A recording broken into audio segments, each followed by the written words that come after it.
back. I'm just trying to do this thing right here. It's in Leeway, so it's in Tianqi Valley. But yeah, because I was doing some exploring and stuff like that. But like, I have like no idea what I'm supposed to be actually doing. Because I can't see no real other way to get up there.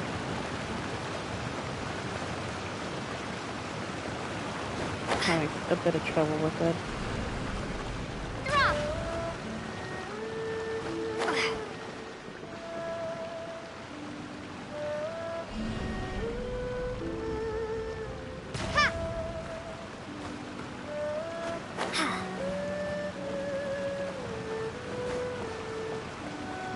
Oh, I think I figured it out.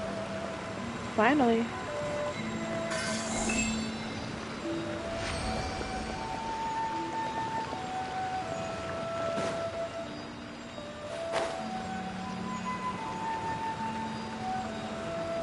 Never mind, I doubted myself for no reason.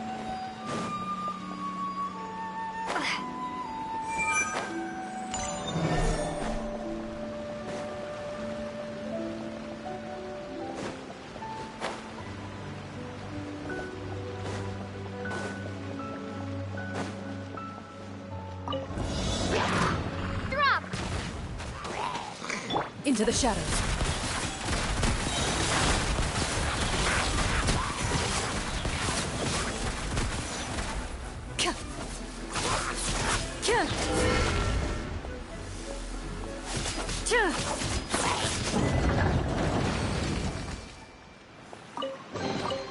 If these items are unclaimed, we may take them without controversy. Excuse me if I'm burping a bit.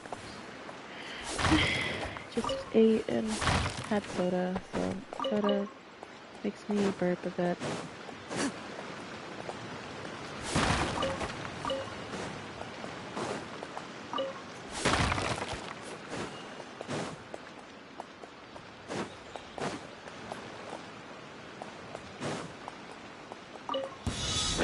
Loaded.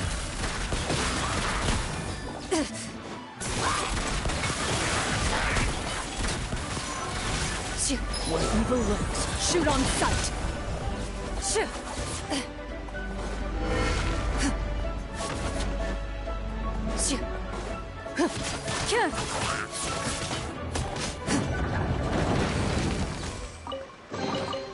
First to find gets to stake their claim. Seems fair. I think it was just only harder with that first one because of the fact that I didn't have Geo Traveler in the beginning.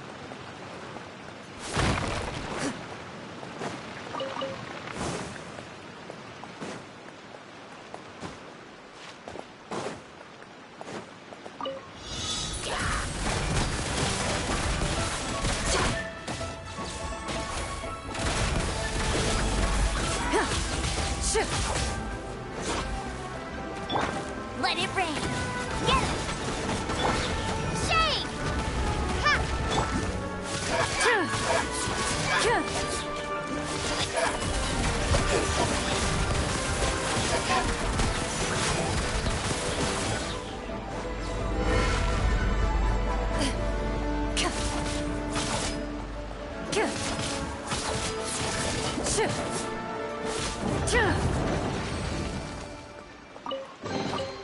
First to find gets to stake their claim. Seems fair. Cool. The last one.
Everybody! Ready.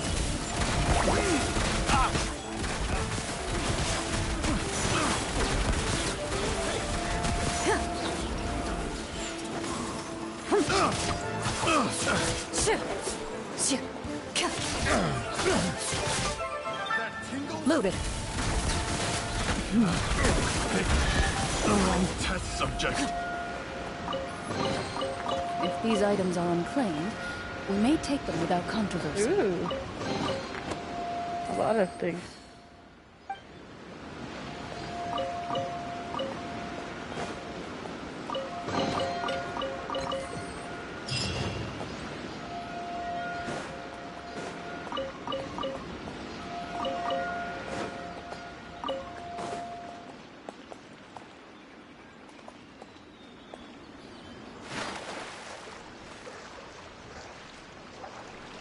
Well, how am I supposed to get him?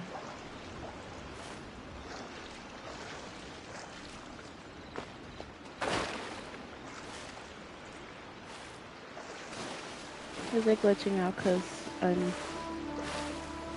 Wi-Fi's not doing so great right now? Probably so.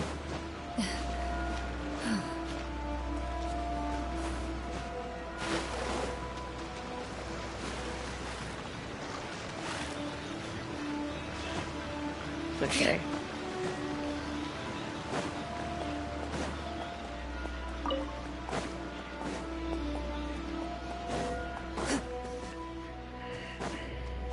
There's no my hammer.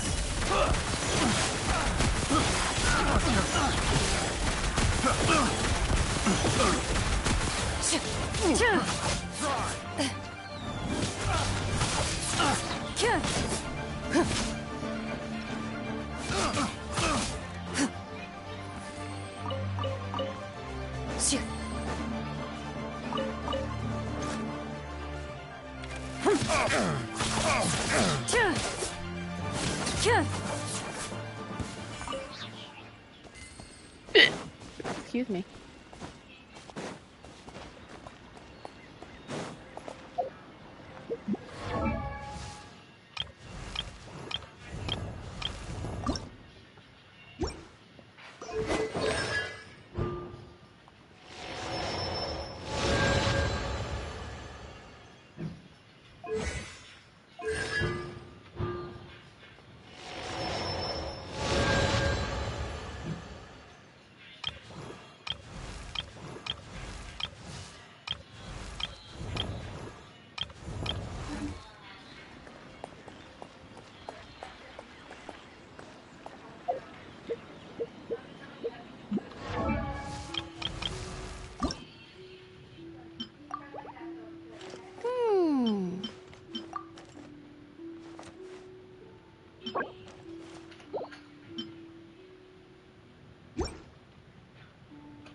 Maybe I should upgrade her.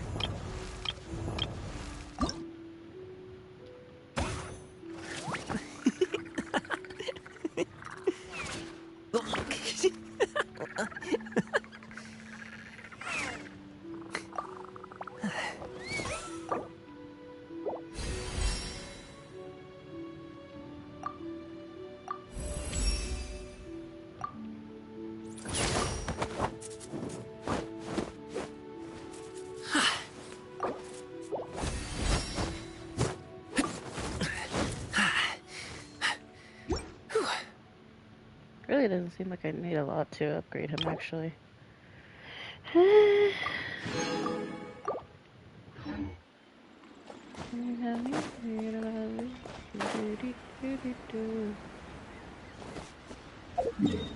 go back to Leeway Harbor.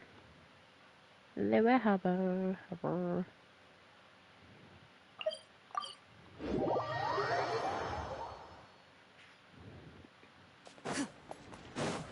Make some of those red crystals.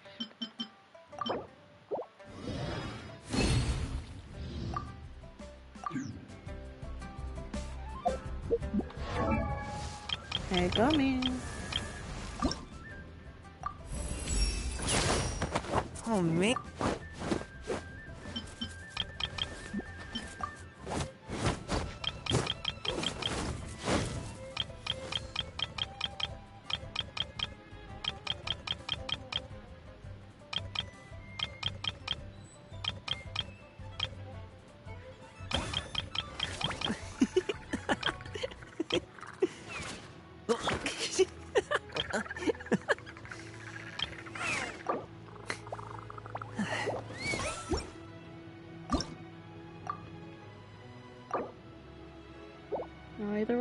gonna be the same thing.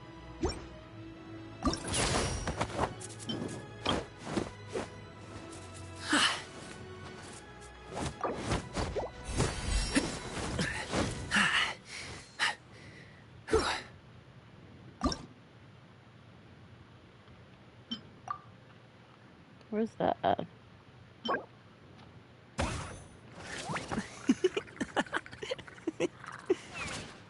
Oh, just that little bug under the water that's infiltrating. Yeah, it is. Because in my opinion, he seems cute.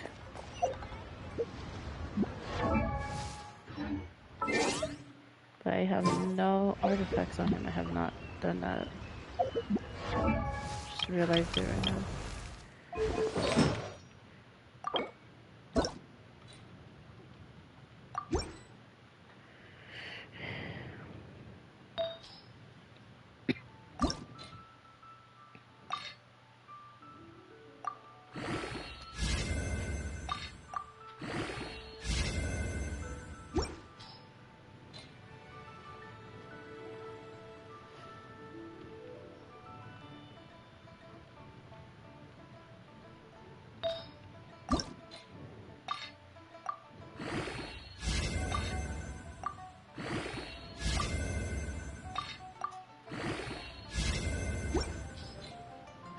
A duel is a battle of wills.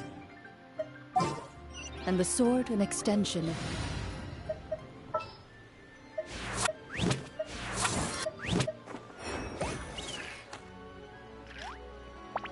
Ready to rumble. I'm gonna give him a try.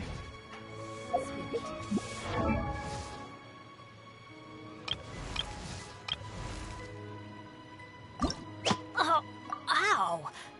Where did that come from?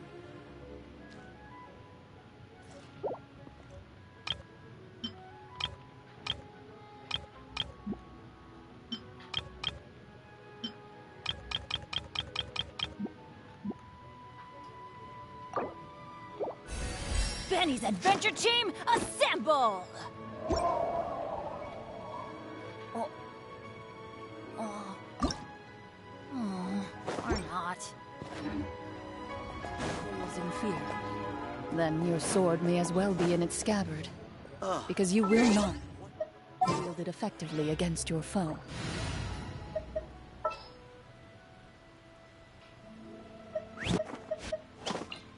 You want me on your...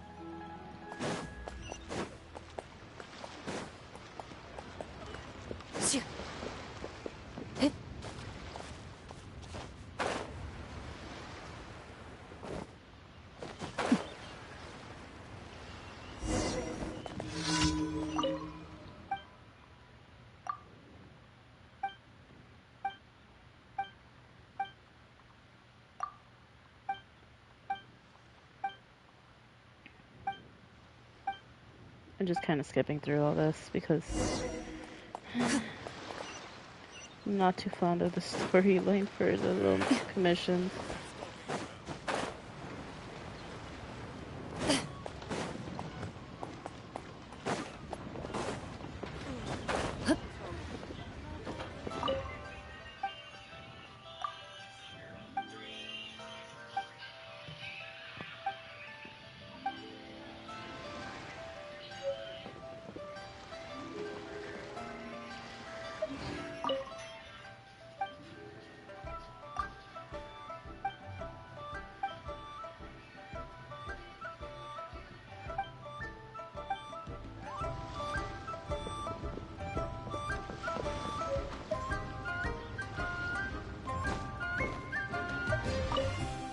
Banana.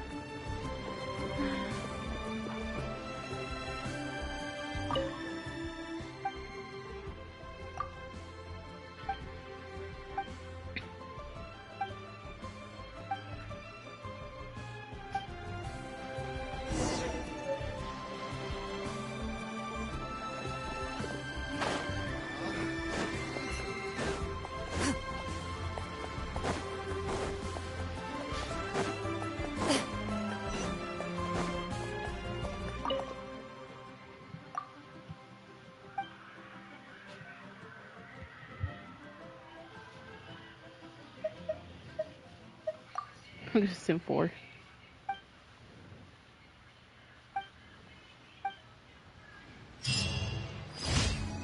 Oh, I didn't even need to remember. Hilarious. Wait, where's the other commission? It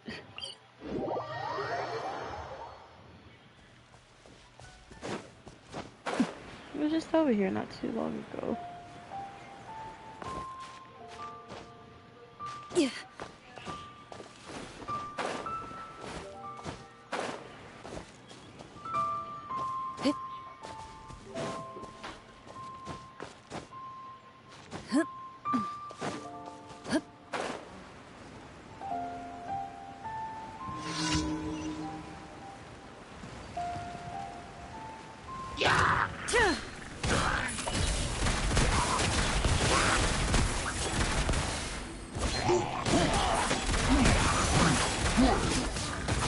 Hunt them down.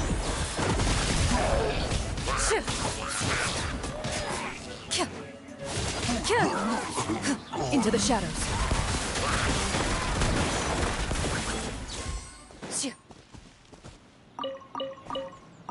Was that all of them?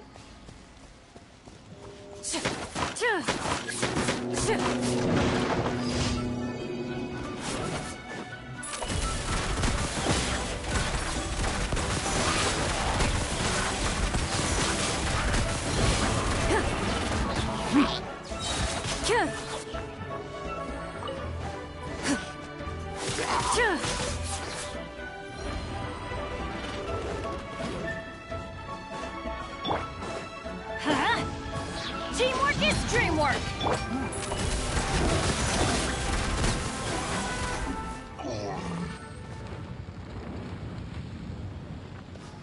Did you not drop anything? Nee.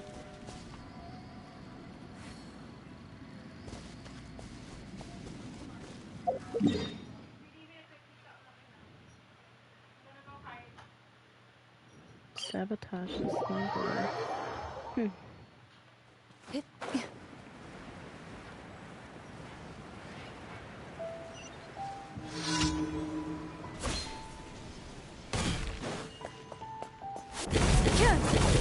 Time to testify. Move it.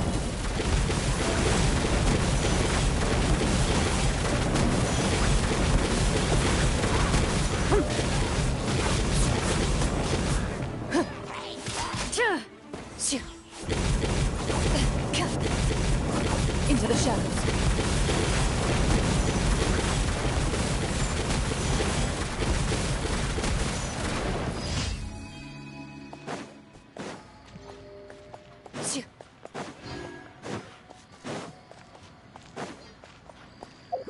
This is lejos, it's far.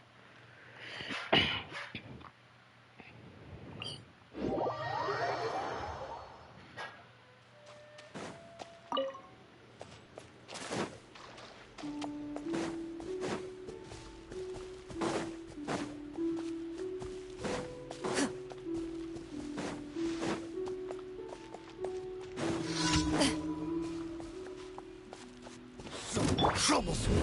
Starballs! Crumble apart!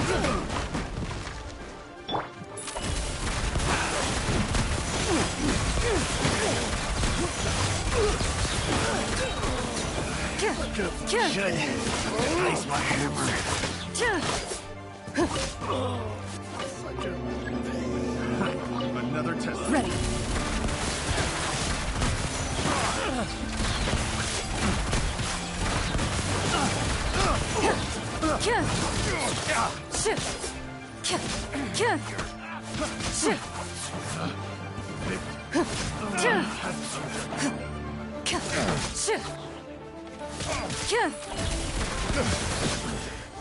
The hunter becomes the hunted.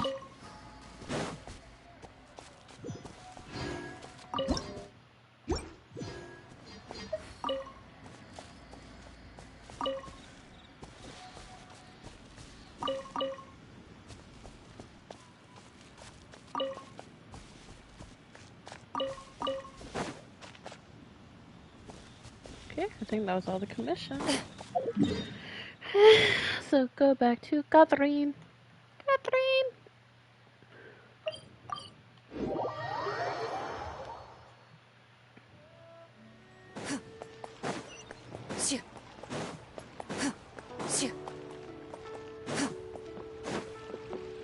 Ad Astra.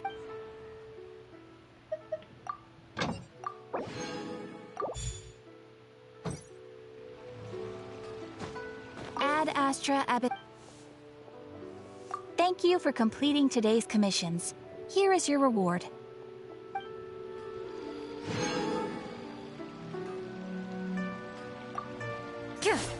Well, oh, sorry. I'm not made to do that to you.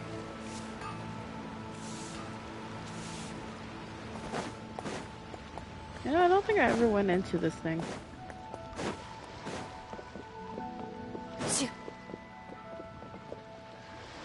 I guess it's because it's a loading deck.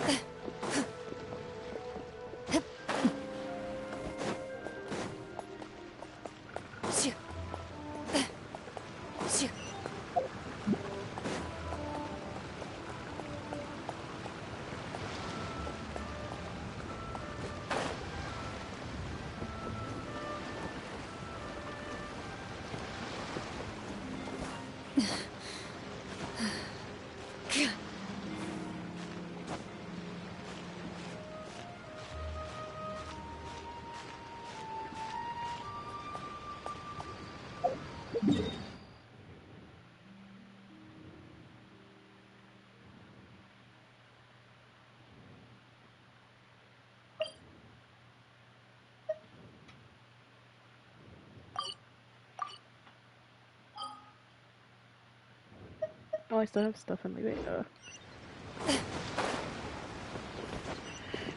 I have to go to the little commission. What would they call it? I forgot what they call it. Civil affairs.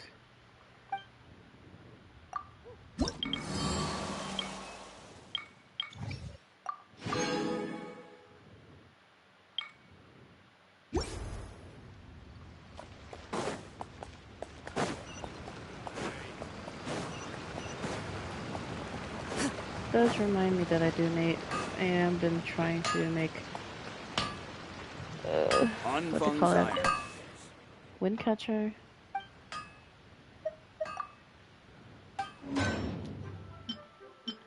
Finally, I can make one.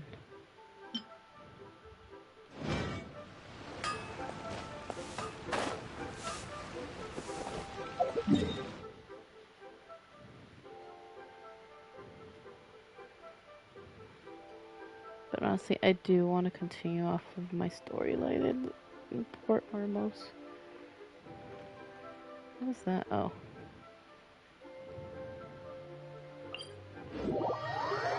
Let's continue off of there.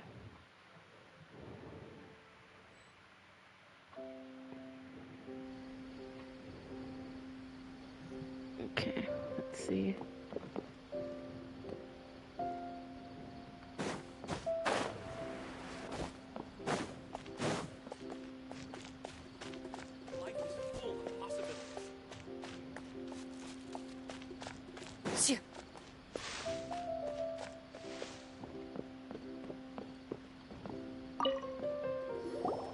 Welcome. Welcome. How can I help you two? Hi there. We would like to ask you a question. Do students from the academia ever come to Port Ormos? Of course. Especially around this time of year. Students from Sabzeruz City that are about to graduate often come to Port Ormos to cut loose a little. Many people often talk about how hard it is to get accepted into the academia, let alone graduate. But those who finish their studies and go on to become full-time researchers at the academia have it even harder. Sure, we may not be Sabzeruz City, but Port Ormos offers beautiful scenery and a stress-free environment. Some even say it's good luck to come to Port Ormos, so students and researchers come flocking here when things get to be too much at the academia.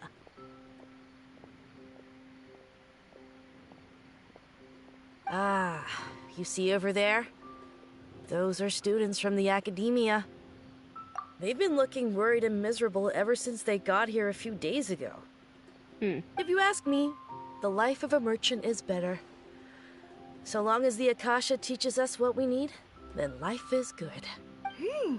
Those students seem to be discussing something. Let's see if we can listen in.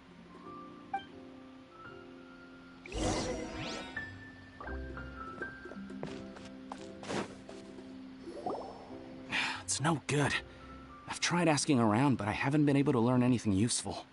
Not to mention that a bunch of scary-looking Eremite mercenaries have been posted along the streets now. There's been a lot of fighting between the different Eremite factions in Port Ormos. If we choose to move on our own, then it would be wise to steer clear of them. Especially the group that's constantly shouting some stuff about King Deshret and some resurrection. I've even heard that the Citadel of Regzar is starting to get fed up with them. What was that group called again? Ein something or other? They're called Ein El Akhmar. Today, I heard that the thing we're after might be in their possession at the moment. Oof. Wait, come again? Don't you see? Many of the Eremites in Port Ormos deal with trading this kind of thing. They're usually pretty wary of outsiders, but not so with students of the academia. It's because the kind of goods that students are looking for aren't the kind of goods that Eremites are after. As long as they know you're a student, then deals can be made. I've heard that Ein al-Hakmar likes to set up shop at the Jafar Tavern. Supposedly, if you're willing to part with 500,000 mora, they'll give you info on anything. Wait, did you say 500,000? If information alone costs that much, then how could we ever afford to buy what we're looking for? I guess we might as well give up on trying to graduate this way. I wouldn't worry too much. Our field of research is very niche. Who else could possibly be after that kind of shady knowledge? I bet it's practically worthless to anyone aside from us. Well, I guess that makes sense. Then the only thing left for us now is to find a way in. Why don't we all just pool our money together and pay for the information? Whoa! Did you hear that? A niche field of research and shady knowledge? It all sounds pretty suspicious to Paimon. Is knowledge something people just buy and sell like that? So, what's your plan? Depends.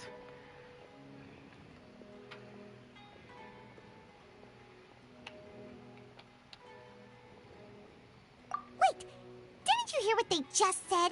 Buying information is going to cost us 500,000 mora! Have you lost your mind?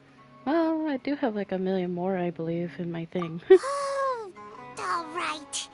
Paimon never thought she'd agree to parting with that kind of mora. But if you know what you're doing, then we should give it a shot.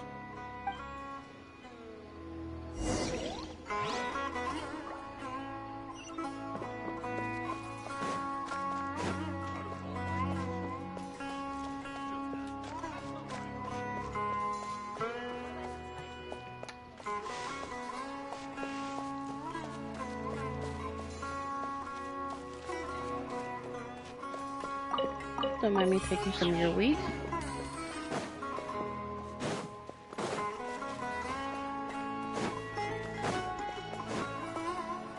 This is the place we heard those students talking about. Let's find a seat somewhere and see if we can spot the group they mentioned.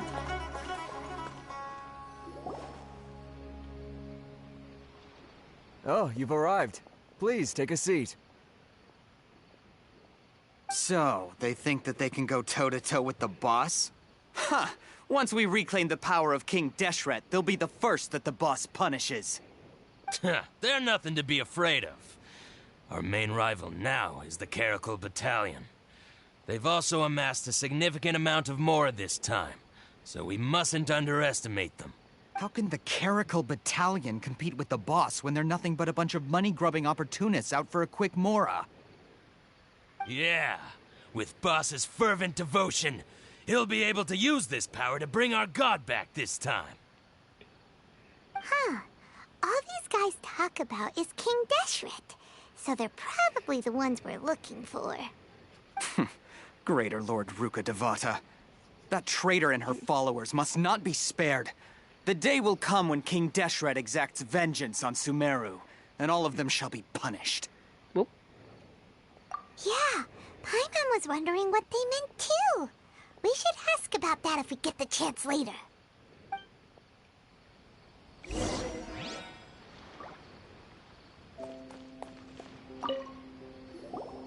Huh? Who are you? What do you want?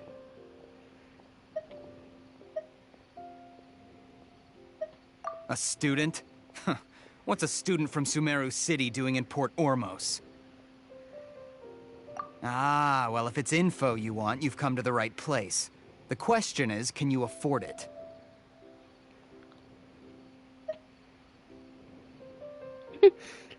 $50 or the $5 mil? Paimon can't stand to see so much more go. But there's no other choice right now. Here, this is the merchant's address. Whatever you're looking for, you'll find it there. Hmm?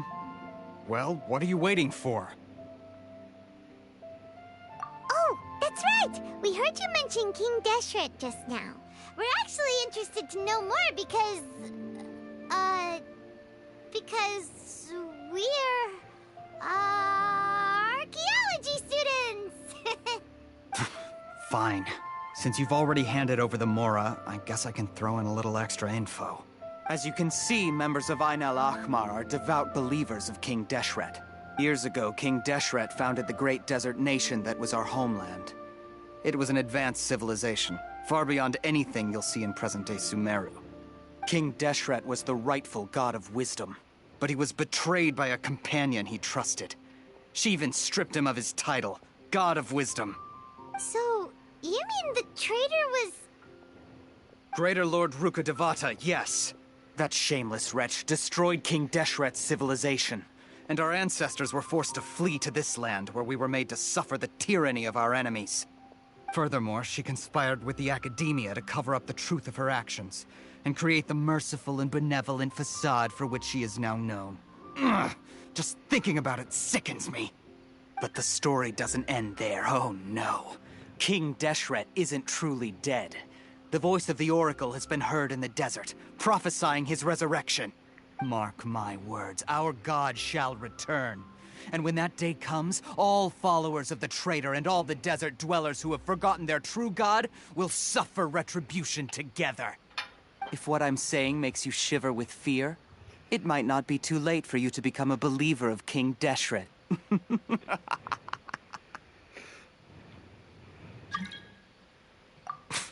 I don't have anything to say to you Academia people about that. I think this conversation has reached its end. Not just yet. This man is a fraud. Huh? You again? Deranged Academia lunatic. Yes, it's me again. I already warned you that if you weren't willing to sit and discuss things with me, I'd take measures to make things uncomfortable for you. Listen to me. That address he gave you is fake. Or at least, you won't find a merchant waiting for you there. Oh. This group has been boasting all around that they can provide information on a certain item as a means of luring people into their territory. Once you show up, they keep up the act until they have hard evidence that you want to purchase said item. Then they use that to squeeze you for all the more you're worth. Well, hey! Shut it all, Hatham! What are you playing at, trying to ruin our business like this, hmm? I told you the other day. I wish to discuss my terms with your boss. Ha! The boss made it perfectly clear that he won't negotiate with you. Yes, and in no uncertain terms. But that was then. It does not preclude him from changing his mind in the future. I'm warning you. Don't push us, or this could get ugly. We don't usually get rough with people from the Academia because it just complicates things. For a lunatic like you, though, we might just have to make an exception.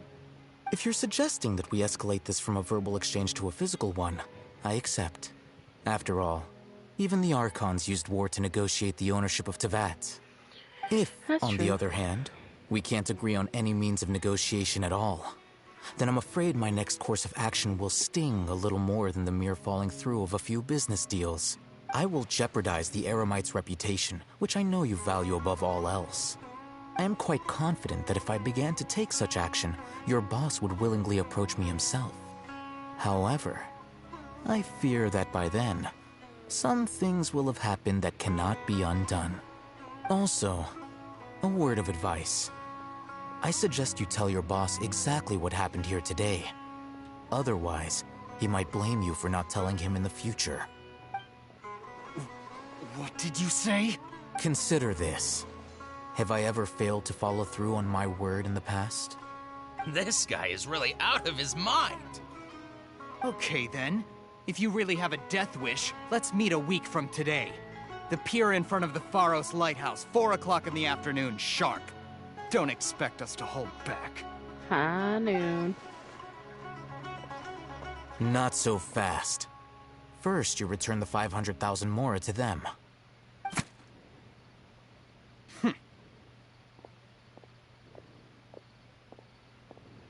Please, I beg you, don't provoke them.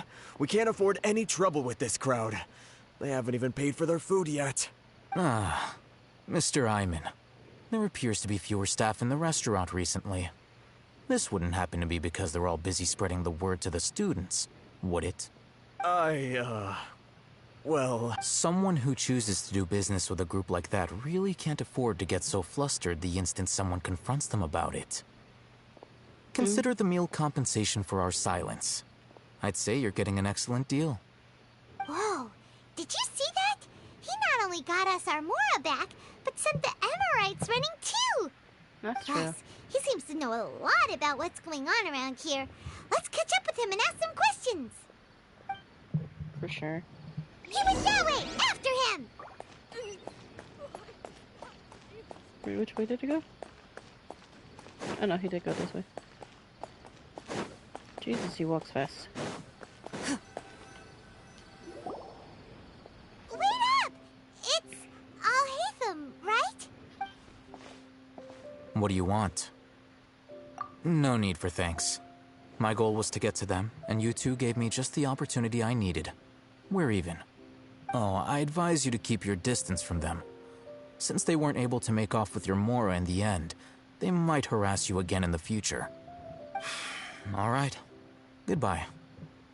Hold your horses! We still have something to ask you about! Since you tore through their scam right in front of them, you must know the real story about certain something, no? Who exactly are you two? And why are you inquiring about that? A student. Right. Look, you should know that those thugs conducting business with you had nothing to do with your lie.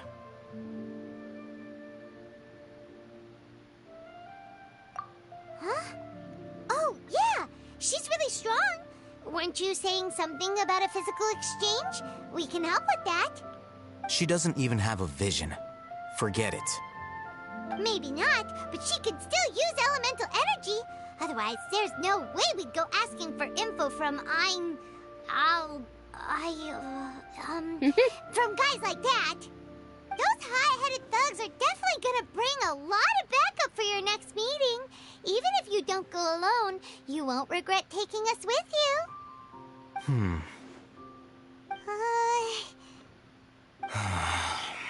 All right, I accept. Got a pen and paper? If you're searching for someone who sells that kind of merchandise, I'll give you one of their addresses, and you can try your luck. We'll reconvene at the appointed time by the pier. It doesn't matter if you show up or not. So, since you were happy to give us this merchant's information, does that mean you can tell us exactly what we're after? You were willing to part with 500,000 mora for something and you didn't even know what it was? Okay. Well, if you truly are as skilled as you claim, then you can beat the answer out of them when they become hostile. Look, if you've been making inquiries, then you have to know something by now. Tell me what you know so far, so I don't waste time repeating information. We know it's connected to the academia somehow, and that not only do the Eremites deal in it, but some students want to get a hold of it too. What else? You know almost everything there is to know, but you're unable to compile this information because you've never seen the object before. This is what you've been looking for. Paimon can't tell what it is. It looks like some kind of ornament. This is a knowledge capsule. To put it simply, it's a vessel that can store a fixed quantity of canned knowledge. It's like a miniature Akasha. Anyone who links it to their personal Akasha terminal instantly becomes privy to its contents. Correct. Anyone. Unlike the Akasha, which heavily regulates who can access what information, knowledge capsules confer their contents without any requisites. That's amazing! It's essentially a convenient and harmless vestibule for knowledge.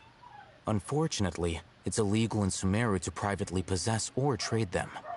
They were created as a means for scholars to transfer knowledge gained from Irminsul into the Akasha, and are intended to be destroyed immediately after use. But despite strict regulations, some of these knowledge capsules will always escape destruction. After all, there will always be those in this world who are dissatisfied with life as designed for them by the Akasha and wish to change their fate. Over the past century, a wide variety of canned knowledge has been leaked from the academia. Now, in Port Ormos, the valuable ones are a means to Mora for the Eremites.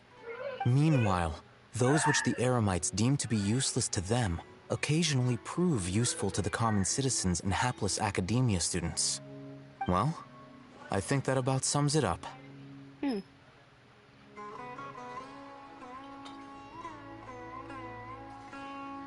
Oh, so that's your true objective. With our current arrangement, I don't believe I can offer an answer. You're still resolved. Fine. Let's talk somewhere with fewer people.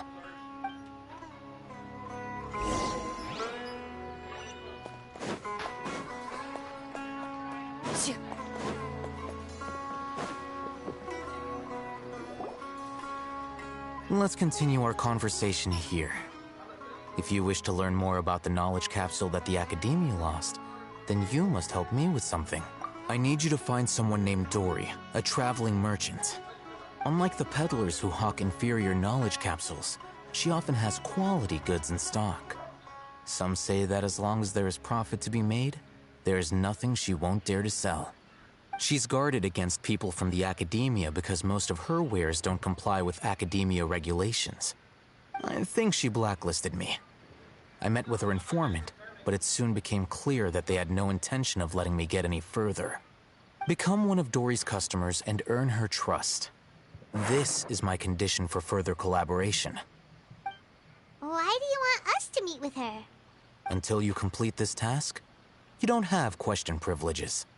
Fine. So how do we go about doing this? You two are outlanders who haven't been here for long, so Dory should view you as safe clients. I'll give you the informant's address and their contact password. Beyond the password, though, I have no way of knowing what other tricks she might have up her sleeve.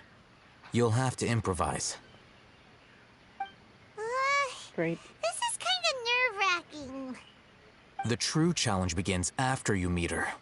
She has a keen nose for Mora and a shrewd eye for wares, and she only likes customers who she deems to have good taste. I'll prepare some funds for you. Buy her highest quality wares and earn her approval. But we only just saw a knowledge capsule for the first time. We don't know how to tell which ones are good and which ones are bad. Is that something we can learn quickly? That's true. Have you two heard of elemental sight? Oh, that's a surprise. Guess I'll have to hold you in higher regard. Anyway, that ability should resolve your issue.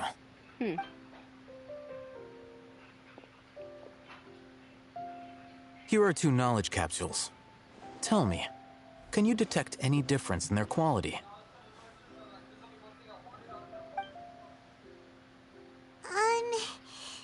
They look the same to Paimon. Try inspecting them with element. How'd it go? Did you see anything? Rumor has it that higher quality knowledge capsules generally appear brighter when viewed through elemental sight. That's because knowledge originates from Irminsul, the root of Dendro power itself. The more powerful the knowledge, the richer it is in Dendro energy. However, some canned knowledge with a high concentration of elemental energy is of little use in contemporary times, so those capsules are of little value. Using elemental sight is merely a stopgap measure, but it should suffice for earning Dory's trust. That sounds pretty impressive.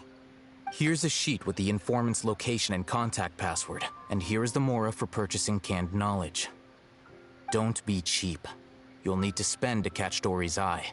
If there's any mora left over, just keep it. Oh, and be sure to exercise some caution. There have been Matra present in Port Ormos lately. Your efforts will be for naught if they catch you. Matra? They belong to the Academia's regulatory body. They also handle cases of illegal canned knowledge transactions. Like I said, the Academia has banned both their trade and possession. The Matra are razor sharp. You're in for nothing good if they lock their sights onto you. If you two want to back out, now's the time. Okay, then we have a deal. If you succeed in your dealings with Dory, come find me at the Wikela Funduk. We'll have an open discussion then. Looking at what Al-Haytham wrote, Dory's informant is a traitor near Old Ormos. Let's follow these instructions and try to get in contact with him. Guess everything's close by. Hello. What are you two looking to buy?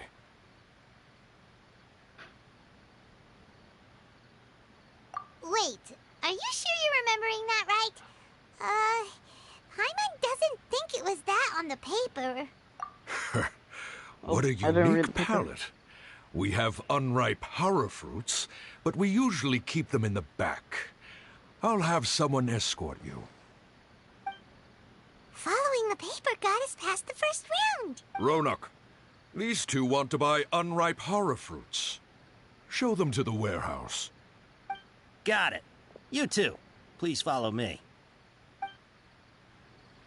You two have a fascinating fashion sense. We haven't seen a customer wearing a... Let me actually read the paper. No, that's not it. Read. Looking to buy a format. Where morning.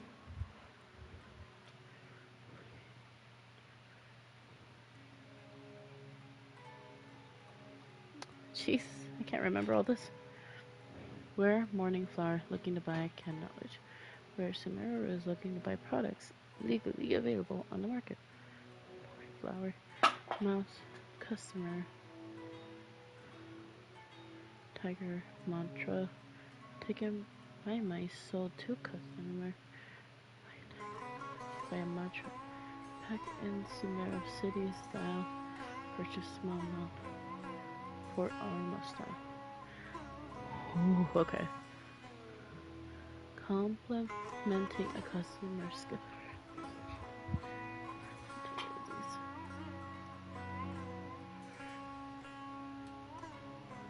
Quick stroke.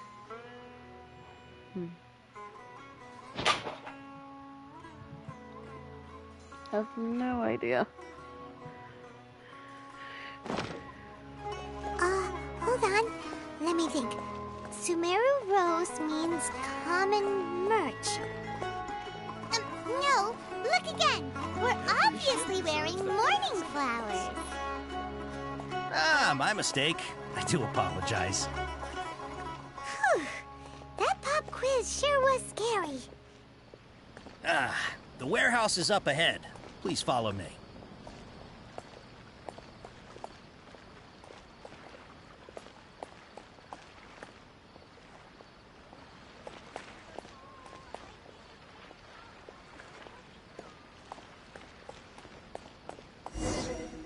Before I retrieve your products, I need to confirm a few things. Please forgive me, but we may not have sufficient stock for you today. Earlier, many of our hara fruits were taken by mice.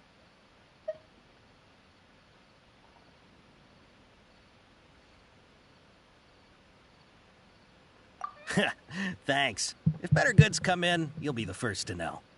You look like you have some skill. Why don't I pick out some fruits that'll make you dizzy?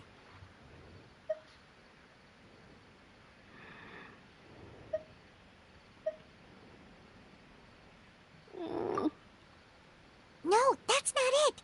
The paper said that heat stroke is the answer. I'm sorry. But as things... He's cautious of us. Let's take a closer look at... Before I retrieve your please forgive me, but we may not have sufficient stock for you today. Earlier, many of our hara fruits were taken by mice. Thanks. If better goods come in, you'll be the first to know. You look like you have some skill.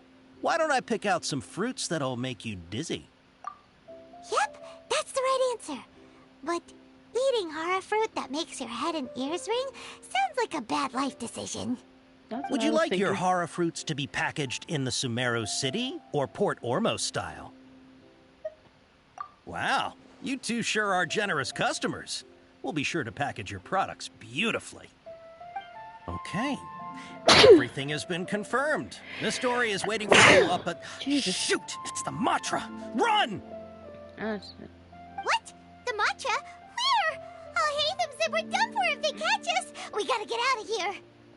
Man, that guy fled. We don't know this area, so let's follow that informant.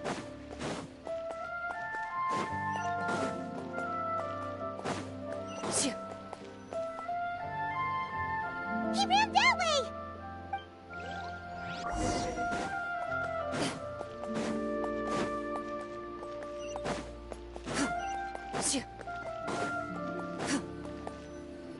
Look, he's over there.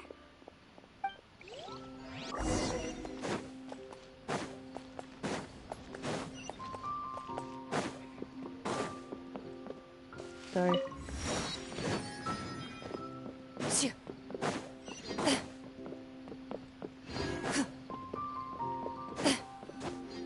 Hey, if you're hiding from the Rishbaland tiger, come this way. Another password. Huh? Oh. Here, over here. You can stop running now. Oh.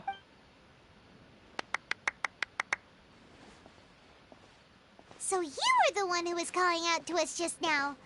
But, are we definitely gonna be safe here? These two good customers wish to buy some hara fruit, Miss Dory. And if there's nothing else, I'll just excuse myself. Oh, very good. Thank you. Huh? Wait, you're Dory? Paimon sure thought you'd look a whole lot scarier. Hey, what are you trying to say, Princess Pea-Brain? I can be scary enough when I need to be, believe you me. If you don't watch what you say, then you can forget about doing any business. But it seems you two have actually done pretty well so far. Not only did you manage to find the informant, your reactions were also pretty sharp. You don't really look like criminals or anything, but I bet my Mora that you've been involved in some shady dealings, haven't you?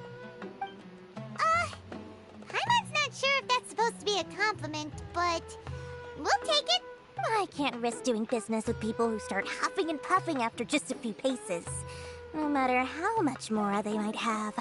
Not only will they get caught by the Matra, but they'll also get us into trouble. As decent folks trying to run an honest business, we don't need any of that. Wouldn't you agree? So that's why I prefer to have customers like you. It's your first time here, but don't worry, I won't ask too many questions. Even if you wish to buy enough knowledge capsules to decorate your house with, please, knock yourself out.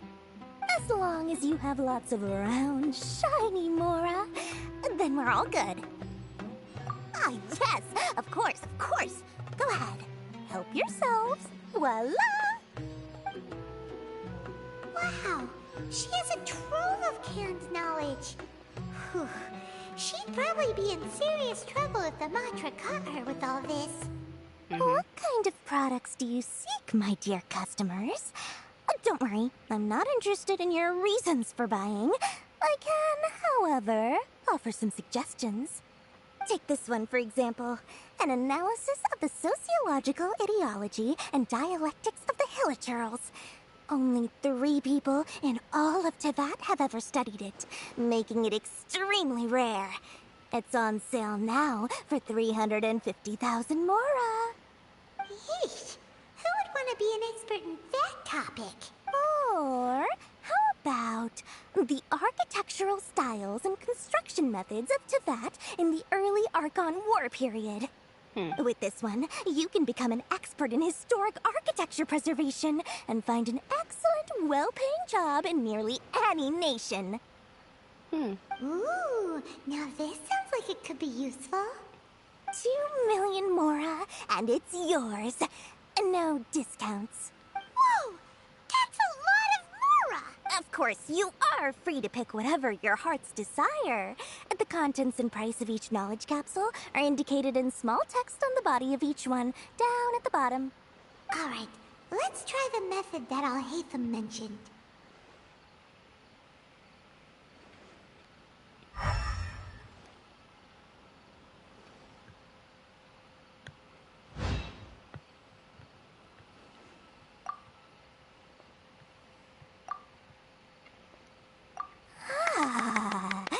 You've really got a good head on your shoulders, and quite the eye for quality.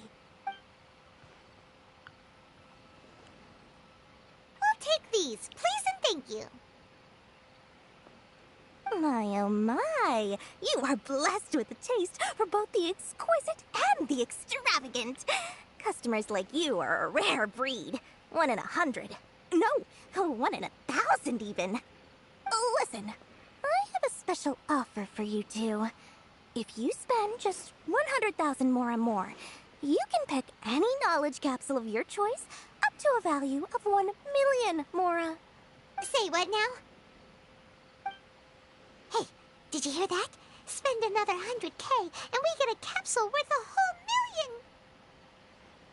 But all the canned knowledge we just bought is easily worth 500,000 mora. If we spend just a little more, we can get something worth 1 million mora. Think about it. We've gone to all this trouble to get this canned knowledge. And so far, everything we bought belongs to Alhaitham. Aren't you even the least bit curious about how this whole canned knowledge thing works? Yeah, We're talking instant knowledge here. Don't you want to try it yourself?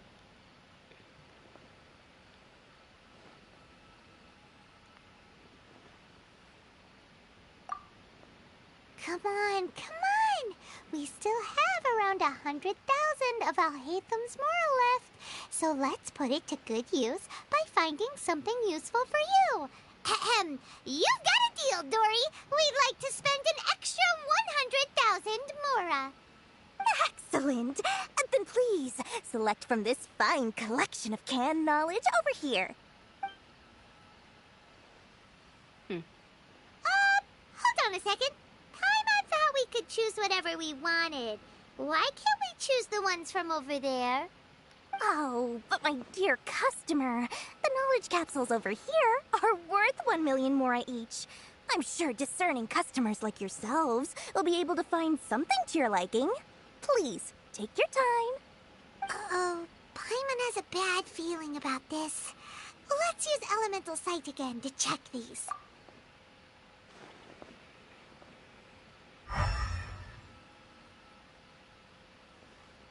So, what did you see?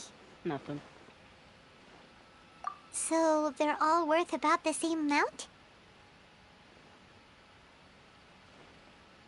Well, anyway, the mora's already been spent, so let's at least try to find something useful. Let Paimon take a look here. An introduction to traditional Sumeru brewing techniques, the art of growing spices, an overview of ancient runes. Oh, how about this one? Sword Fighting Techniques 8. Not sure we'd ever find volumes 1 through 7, but at least this knowledge should be useful, right? Let's go with this one. Dory, we'll take this one. All right, very good. I'm expecting some new goods in the next couple days, so be sure to check back again soon. Whether it's canned knowledge or anything else you need, bring your mora to Dory and doors will open. Adherence with Dory went smoothly enough, let's head to Wakala Funduk and meet up with Alhaitham. Hopefully now he'll finally tell us about what the Academia lost. Morning. Guess everything that happened yesterday wasn't just a dream then. Well, it's time for our next fairy tale adventure. We should head to the station Grandpa Almond told us about.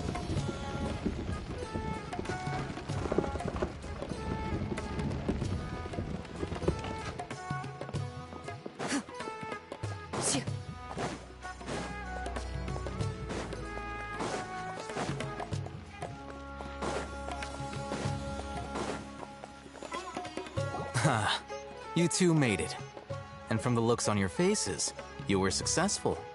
Whoa, there's so many people from the Academia here. Why would you pick this place as our meetup spot?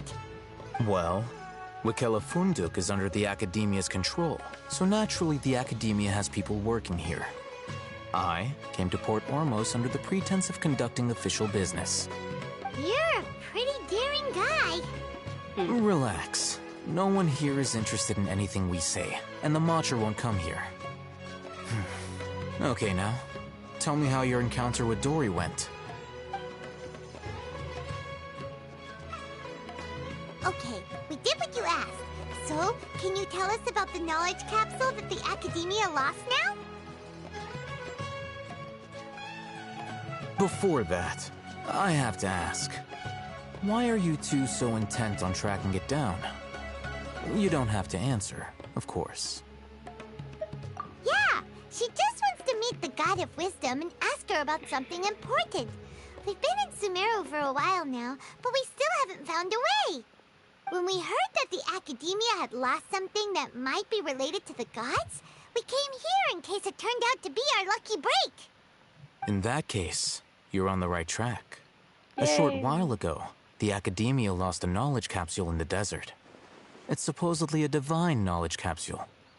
Use it, and you'll gain the wisdom of the gods. Wow, there's really such a thing as that? Hey, if we find it, do you think we could learn how to meet the Dendro Archon? Ooh, or even how to find your brother? I highly doubt it has any mystical properties, but it does indeed exist. And it's right here, in Port Ormos. So, where exactly? That's what we need to find out next. I won't deny that. I am investigating because I'm curious as to what the divine knowledge capsule truly is. As you know, the Eremites in Port Ormos also have their eyes on it. It is an extremely precious item. The knowledge contained within may bring great power or wealth to whoever has it in their possession. Several brigades have been vying for ownership of it as of late, but there is still no victor. My personal finances and connections cannot compete with those of the Eremites. After attempting various methods, I finally managed to reach a tentative agreement with several brigades. I agreed to forego ownership of the divine knowledge capsule in exchange for the opportunity to study it. After all, there's no harm in understanding what it is. However, there are those who are less amenable to negotiation, such as those from Ain al-Ahmar. They adamantly believe that the divine knowledge capsule contains King Deshret's power, and that he will return to this world when they obtain it. They refuse to let anyone from the Academia tarnish their deity's soul. So you kept hounding them because they refused to cooperate with you? Yes. Ain al-Ahmar isn't exactly wealthy, but its members are determined to get that capsule by any means necessary. To that end, they've resorted to many methods more foul than fair in order to amass sufficient funds. So, I've been sabotaging their business to force them into negotiating with me. The divine knowledge capsule should be up for a secret auction within the next few days. Each brigade will place their own bid, and the prize will be covertly given to the winner. To ensure the capsule's security and to evade the Matra's notice, the winning brigade will not publicly disclose their victory. Unless I know whose hands the divine knowledge capsule ends up in, my agreements with them will fall through. Dory is the most reliable source of information, but that avenue was previously closed to me. With you on board now, the situation is different. In other words, you wanted us to befriend Dory so you could find out where the divine knowledge capsule is. Yes, you can say that. But this arrangement harms none of us. The day after tomorrow, go back to Dory and try to purchase information on the Divine Knowledge Capsule's whereabouts. If she has no information, wait 2 days and approach her again. If I get the opportunity to study the Divine Knowledge Capsule, I will relay my findings to you. Will that suffice as compensation? Okay, then we'll meet up in 2 days. Haytham, before you go, we actually bought a knowledge capsule for ourselves, but we're not sure how to use it. You two want to try using a knowledge capsule? Sure, I can teach you. Doing so right under the Academia's nose is a bit problematic, though. What do you say we head to the outskirts of town? Okay. Thought Sumeru would be different. Nope, everywhere's the same.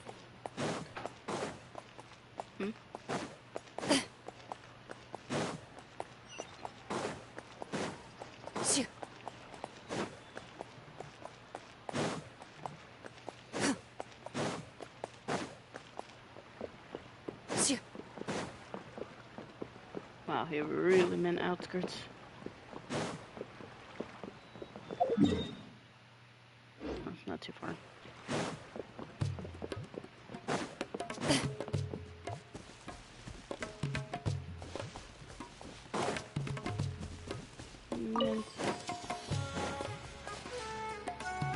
All right, this place works. Show me the capsule you purchased. Here. Sword Fighting Techniques 8. Huh. A combat class knowledge capsule. This class is something of a rare find these days, since most have been taken by the Eremites to augment their battle capabilities. Really? Ah, yeah, what a great buy! If you want to determine the efficacy of this capsule, I can evaluate your combat ability. However, effects will likely be minimal if you already possess a high amount of strength. We can conduct a controlled experiment where you fight 2 battles. One before using this knowledge capsule, and one after. While you fight, we can use an Akasha terminal to monitor your various physical parameters. There may be variances in your physical strength between the 2 tests, as well as a disparity in your opponent's abilities. But don't worry. I'll run statistical analyses afterward to mitigate any confounding effects. Wow! Haytham! You must have been one of those guys at the Academia who got top grades on everything. Paimon's curious about something, though. You definitely weren't one of those students who needed canned knowledge to graduate from the Academia, right? So, why are you risking getting caught by the Matra for this capsule? When you are unable to understand a researcher's actions, most cases can be attributed to curiosity. This is but one theory.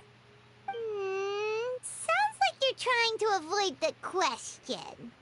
All right, let's begin the test. Just fight as you normally do. Okay.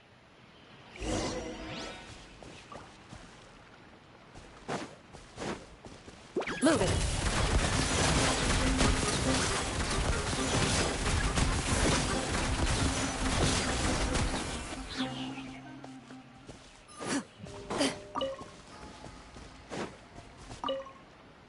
All right. I'll link your Akasha terminal to record data. The next step is to use this knowledge capsule. Hold it in your hand. I'll help you establish a connection with it so you can activate its power.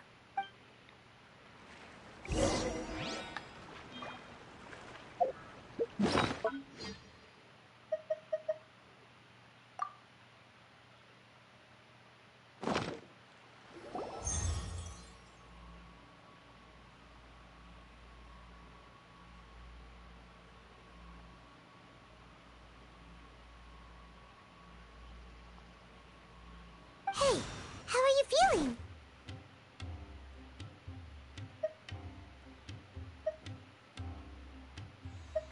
You mean that it worked? All right. Time for round 2. Fight with the same composure as before.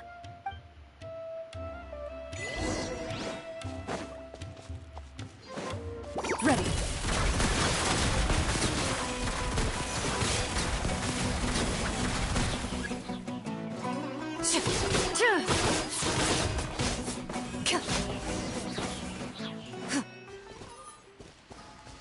Oh, moly.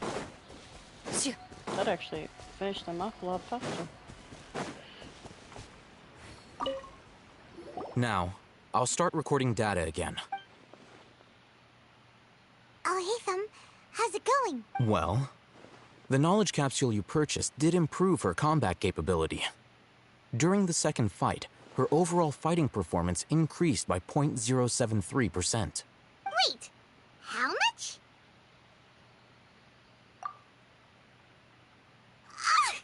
Dory's such a jerk! She totally scammed us! 1 million mora? This thing isn't worth a tenth of that amount! Of course, this could be because she is so powerful that the capsule's contents were unable to produce a substantial increase. At the very least, this test allowed me to gain more insight into you two. Our deal seems increasingly worth my investment. I'm heading back to Akela Funduk. I await your response in 2 days' time. This is Mora for when you ask Dory for information. Pay her as much as she requests.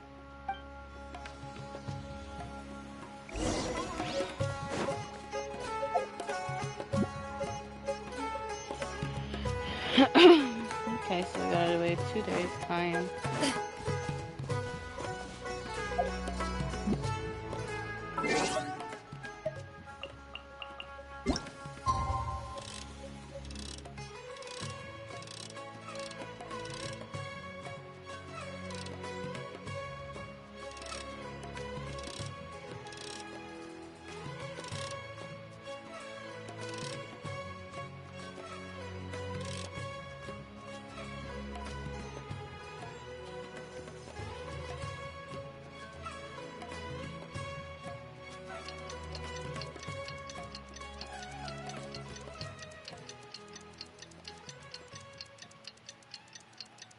Guess we just stand here and just starve, and I have no clue in between.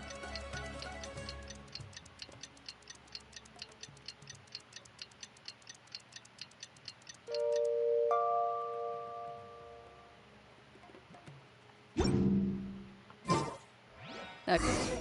Let's see Dory today and ask her about where the Divine Knowledge Capsule is. No. I have never lost a duel. No one asked Chlorian.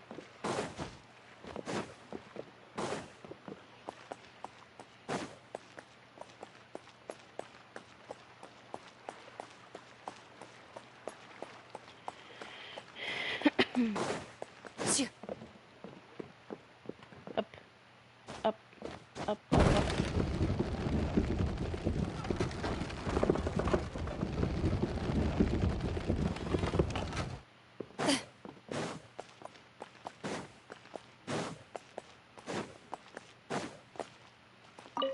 Hey, Dory, you little drug Here, dealer. over here! Oh, welcome back, my loyal patrons. What can I do for you this time? You name it. Canned knowledge, supplies, or anything else you need. I'll find a way to get it. Where there's a waterfall of Mora, there's a way. Can you really get us anything we want? Anything at all? Aha! So it appears that canned knowledge alone is no longer sufficient for your opulent appetite. Then please, oblige me. Tell me what you have in mind. Oh! I knew customers with pockets as deep as yours would undoubtedly crave something more profound than ordinary canned knowledge. But you know, that kind of information isn't going to be cheap. After all, I had to work really hard to weasel my way into the auction site. Not to mention that if anyone found out that I was the leaker, I would be in big trouble. But how can we be sure your information is accurate? Paimon's curious how you just happen to have this kind of info the moment we need it. Because to me, anything of value is what I consider to be my supply. Therefore, I must always be aware of what's hot on the market in order to secure more sales. As for the information's authenticity, well, you've no need to worry about that. I used a camera to take a picture of the transaction. That way, no one can dispute it. It's always a pleasure doing business with such sterling patrons. Now that you've paid in full, here's the scoop. The Divine Knowledge Capsule was purchased yesterday by a certain Misery, the leader of Ain el Ahmar. Ain el Ahmar? You mean the Eremites who worshipped King Deshret? Ah, so you're already familiar with them. The group has done everything in their power to obtain the Divine Knowledge Capsule. After all, they believe it contains the power of King Deshret. That Divine Knowledge Capsule is unlike any other canned knowledge I've seen before. It was glowing bright red. The capsule is clearly visible in the picture I took. You can look for yourself. Thanks for the info, Dory. Please, it's my pleasure. It's all thanks to discerning customers such as yourselves that my efforts yesterday were not in vain. Please, don't hesitate to contact me if you ever need anything else in the future. Mora for Dory opens doors. I love how that's Well, a we motto. figured out where the Divine Knowledge Capsule is. It turns out it ended up in the hands of Ain el Ahmar.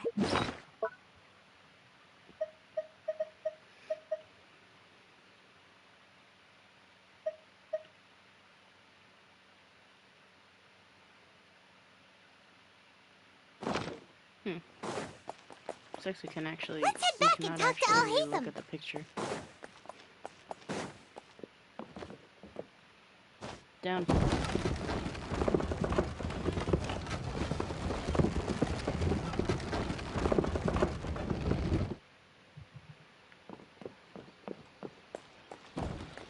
Oh, hey, we have more info for you.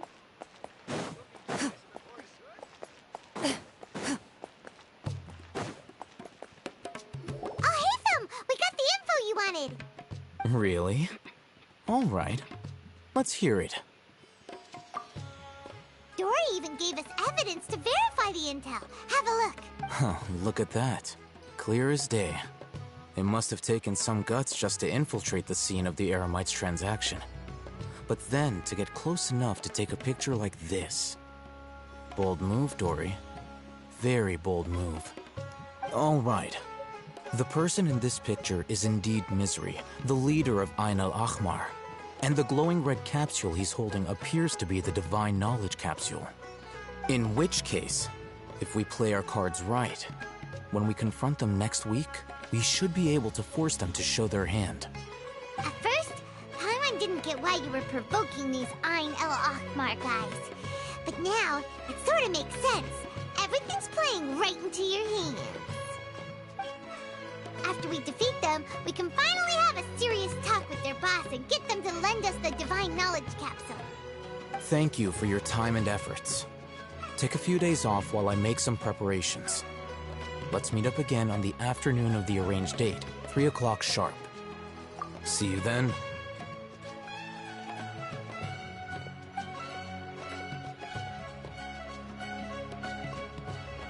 Al-Haytham sure is taking his time. Where could he be? Right there. Oh, there he is. Sorry to keep you waiting. Let's head to the pier in front of Pharos Lighthouse. Yep, let's go. Let's go.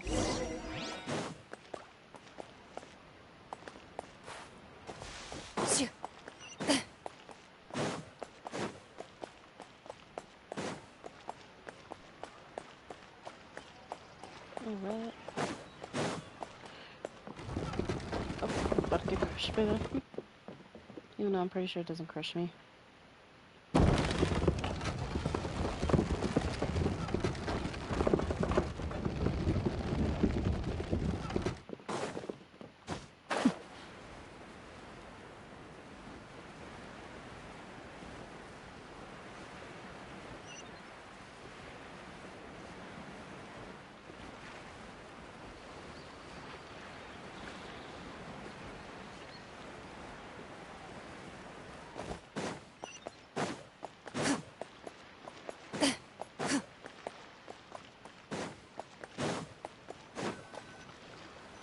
Al-Haytham. I knew you were crazy, but I didn't know you were crazy enough to actually show up. It was I who demanded that these negotiations take place. I was more worried that you might go back on your promise. But to your credit, it appears that you're sticking to your word. This is turning into quite an occasion. I also brought some backup. I assume you don't mind. Backup? Aren't you the brat from the restaurant the other day? You've come to support this lunatic because he helped you out? Fine, your funeral. I'm not going to mince my words. Once we're done with you, you'll be nothing more than fish food. Get 'em, boys! Oh, little did he know. Uh-oh, here they come. Good luck, you two.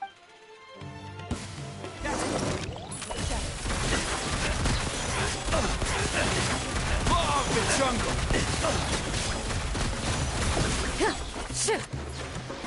I'll be back.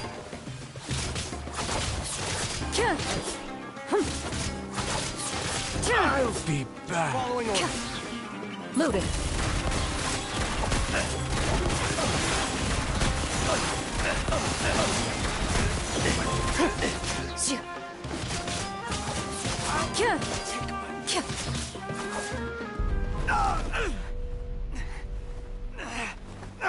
Academia scum!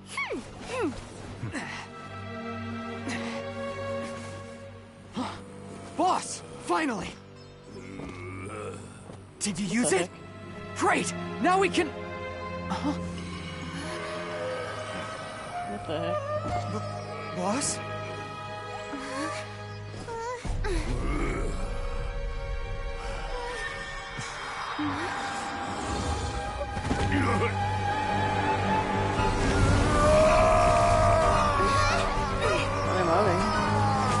What's going on? Boss!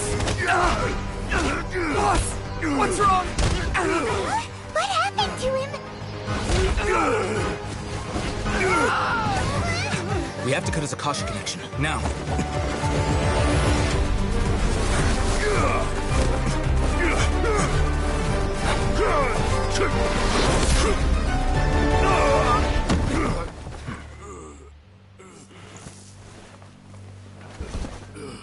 Target acquired. Arrest him!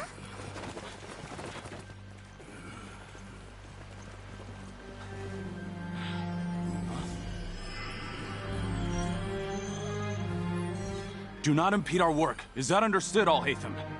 Of course. I was only trying to help. Take him away!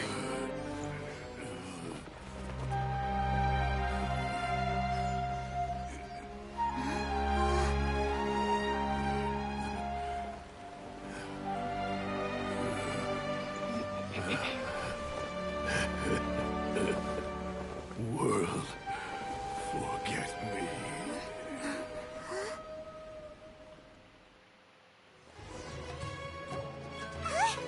What in Tibet just happened? It's like that big guy suddenly lost his mind. It looks like he used the Divine Knowledge Capsule. You mean the Divine Knowledge Capsule did that to him?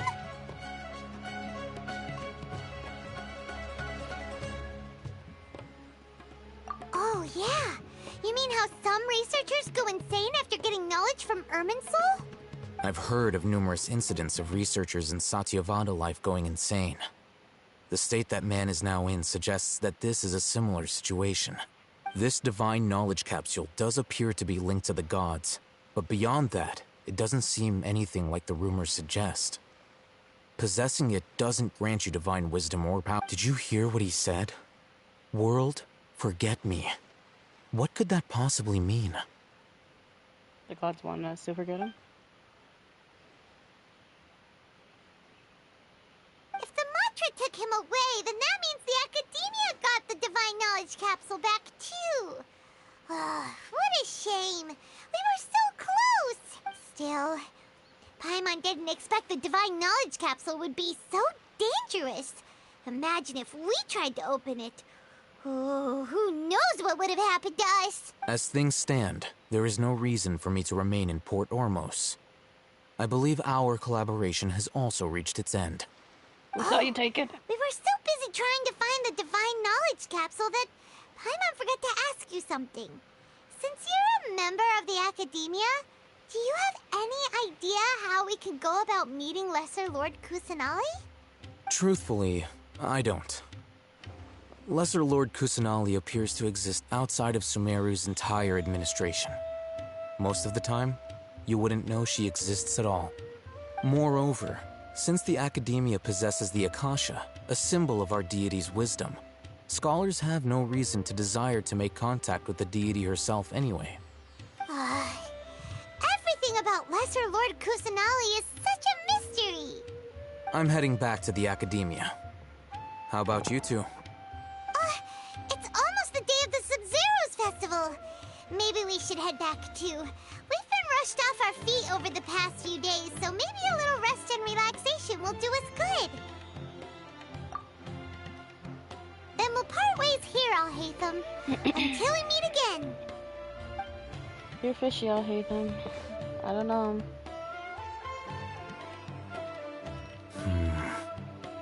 Now, do I deal with this thing first? Or should I produce the report that the higher-ups require?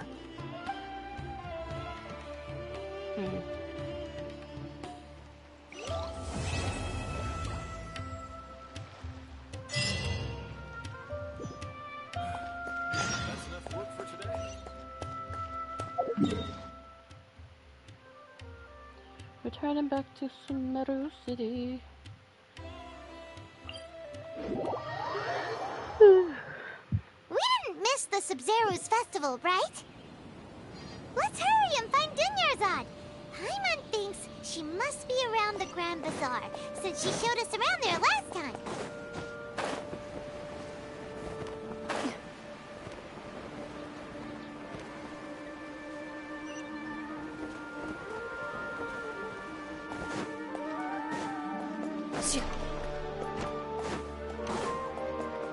Dunyarzad.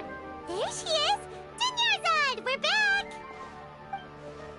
Just as promised, Traveler and Paimon. I'm so glad that you two came back to celebrate Lesser Lord Kusanali's birthday. Indeed. The festival's tomorrow. We've been preparing for so long that I can't help but feel a little nervous. There's no need to be nervous. Paimon's sure that Lesser Lord Kusanali will feel everyone's gratitude. Thanks, Paimon.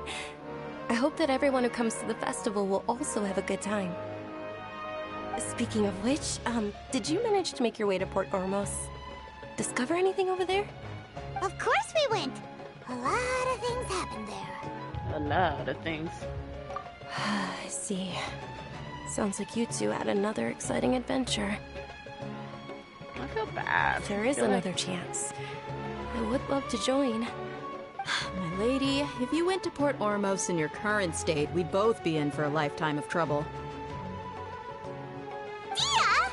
You were eavesdropping! It's called covert protection. Keeping an ear out for what's going on around my employer is part of the job. It's all right, Dia. I merely said I would like to go.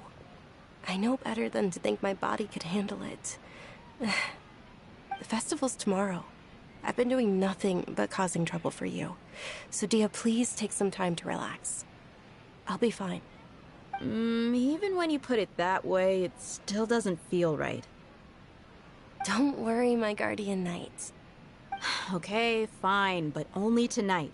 Tomorrow's a big day, and many no-good scumbags are gonna try to take advantage of that. Oh, Paimon's you two must be exhausted from your long journey back to the city. My apologies for not realizing this sooner. I've already prepared a room for you to rest. Please follow me. We actually get a room. Whoa, you're so thoughtful. Paimon's so ready.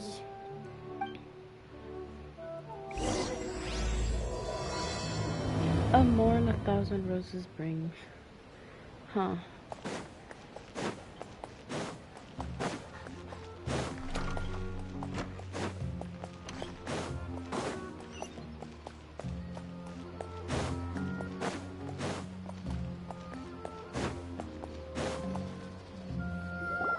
Here we are. It's also fairly close to where I've been staying. It looks really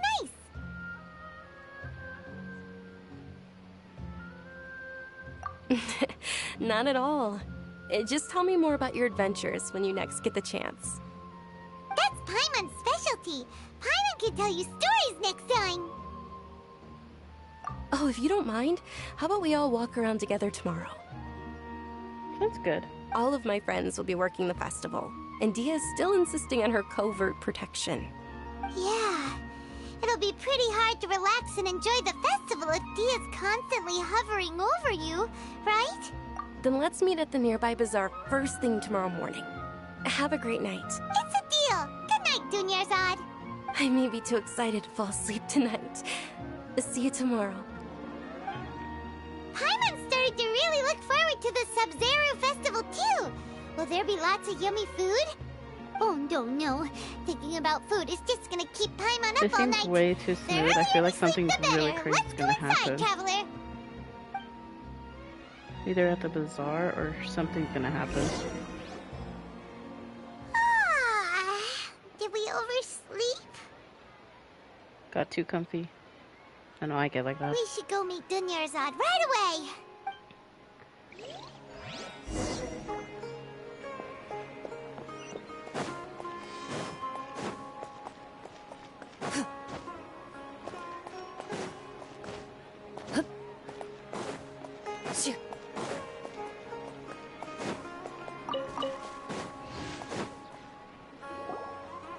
Traveler, Paimon, I've been waiting for you two. Good morning, Dunyarzad. We must have overslept a little bit. Not at all. I arrived early. Today is finally here. I must cherish every moment as if it were gold. You've worked so hard for this day. You gotta enjoy it to the fullest. You know it. Oh, it's just that, as expected, I had some trouble falling asleep last night. I'm hoping my body won't be too much of an issue today. Well, shall we? Let's start with the stalls over there. Many vendors came out of the blue to support the event, and they insisted on covering costs themselves. Let's go give them some business. They paid for everything out of pocket? Oh, sounds like they're not in this just for the Mora. They all said that contributing to a lively festival atmosphere is more important than money. Especially since we don't often get to celebrate Lesser Lord Kusanali's birthday. This is a stall offering foods from the Haftmewa feast. Oh, you could tell straight away. I thought most people nowadays wouldn't know. Mushrooms, flowers, and all kind of fruit? It's all vegetarian stuff. Oh, Paimon's a little disappointed. Paimon's a little carnivore. What's the Haftmewa feast you mentioned just now? It's another Sabzeruz festival tradition. People used to set their tables with 7 different foods. Generally speaking, the most common selections were foods like Rukashva mushrooms, Nilopala lotuses, Sumera roses, Sunsetias, Kapalatas, Hara fruits, and Zaytun peaches. So, the Sabzeruz festival is a vegetarian holiday? I guess so. You don't have to be a vegetarian to enjoy the spread. We just use the 7 foods to symbolize the 7 virtues of the Dendro Archon. Wait, but if that's the case, if Sumeru uses vegetarian food to represent the Dendro Archon, then wouldn't the Pyro Archon's festival be full of food like roasted fowl, juicy meatballs, grilled steak? Oh, Traveler, we have to go to Natlan as soon as possible! I hope your wish comes true one day, Paimon. Thanks! So it doesn't make shit about How that about one. we also check out some of these other stalls?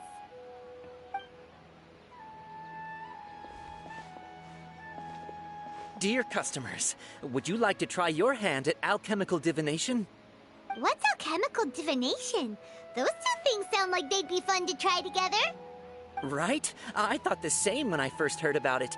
It is said to be a mysterious craft invented by none other than Lesser Lord Kusanali herself. So, how does it work? It's quite simple. After you give me any 2 alchemical reagents, I'll use them to perform a random transmutation. Sure sounds random. So random that it will probably fail. That is precisely what we need. After the transmutation fails, your one and only diviner here will interpret the remnants.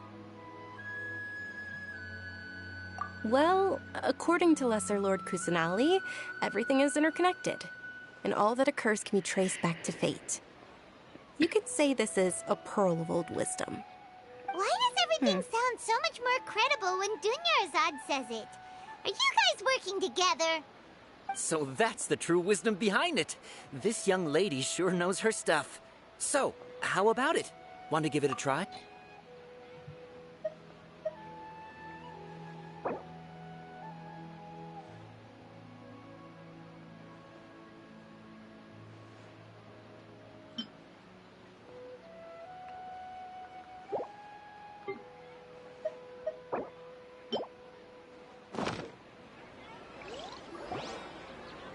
Okay, one moment.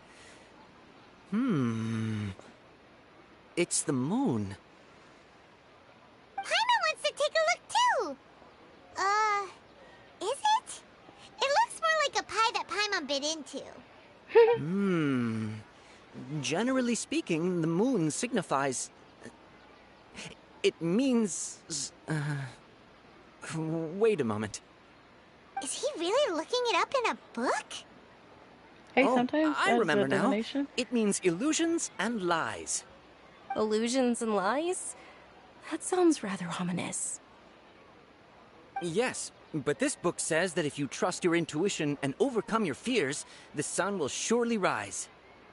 He's not even trying to hide his book anymore.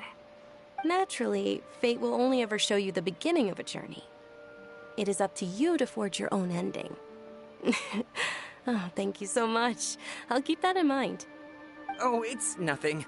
I'm just learning as I go.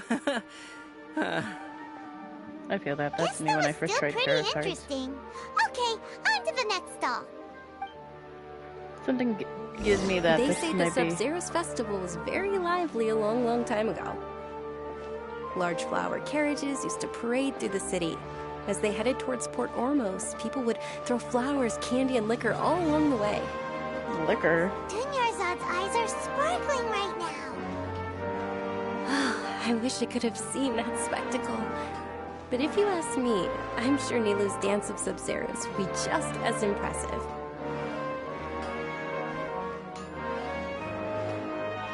Where are we going, Dunyarzad? Okay. Attention! Soldiers, fall into formation if you want any Yalda candies.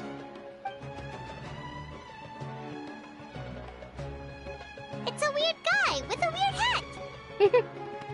Hey, it's Dunyarzad! Wow! Miss Dunyarzad, the children love you even more than the Yalda candies.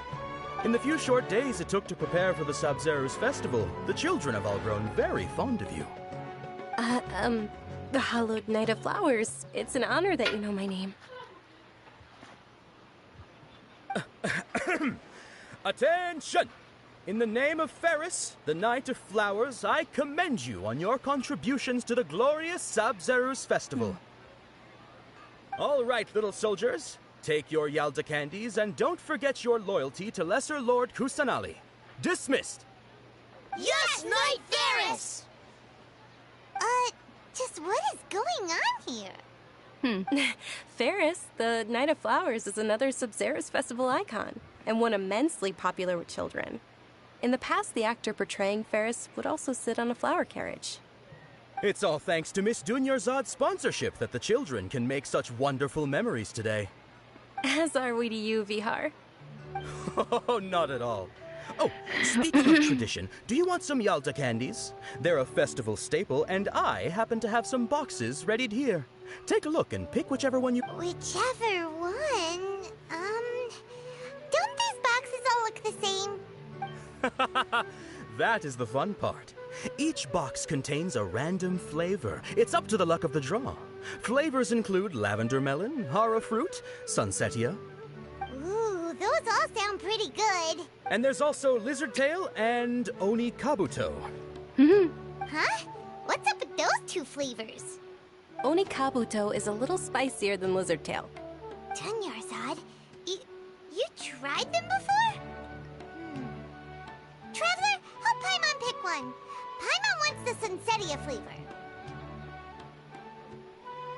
It's all right. Paimon believes in you. Thanks, Paimon. I also believe in your intuition. Aw. I have a horrible intuition. Great! These boxes of candy are numbered 1 to 5 from left to right.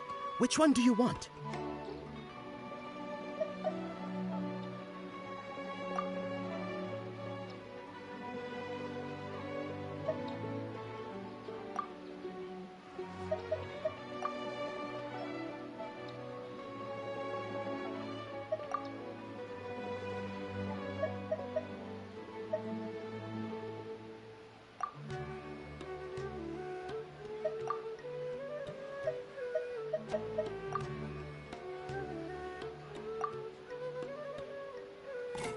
Attention! That's unfortunately Lizardtail. Oh, Paimon thought you survived so many epic battles because you had incredible luck. But looks like Paimon was wrong. The Sunsetia-flavored candy was in box number 4. How about this? The most important thing is that everyone has a good time at the festival. So please, take both boxes. Really? Thanks a lot, Knight of Candies! It's Night of Flowers, not Night of Candies. Paimon really wilted the carriageless Knight of Flowers. They all basically sound the same. We got our candy, so let's keep going. Oh, actually, I just remembered that I left something behind. Since you're here, can you come with me to get it? Dunyarzad, you probably forgot because you're so excited about the Sabzeruz festival. How embarrassing. As long as we don't have to slow walk back to, through the whole festival again, then it'll be fine.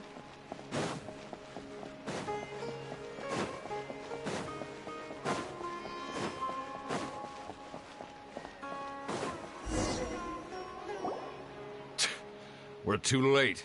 Who knew the little lady was such an early riser? I know, right? Hey, wait a minute. Boss, isn't that her? Oh, that most certainly is.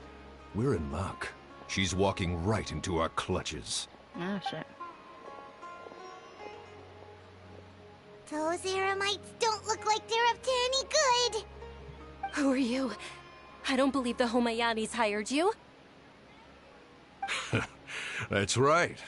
We haven't received any of their mora, but I wonder how much the Homayanis would shell out to get you back. They're a gang of kidnappers! Traveler, hurry and protect Dunyarzad!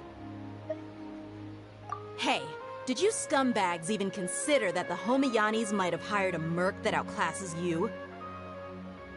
You're... Dia!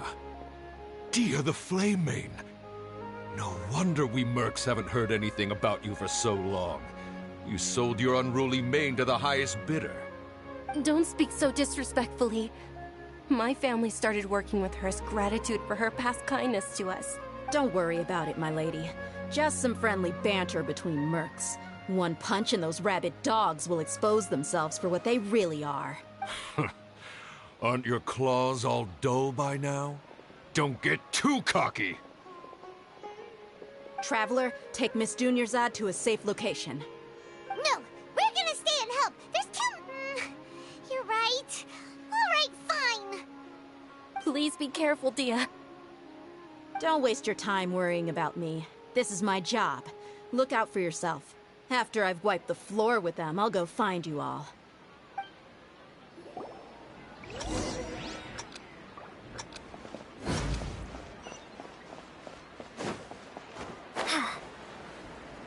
There she is.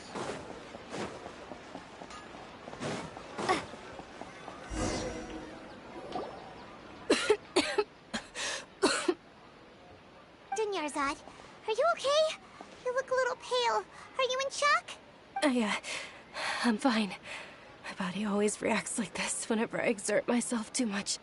You sure you're okay? I'll be fine after some rest. I'm more worried about Dia.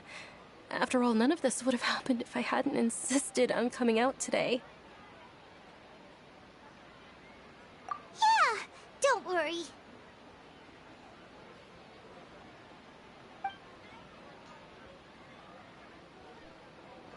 My lady, Traveler, found ya. Dia! took care of them so fast! Any more of them? Or rather, did anyone follow you? Dia, your arm. Oh, this? I'm fine. It's just a scratch. Normally, they wouldn't have been able to land a hit on me at all, but I'm still getting used to this new greatsword. Please, let me take a closer look. Come on, it's nothing. Us mercs aren't as fragile as you think. Hold on, you said something about a new greatsword. What happened to the one you were using before? About that. Well, I sold it, because I was low on Mora. Stuff like this happens every now and then. It can't be. The anonymous donation that was used for the venue's final round of preparations?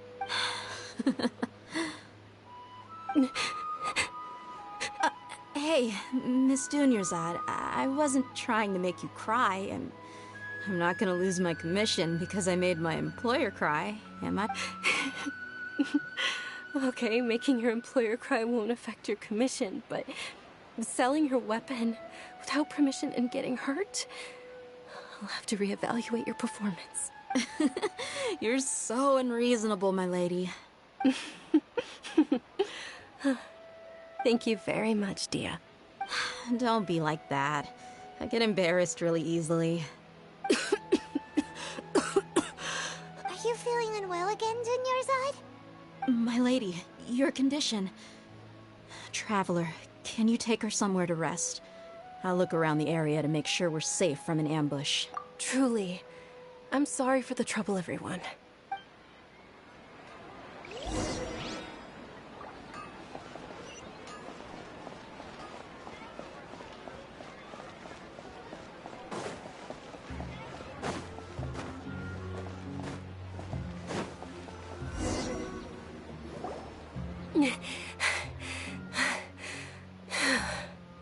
Are you feeling better, Dunyarzad?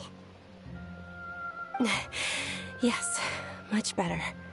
Just give me a few moments and I'll be good to go. I didn't realize you were concerned about it. I guess I shouldn't continue to keep it a secret. I was actually born with Elazar. It's terminal now. Oh, shit. Can't believe it's Elazar! Oh, you've already heard of Elazar. In that case, you probably know about its severity. Sumeru's current medical advancements still haven't been able to find a cure. The disease's progression can only be delayed through environmental therapy. Dunyarzad. There's no need to be sad. I've always lived with Elazar and I came to terms with it a long time ago. Compared to the simple fact that I'm afflicted with this, its effects on my life have been much more painful. I know that my family loves me dearly. They've done all they can to provide the best environment for me so that I can live for that much longer. However, I know I will one day succumb to this. Did you know? Before I ran away from home this time, the world outside of my home didn't even know that I existed. Since I was a child, all I could do was sit on my bed and stare at everything outside of my window. I'm sure my family's worried and disappointed in me for running away, but I just didn't want to have any regrets. Man. I wanted to meet other people. To me, there's nothing more beautiful than being able to meet and speak with others. Not to mention the incredible time spent preparing for the festival. The joy on everyone's faces here, and all the support I've received from friends like Dia. This way, when my final day does arrive, it will be less sorrowful. At the very least, many people will remember that I once existed in this world, right? As long as you don't forget Paimon, Paimon also won't forget about you. No, even if you forget Paimon, Paimon will still remember you. Thank you two so much. I apologize for the depressing conversation. This is out of character for me. To be honest, Lesser Lord Kusanali gave me the courage to do all of this. If it weren't for her encouragement, I wouldn't have taken that first step. Thanks. There will always be frustrations in life, but I know that the point of living is not to leave behind any regrets. Oh, right. Isn't it almost time? Huh? Isn't the Dance of Sabzeruz about to begin? It's the part of the festival that Nilu will recreate that legendary scene with her most splendid dancing. And the Sabzeruz festival will conclude amid everyone's applause and blessings. And with that, my wish will also... Then what are we waiting for? Let's go to the stage! Yeah, we should still make it in time. That sucks though. She and Collier are like, ooh, not well.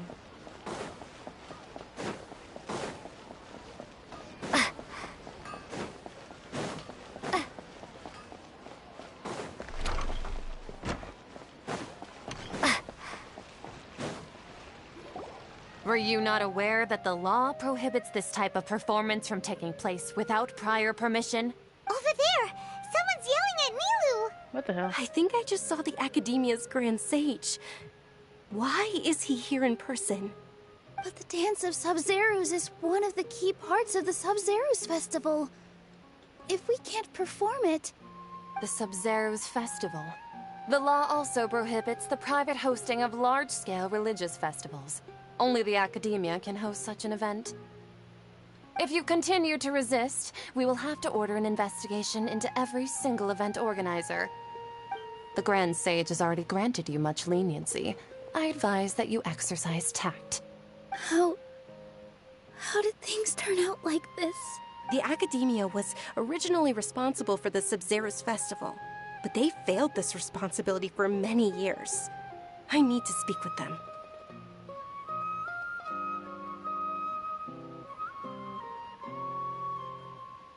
This is a hard pill to swallow, but you're right. Things would only get worse. Art, dance.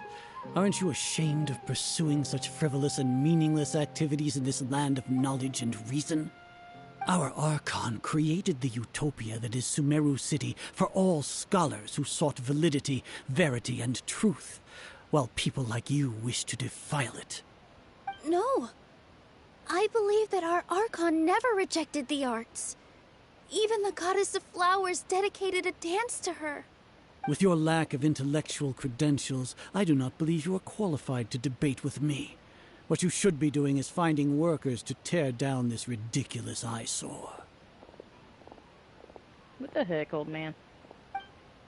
When we return, have the scribe draft an ordinance before the next Nyargarbaha Day that prohibits public art performances. We will announce it to the public later via the Akasha. Understood. I will inform him when I return. The Sabzeruz Festival. Go celebrate the birth of that god to your heart's content. Nilu, are you okay? Oh, Dunyarzad. You all saw that just now? The Grand Sage ordered us to stop the performance. Yeah. Let's go somewhere the Academia can't find us and perform there. But how do we let everyone know? And what about the atmosphere on the stage? Or we could get people to block them off so they can't interrupt the performance. No. They just threatened to investigate the organizers. If we were caught... Nilu, it's all right. Don't worry about it. But you've been looking forward to the Dance of Sabzeruz so much. And I know how important this festival is to you. I don't want you to have any regrets. It's okay. Seeing you care this much about my feelings is more than enough. It would be too risky to continue the Sabzeruz Festival at this point. I don't want to get everyone in trouble. If you say so. But you can sneak out for the next Sabzeruz Festival, right? We'll make sure the next one is a smashing success. The next one. Yes. Okay. It's a promise. It will be a smashing success. I can't believe this is how things turned out. Those heartless geezers. It really is okay. There's nothing we can do about it. Still, I'd be lying if I said I had no regrets. I would have loved to see Nilu's dance.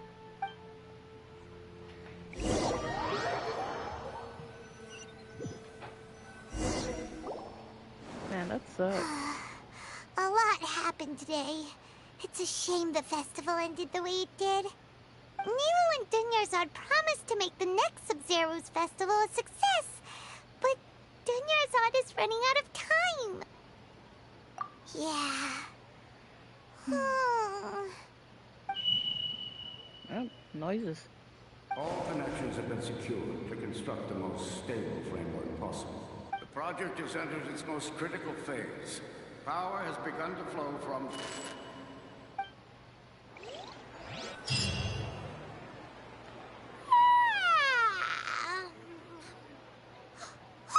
We're gonna be late! It's all because you wouldn't get out of bed! We should go meet Dunyarzad right away! Wait, are we having a repeat day?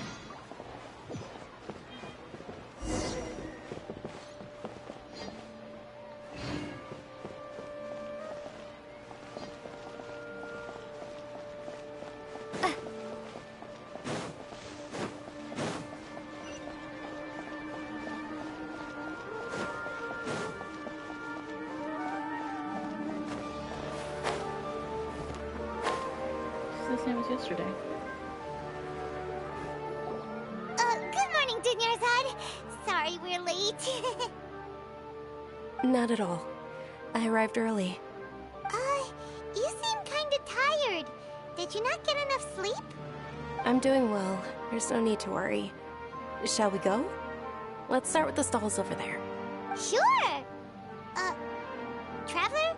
Why are you just standing there? Let's get going!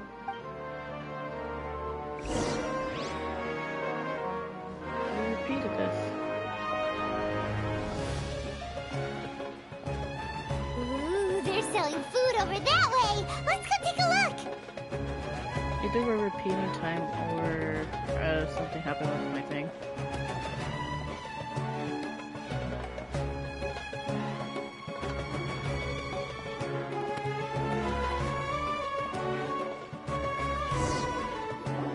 This is a stall offering foods from the Haftmewa feast. You are quite well informed. They're all plants!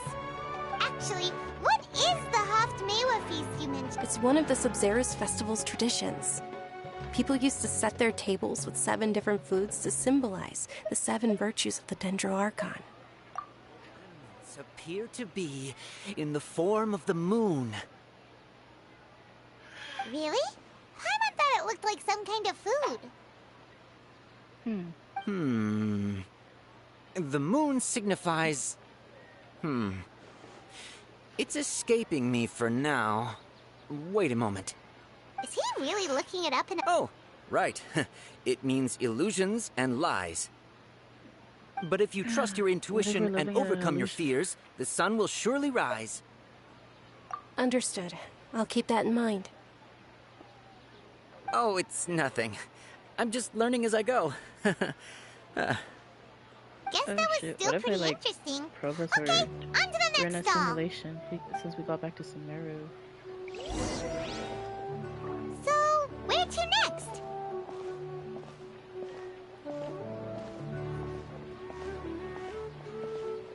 Out of all the things it had as like replay, it's slow walking with Dunyarzad.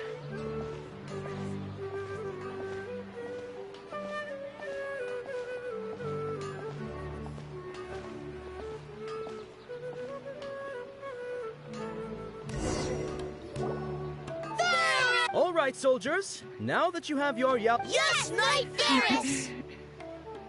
What's going on? Is this a... Ferris, the Knight of Flower. It's all thanks to Miss... Oh, do you want some Yalda candies? I happen to have some boxes ready here. Take a look and pick whichever one you want. what's to pick? Don't these boxes all look the same? It's not that simple. Ooh, how interesting. And there's also lizard tail and... Why do those flavors even exist? Traveler, help Paimon pick one. Great! These boxes of candy are numbered 1 to...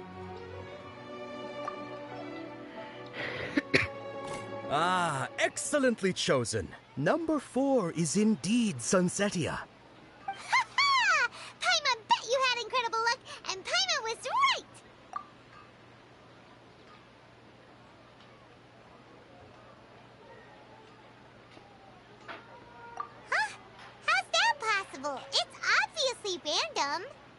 Maybe we didn't sleep very well last night. Or maybe we slept too much.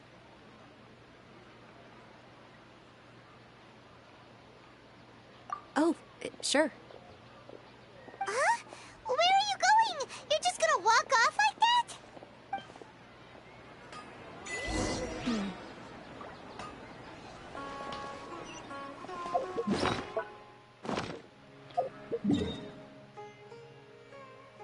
Something tells me I should try to switch over to being Dendro real quick.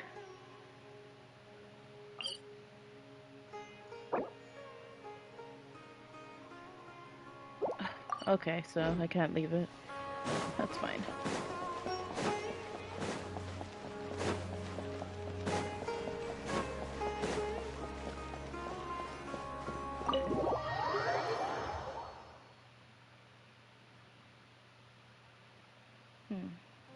A feeling of deja vu? Oh, Paimon knows what that is. It's when you feel like you've already experienced whatever is going on. In that case, Paimon also felt something like that today. But that's just our brains playing tricks on us, isn't it? So why'd you run here in such a hurry?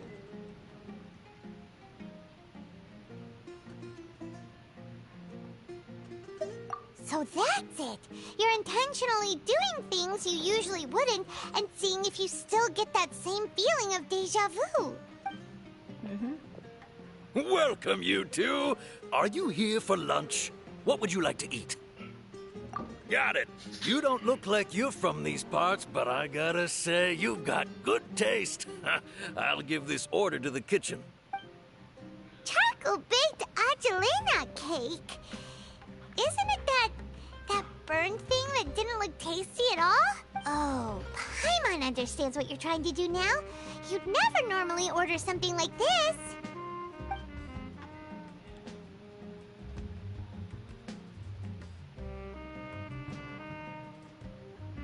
That thing? Isn't this going a bit too far?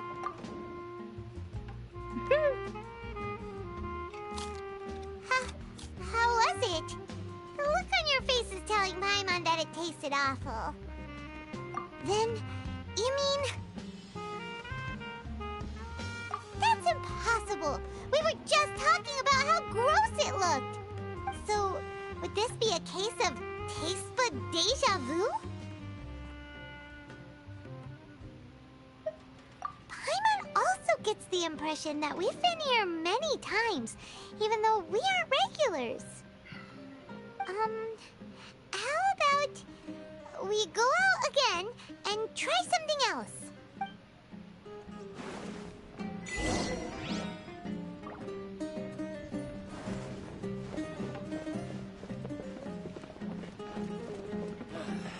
You just can't beat the atmosphere here.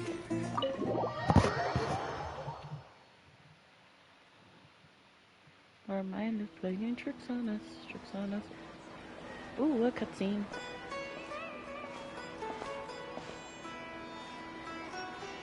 Hey! Dinyarzad is sitting by herself on that bench over there.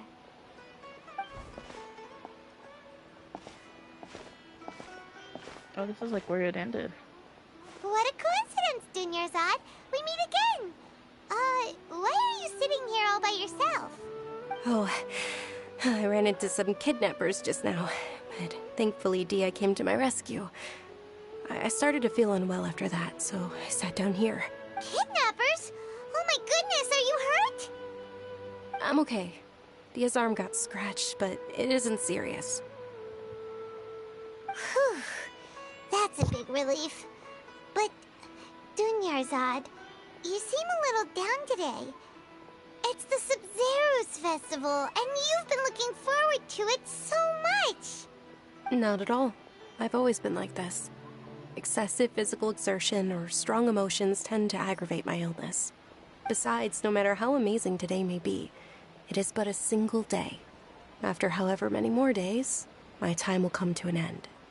Paimon doesn't quite follow you, and Paimon feels like something's really got you down right now. It really is fine. I don't mind.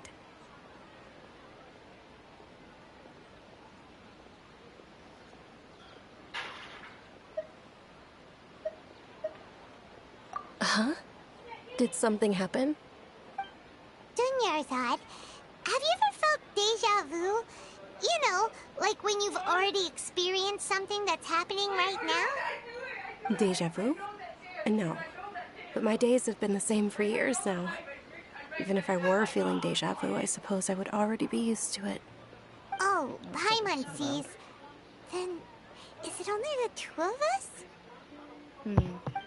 It's almost time. Huh? Time for what? Nilou's Dance of Sabzeruz is about to begin. Let's go.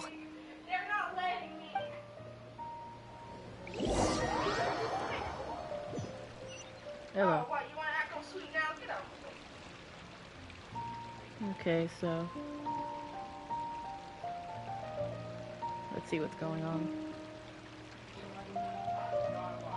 With your lack of intellectual credentials, I do not believe you are qualified to debate with me.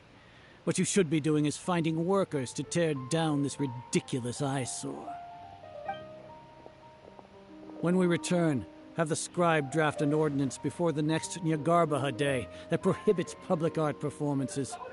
We will publicly announce it later through the Akasha. Understood. I will inform him when I return. The Sabzeruz Festival. Go celebrate the birth of that god to your heart's content.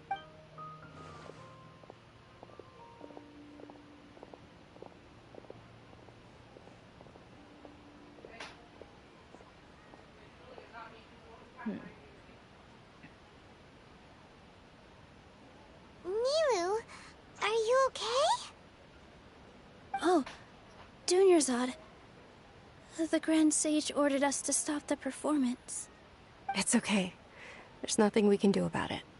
But you've been really looking forward to this. I don't want you to have any regrets.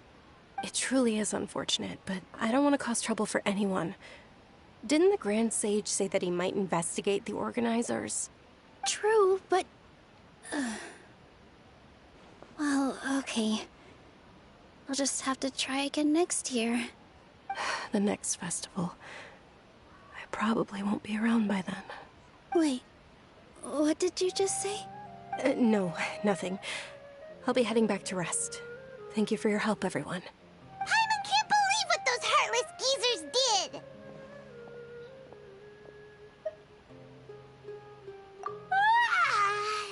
Did Dunyarzad already go back? We should also return and get some sleep. It's gonna go again.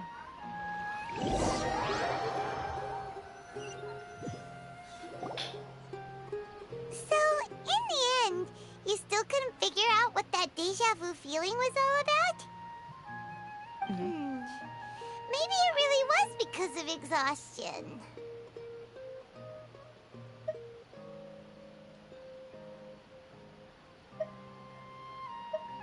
Same here. That's why Paimon stopped thinking about it halfway through the day. Then, how about we settle in and get a good night's sleep? For now, we can chalk things up to exhaustion. We can do more thinking tomorrow. There's a static there. Observing a modest drop in the output of Jnana energy, but values still remain within normal parameters. Continue to monitor for variances in the data and find the cause as soon as possible.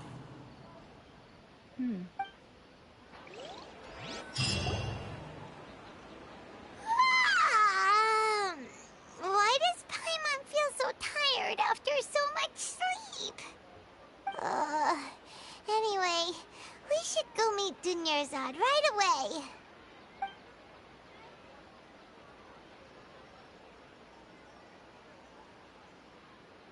Great.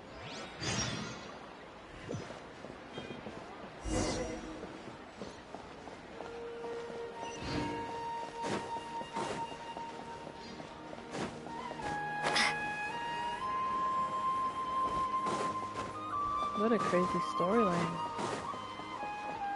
wonder what they're doing to us in our sleep, honestly. Good morning, Dinyarzad. Sorry to keep you waiting. Not at all. I arrived early. Huh? Paimon thinks you sound kinda tired. Did you not get enough sleep?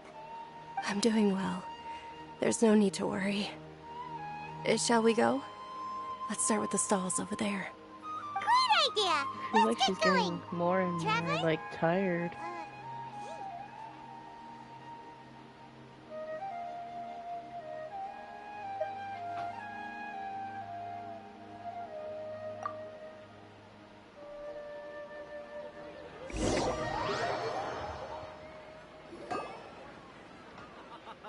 It's all thanks to Miss Dunyarzad's sponsorship that the children can enjoy the Sabzeruz festival.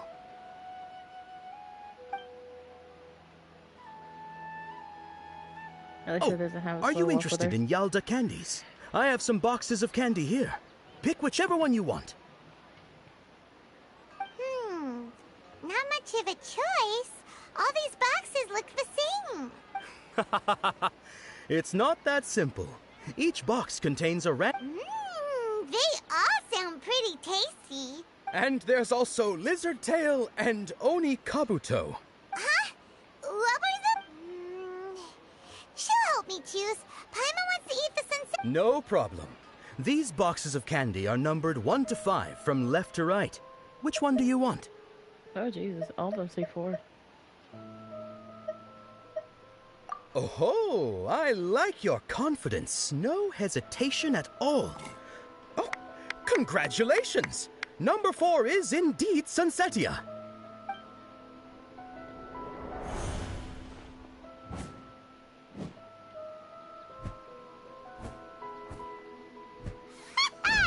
Paimon knew she always had incredible luck.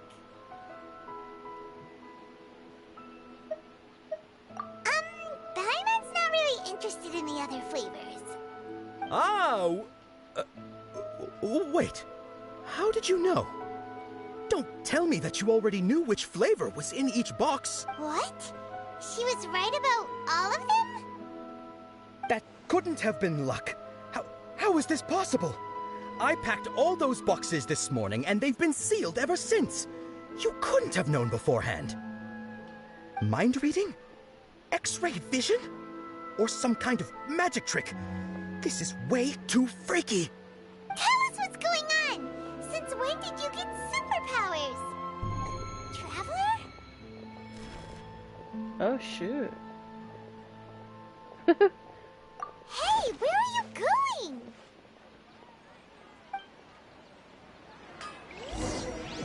What's going on? Did you see something? Us leaving Dunyarzad without letting her know is kinda rude, you know.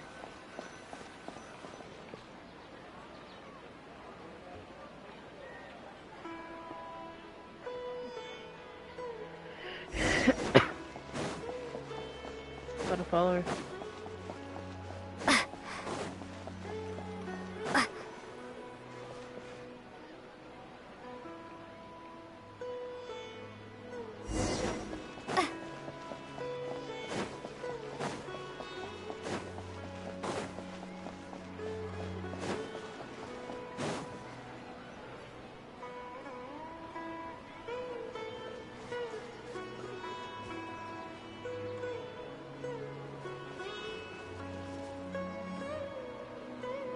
What are you looking for?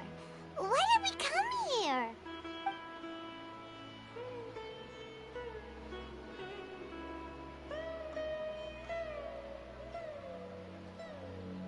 Traveler?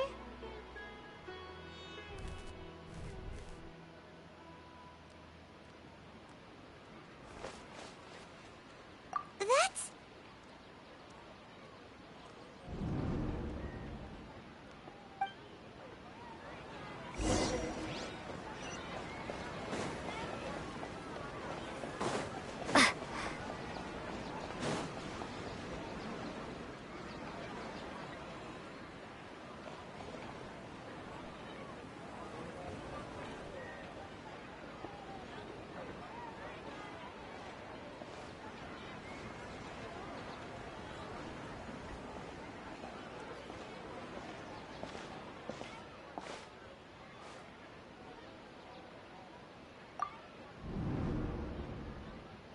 description.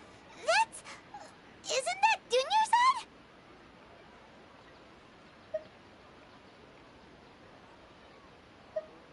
What's happening here? Why are there 2 Dunyarzads? You already know that this isn't your first Sabzeruz festival, don't you? I'm sure you already know how to use this. A knowledge capsule? Where did you get it? What's inside? You should use it too, Paimon. You know Paimon? Well, this seems kinda sketchy, but Paimon feels like this is Hella what we sketchy. should do. This thing is so trippy.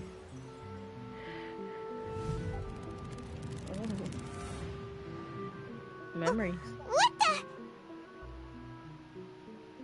This is our 20th time at the Sabzeruz festival? 20th time? Huh? No. The 30th? 40th? Just how many times have we been to the Sabzeruz festival? Have we been trapped in a single day? If it weren't for you, we wouldn't have even realized. What the heck was inside that knowledge capsule? Your memories are still scrambled? Try your best to remember. This isn't the first time we've met, and I answered that question a long time ago. Let Paimon think. Oh, it's coming back. Meeting you was the real catalyst for restoring our memories, and the knowledge capsule was just your means of showing our minds the way. What about everyone else? Why are you only helping the 2 of us? Your sense of deja vu is stronger than everyone else's, yes?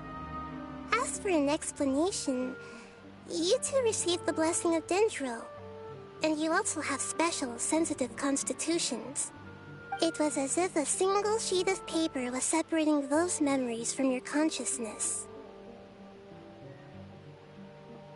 A familiar question. I think this is the 7th time you asked that. As you can see, she isn't doing well. You probably sensed it too. The Dunyarzad you were just with is different from the first Dunyarzad you met. That first Dunyarzad is in front of you right now, and she doesn't have a lot of time left.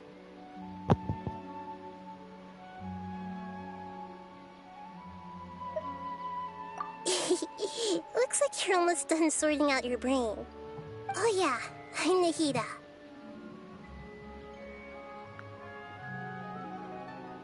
Good, you passed the test. What's happening? You can awaken our memories, and you seem like you know what's going on. Oh, wait, please don't tell Paimon even you don't know. Everything in this world runs in a loop. This cycle is called a samsara.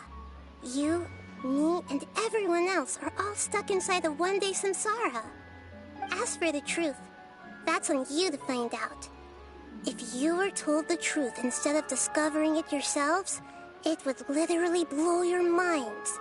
I don't know how you'd be after that. I can only give you surface-level help, like bits of information and subtle hints. For the rest of the time, I'll be doing all I can to slow down Dunyarzad's illness. She looks like she isn't doing well at all. Her illness gets worse after each Sabzeruz festival. If we can break out of the samsara, I might be able to save her. But as things are right now, she's just a small bird in the sky that's about to lose its last feathers. All I can do is raise a gale to delay her fall. You sure love to use weird analogies. Analogies are wonderful tools. They let you use existing knowledge to understand unfamiliar things. Okay, so, with what you know so far, what do you think the truth is?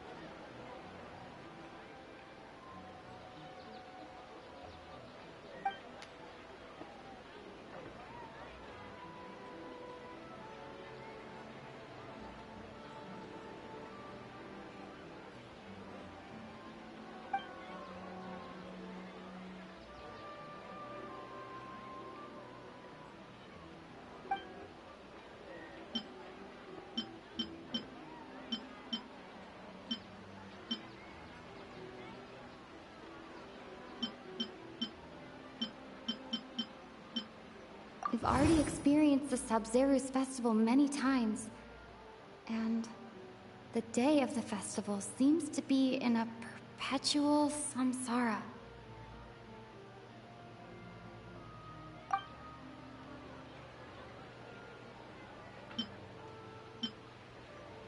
Grand Sage said, go celebrate the birth of that god to your heart's content. Did he mean something more?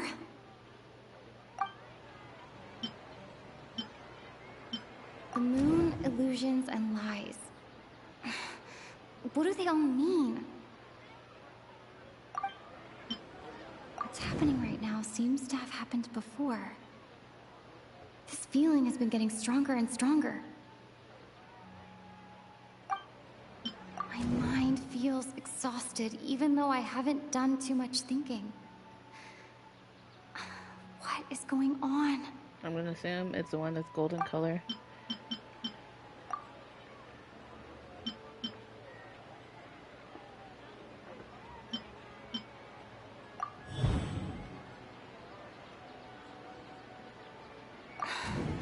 That should be it. The flow of time is endlessly cycling within one single day.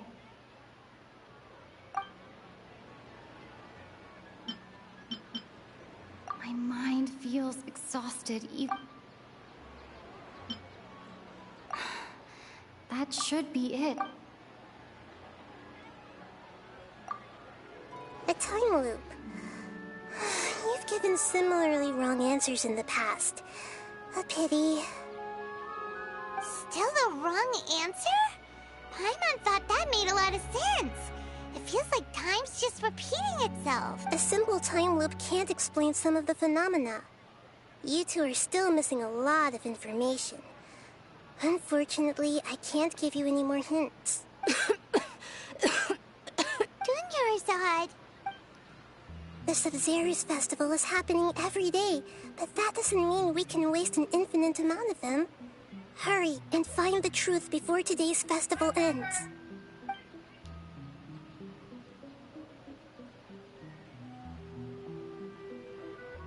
Great. Let's think about our current situation.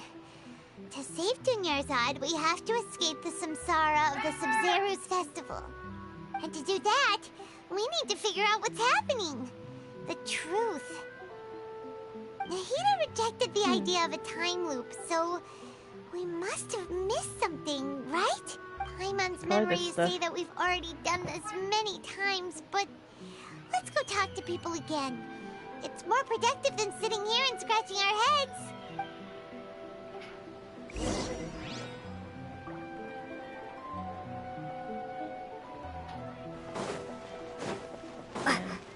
So it must be that thing that they're doing in the middle of the night. Whatever they're doing.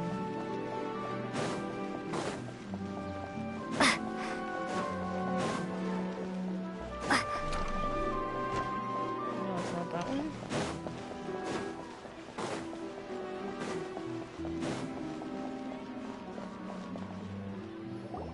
Hey there! Hey, it's you guys again. Where's your culture? She's feeling a little unwell. I see. Did you come back to buy something? I guarantee the freshness of my products. I harvested them from the forest just yesterday. Huh? What brought this about? I hurried back from the forest yesterday, and I'm selling produce here today. I haven't felt anything strange. To put it another way, if you really think about it, was yesterday truly yesterday? Did you actually come back from the forest yesterday? What kind of philosophical nonsense is this? Are you two daydreaming? Didn't you know that no one dreams in Sumeru? Go somewhere else if you want to find someone to daydream with. He actually has a point. Is this a dream? Is everyone dreaming? True. It's so weird that people here don't dream. Why is that? Anyway, if this all really were just a dream, we would have woken up a long time ago. Let's keep asking around.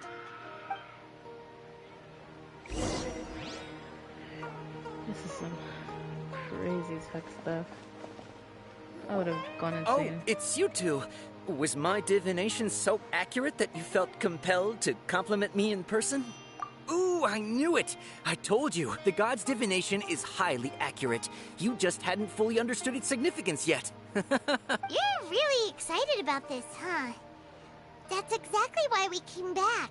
Help us better understand it. Help you better understand it? Well, that isn't exactly what I excel at. So, you're admitting that you don't have a clue? Anyway, what kind of situation did you get into?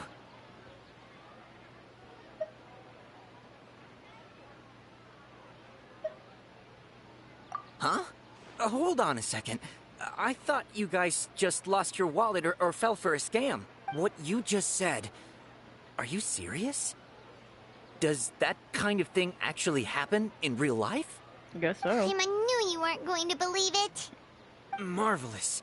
Truly marvelous. I believe you. Recall the interpretation of your divination. The moon, illusions, and lies. It really felt like an omen. When you say it like that, the divination does sound like it's related to what's going on. Can you read any more into it? I believe that the Archon's revelations are never more than vague hints. Anything more specific is beyond the reach of mere mortals. The book only says, if you trust your instincts and overcome your fears, the sun will surely rise. So that's how it is. Looks like fortune-telling is just fortune-telling. It's no good we haven't made any progress. Who else can we talk to? Ferris? Oh, Dia. Paimon remembers that we tried talking to her a couple of times, but she always thinks we're playing pranks on her. You think she'll brush us off again? Yeah, if we tap into Dia's strong sense of responsibility as a mercenary, then she'll definitely take us seriously. At this time of day, Dia's probably just finished beating up those kidnappers.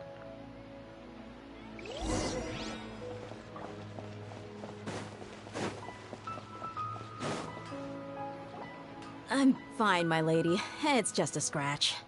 Perfect timing. Both of you are here. Paimon, Traveler, you came at just the right time. Listen, there was a dangerous Huh? You saw? Then why didn't you jump in earlier? If someone was protecting Miss Dunyarzad, I could have went all out. Anyway, can you do something for me? You want the Traveler to take Dunyarzad somewhere to rest up while you check to see if there's still any kidnappers around. Did Paimon get that right? How did you know what I was going to say? We need to say something convincing.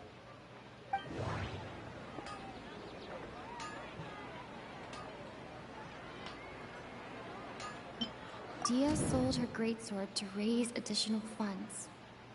And then she was injured because she wasn't used to her new weapon.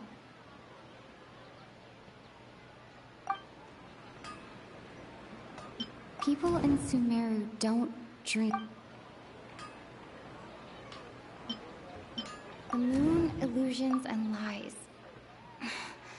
What do they all mean? My mind feels exhausted, even though I haven't done too much. Dia sold her greatsword to raise additional. Let's do it. Tell her, Traveler!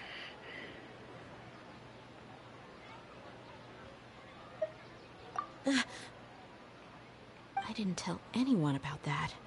Including Miss Dunyarzad. You couldn't have known. And just now, you literally took the words right out of my mouth. What's going on? All right, so this is the situation. It's kinda hard to believe what you just told me. First, let me make something clear. Most of us desert dwellers might not be the scholarly type, but we do have basic common sense. She's quieter than usual. Uninterested in anything and really gloomy. Yeah, she isn't the same as before, but her parents said that this is how she was like at first. Huh? At first? I don't quite understand what you're all talking about. I'll go rest on the bench over there. My lady, are you angry? All right, I'll give you the benefit of the doubt since you knew about my greatsword. Let's make this a quick trip. Miss Dunyarzad isn't completely safe. Just stay yes, don't go to sleep.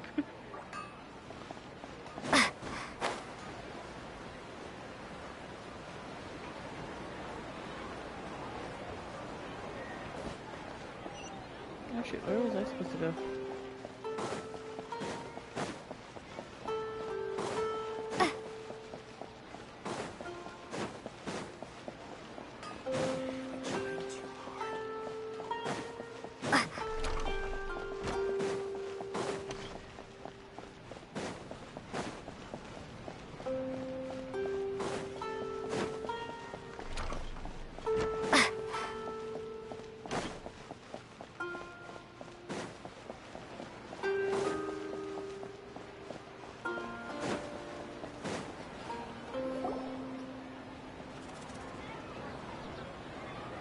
Nahida! We brought a friend!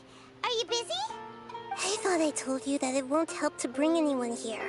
We just wanted her to see the real Dunyarzad's condition. The real Dunyarzad? Where and who are you talking to? Huh? I told you that you two are special.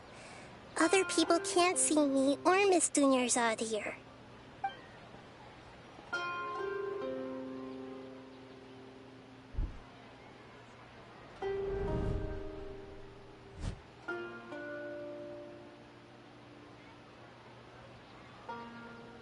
Hold on. Over there. Is that? Wow. How perceptive. Does she have invisible antennae? Miss Dunyarzad, she's lying down here, isn't she? How's she doing? Her condition's really bad, and she's basically in a coma. How did you know she was here? I can sense her aura. There are also lingering feelings of something like regret or disappointment. What happened? Do you believe us now? The Sabzeruz festival has been repeating itself. So, you think the sages are behind this? Yeah, they've always been against us. Wouldn't surprise me if they're using the Akasha to intentionally repeat the Sabzeruz festival as a sick joke. You have a point. Aside from the Dendro Archon, the Academia's sages are the only ones in Sumeru who could pull off something like this. Maybe there's more to the Akasha than we know. Right! Didn't you awaken our memories using something that looked like a knowledge capsule? That means you must know something about the Akasha! The Akasha relies on the power of a gnosis to operate, as it is the manifestation of the God of Wisdom's power. It compiles the wisdom of the entire populace, and it grants knowledge to the people.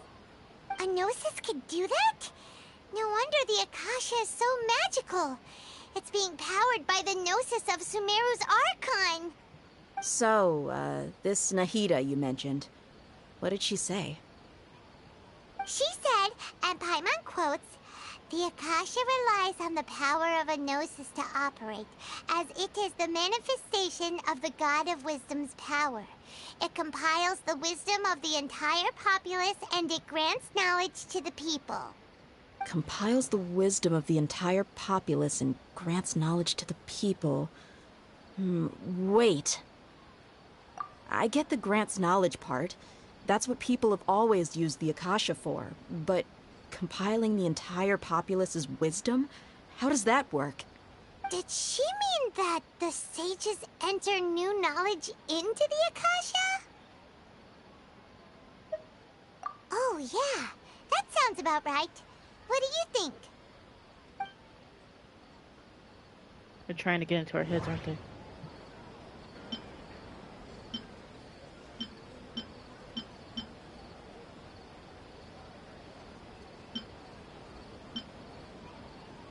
My mind feels exhausted. exhausted, even though I haven't done too much thinking. What is going on?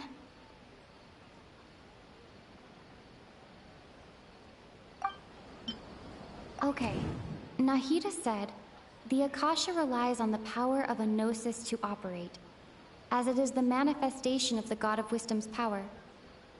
It compiles the wisdom of the entire populace, and it grants knowledge to the people.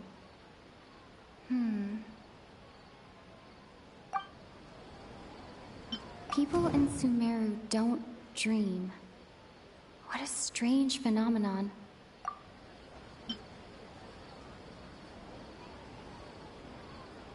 That doesn't sound right. I need to carefully think things through.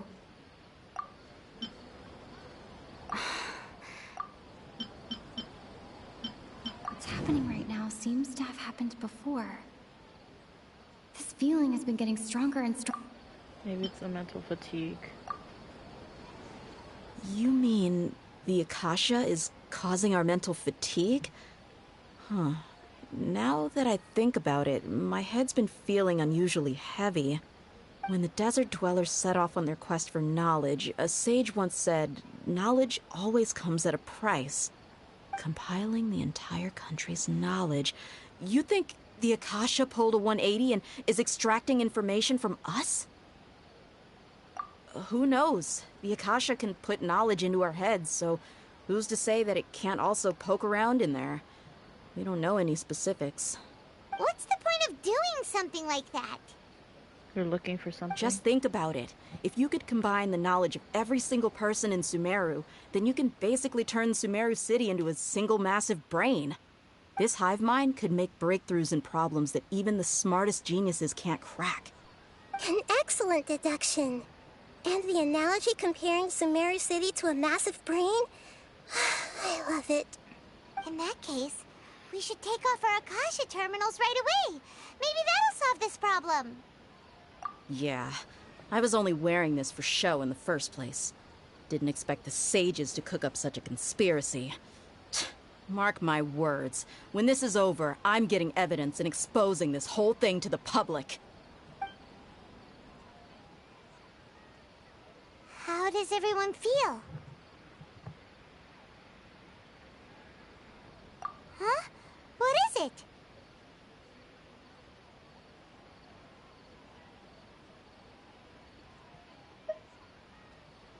Oh, that!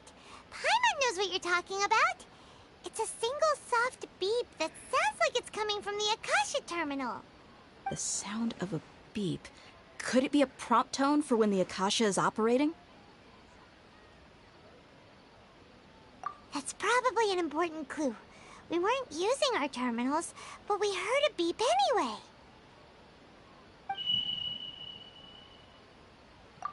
Oh, shoot. Traveler, did you hear that? I heard it too. Our ears aren't messing with us. There was definitely a beep, but it sounded like it was coming from inside my head. What the heck? We took off our Akasha terminals. Oh, what the heck? It's getting darker, and then I can't hear anybody. Phase runtime has exceeded its expected length. At this rate, there may be casualties. But we cannot lose all of our progress. Oh, this is so trippy.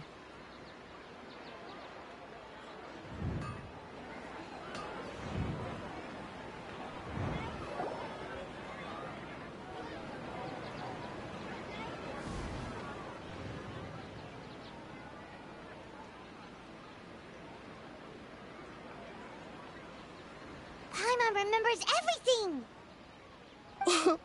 Good. You adapted quickly this time.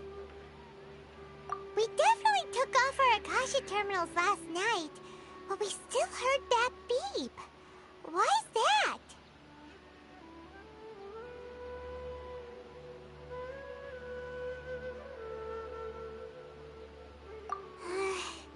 But now we can at least confirm one thing. The Akasha definitely has something to do with whatever's trapping us in this cycle. Oh, Paimon doesn't get it. Why would the Akasha go this far if all it wants is everybody's wisdom? It's extremely difficult for lab rats in an experiment to understand why they're being treated the way they are. If we're lab rats, then what are you? Nahida, you've never told us anything about yourself. I guess I'm the moon. The moon? Wasn't that the result of our divination? Anyway, knowing who I am won't help you get closer to the truth, so you should focus on other things. Don't get distracted and miss any clues. Okay then. Dia helped us a lot yesterday, so let's go find her. If Paimon's reading the time correctly, those kidnappers should be showing...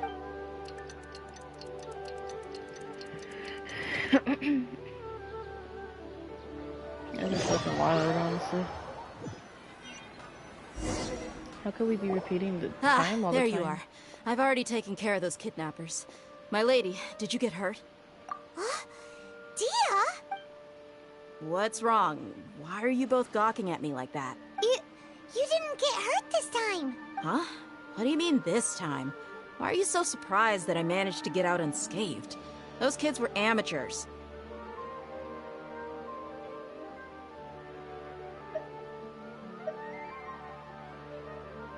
Shh! How did you know about my greatsword? I haven't told anyone about it. Please, don't tell Miss Dunyarzad. So Dia's lost her memories after all. Anything strange? You already know that I got a new greatsword.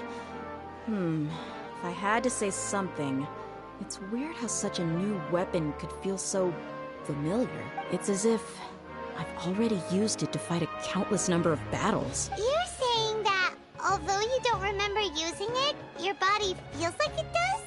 That's right. Both mercenaries and warriors heavily rely on muscle memory. Only knowing the theory of battle won't get you anywhere. Traveler, what do you think?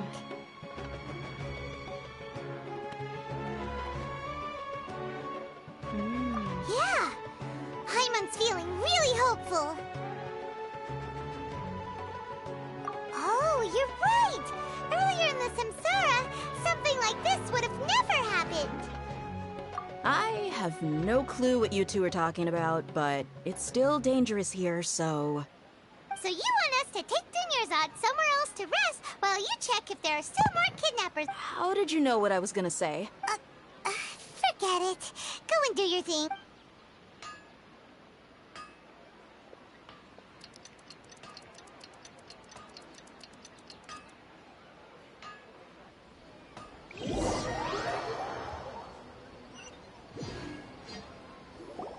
Whew. It's finally nighttime. Aside from Dia not getting injured, everything seems to have stayed the same. Listen, Nahida, we found out that Dia got out just fine today, even though she got injured every other time she fought the kidnappers.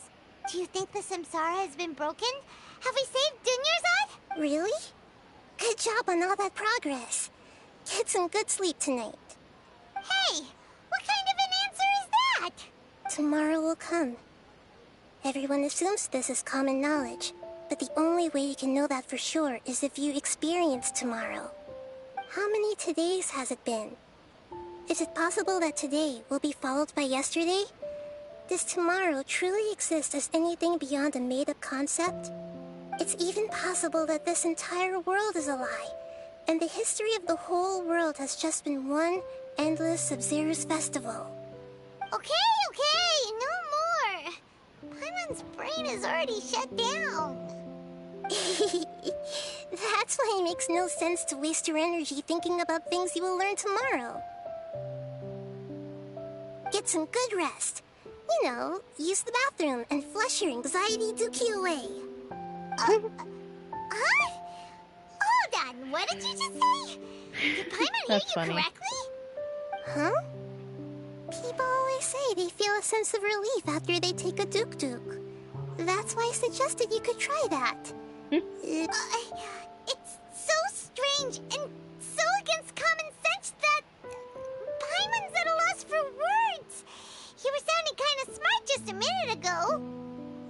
Yeah, even though it's happy and lively at the Sabzeruz festival every day, it feels like it's been a long time since we've really gotten to relax. Let's go back to our room. Okay. Continue the harvest. Compared to what we stand to achieve, these sacrifices are trivial. Sacrifices? We're still in the same day! Nahida, you already knew last night that we didn't break out of the Samsara? Why did you tell us? Would there have been a point? You would have spent the night with new worries, with tomorrow still out of reach. In that case, you might as well rest within that brief moment of hope. An opportunity like that doesn't come by often, and I thought it might help you clear your minds. Paimon thought the Duke did that! Whatever. Guess you were looking out for us after all. Of course. In the time we've been together, you two have been everything to me. Paimon's flattered and everything, but maybe you're taking things a little fast. What I mean is, even though I had asked you to solve this puzzle, you two are still the only ones who can see me and sense my presence. In other words, if you weren't here, I may as well not exist.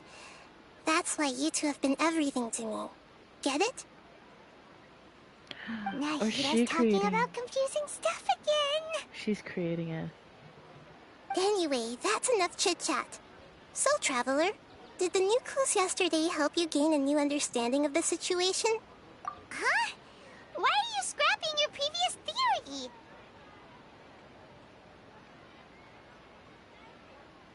Oh, yeah! You're right! Gosh, how did we not notice that? In a simple time loop, people's physical conditions should also reset. So, what's your new hypothesis?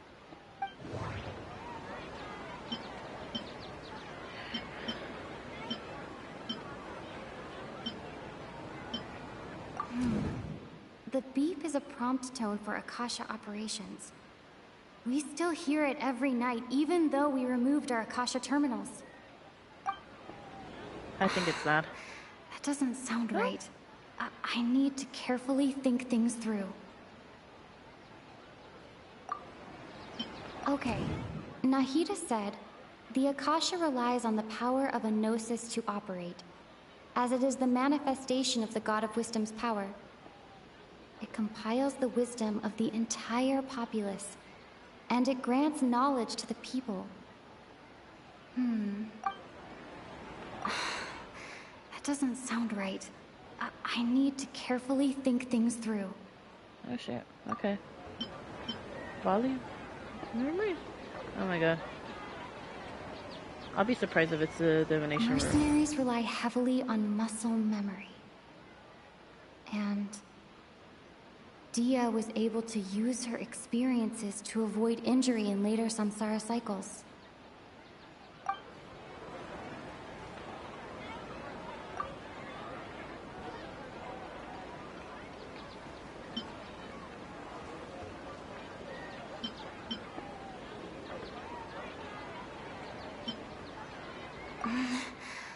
I can't seem to cohesively piece everything together.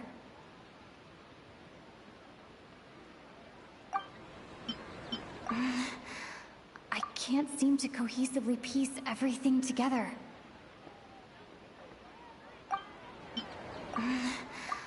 I can't seem to cohesively piece everything together.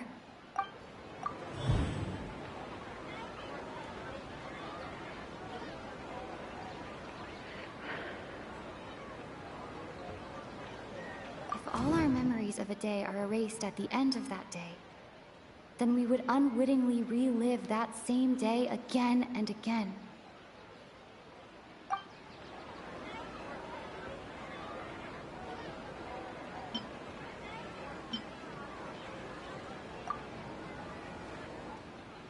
Oh!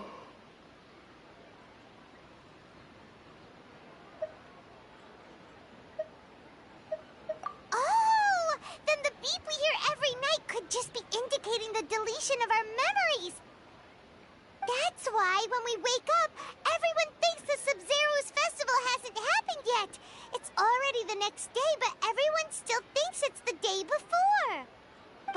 Muscle memory can't be erased.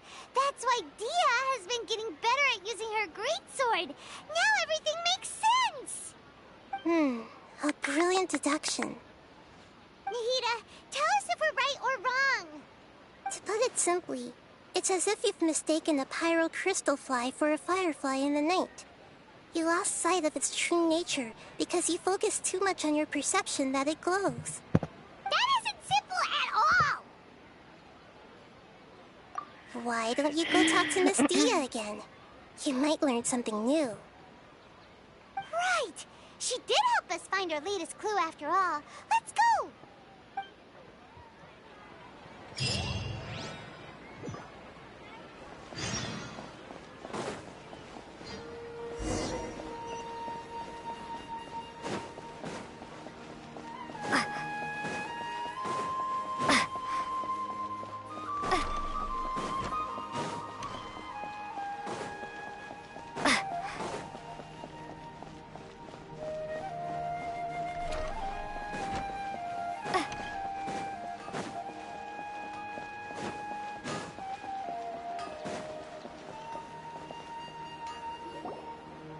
There you are.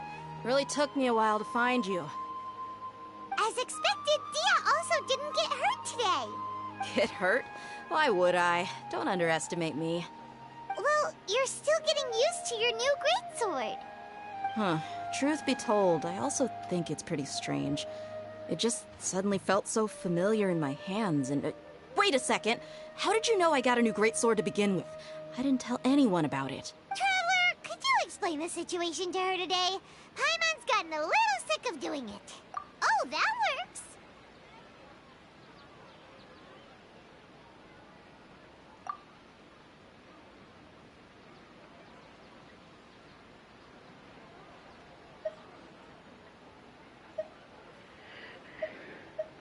What happened to you guys while I was gone?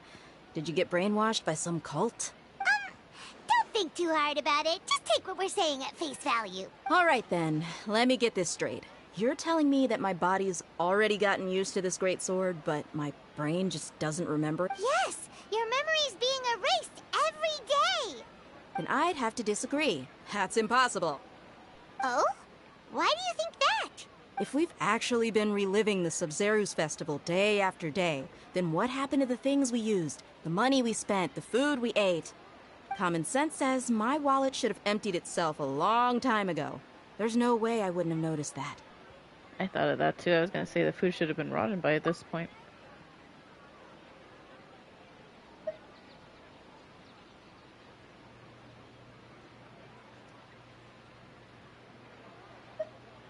Right!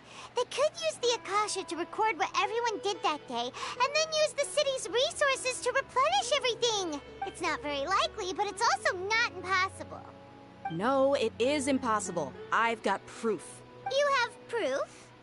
Where? You two are surprisingly serious about this nonsensical discussion. Fine, I'll play along for a little longer. Come with me, Miss Dunyarzad. Please come along as well. I still can't guarantee that this area is safe.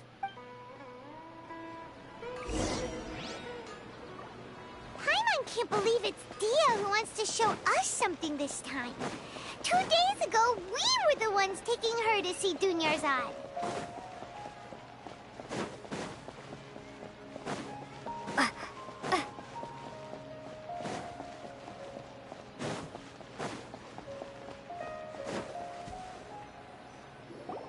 This is it. Huh? This is a wooden training dummy. What about it? See those marks on the dummy? Those are the result of several days' worth of practice. Let's say the sages didn't replace it every day. Shouldn't it be hacked to pieces by now? That's true, but what if they did? Then the sages would have had to reproduce every mark I left during previous training sessions. I'm a professional fighter. My martial school has always emphasized the importance of refined control. The force, angle, and entry point of each strike is calculated and deliberate. That's why I remember every mark on the dummy, as well as my state of mind as I made each strike. It's just as they say, each swordsman has their own unique style, and even the same swordsman can't make the same cut twice. It would be impossible to copy these marks. Is it really impossible?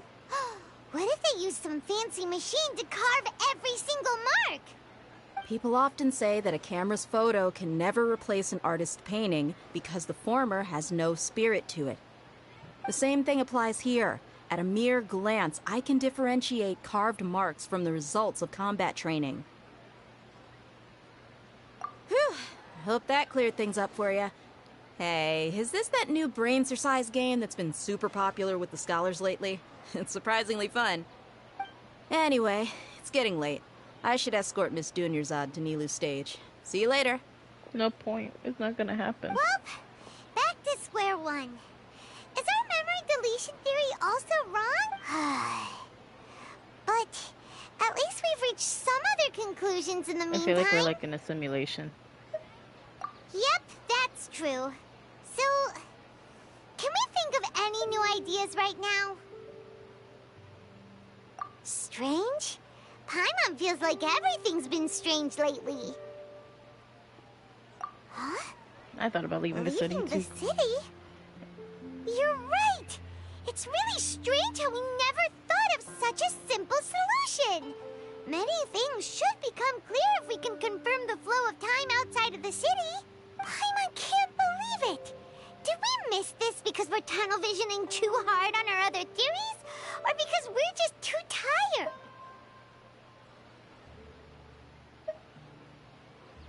How about we go back and ask Nahida? Maybe we've forgotten something.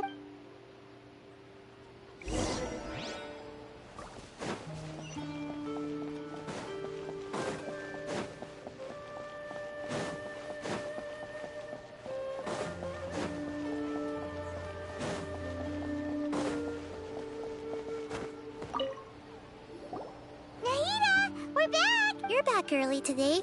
Did you find something new? Sort of. We're mostly sure now that we're not in a time loop. And we also aren't in the real world. But at the same time, we have a new question. Leaving the city. As far as I remember, you've mentioned your plans to do that twice before. We did? But we don't remember anything. What happened after we talked about those plans? What did we say when we got back? Let me think. I don't think you ever actually told me what the outcome was. Oh, it's probably more accurate to say that both times you never came back the whole night. But you two sometimes stay out the entire night anyway, so at the time, I didn't think too much about it.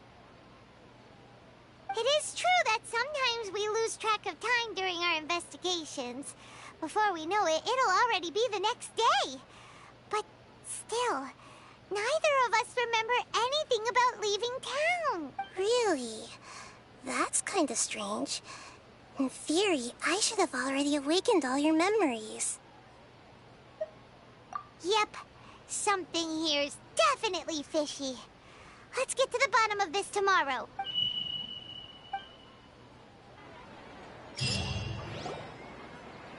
Our memories are back! About that... Well, where should Paimon begin? Traveler, aside from your memories that were just restored, I have another message for you. Listen to it and you'll understand. Can't go back. There are countless spaces here. Our Sabzeruz festival in Sumeru City is just one of them. Can't go back? Countless spaces here. Or Summers. Traveler, you should be missing 2 days worth of memories. Paimon will fill you in. It's time to carry out our plan from yesterday. Okay, let's go.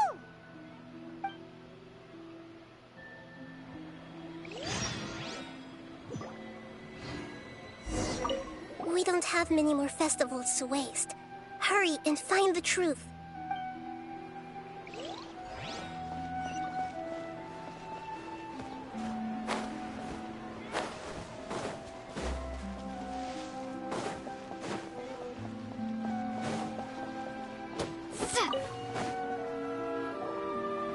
Why can't we leave the city?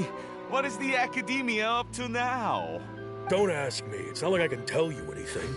This is a direct order from the Grand Sage. Just wait until tomorrow. I have a real emergency. My goods have already arrived at Port Ormos. If I don't hurry, they'll be stolen. That's your problem. Make sure you make a request in advance next time. But it's not like you can just predict business matters in advance. It looks like the Academia already announced a lockdown for Sabzeruz City today. How completely unsurprising. Let's go and question them. Hello, sir. Why can't we leave the city today? Here we go again. Don't ask me. I don't know either. We just received an order that no one is allowed to enter or exit Sumeru today. They didn't tell us anything else.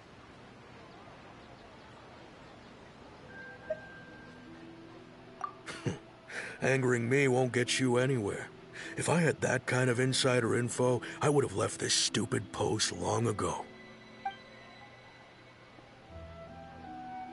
It looks like he really doesn't know. If we can't get anything out of him, let's take matters into our own hands. Why don't we climb over the walls? Those guards can't be everywhere. This is a good spot, and the guard hasn't noticed us at all. Let's hurry, huh? Why? Are you going to leave Paimon behind?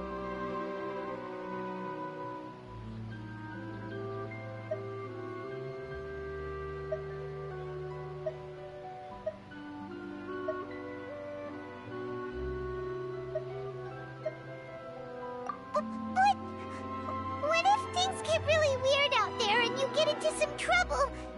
Then Paimon won't be able to help you. Oh, Paimon knows that Paimon can't do much, but we've always been together, haven't we?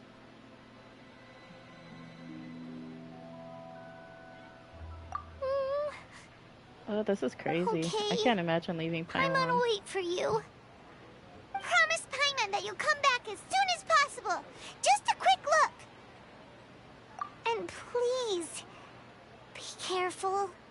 Ooh, this is scary. I know this is a memory, but that's crazy. Memories!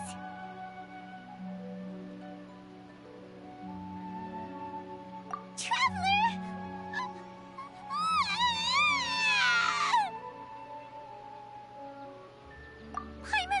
Paimon would never see you again! You just disappeared! Paimon waited for you for hours and hours at the city wall and you never came back! You promised Paimon that you were only taking a quick look! Paimon, calm down. She's here now. I don't think she understood what you were saying. Paimon doesn't care! Paimon wanted to go look for you, but you also said that Paimon should stay! Paimon was so worried and so scared the entire day!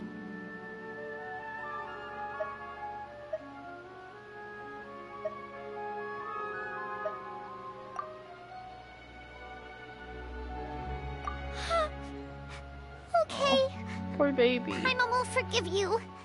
The most important thing is that you didn't actually disappear. Oh, Paimon was so scared that you had gone into another world. So what happened then? Paimon, can you tell us your perspective of what really happened yesterday? I see. Using two people's different perspectives. After that, you left the city. Paimon kept her eyes on you the whole time, but then you disappeared in an instant.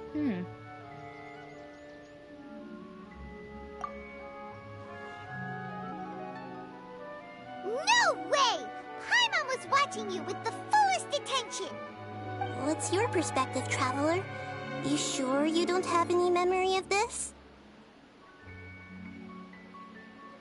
I guess that explains everything. You also lost your memories the last 2 times you tried to leave the city.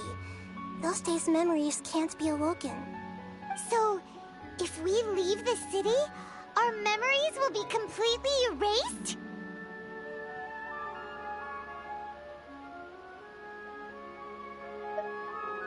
It really sounds like something big outside of the city is being hidden on purpose.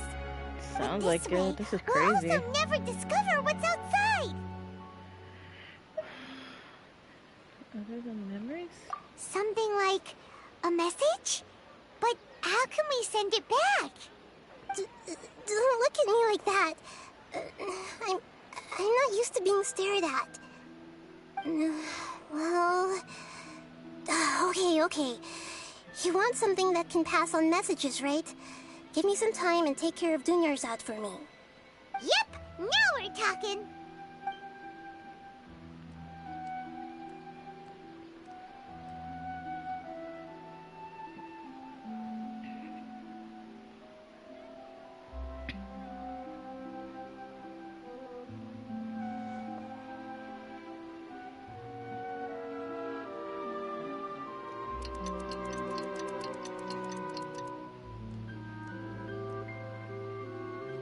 I'm done.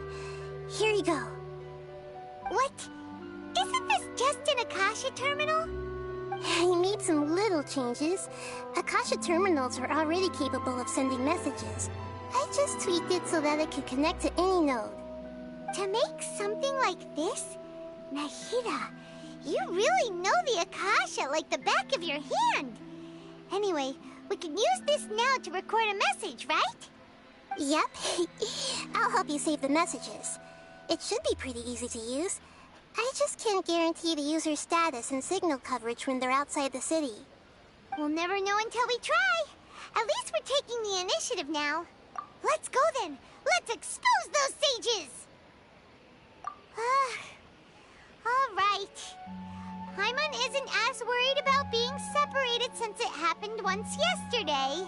But Paimon still isn't happy about it.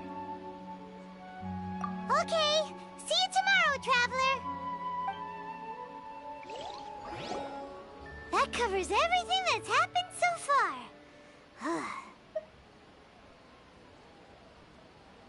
Yes. Although the signal was choppy and had some interference, we still managed to receive 2 messages from you when you were outside. Okay, now that you understand what's going on, let's hear the messages together.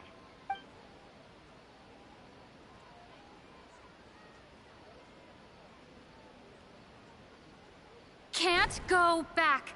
There are countless spaces here. Our Sabzeruz festival in Sumeru City is just one of them. I've entered another space. Before me are flowing sandstone and howling fish. Impossible and surreal sights. All these spaces are empty, except for the occasional ones that contain mute puppets rather than people. I can't sense any human presence. Oh, that's creepy.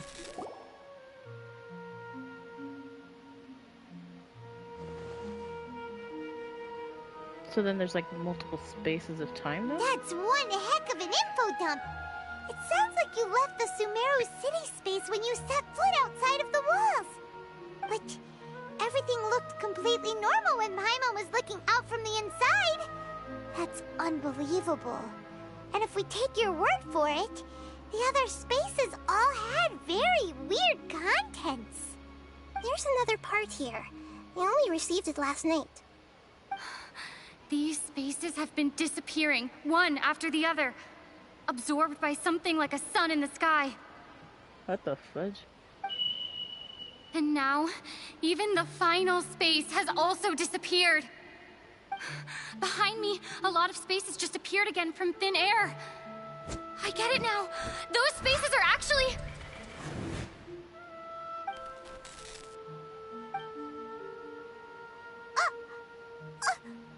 Why did the message end right there? What did the Traveler want to say? What are those spaces? Probably because yesterday just happened to end at that moment. Oh, right. Paimon did hear a beep from the Akasha. Did it come from here or from the message? The message. It should have come from the Traveler's Akasha terminal. After the beep, Traveler said even the final spaces also disappeared. Traveler, what do you think that final space could have been?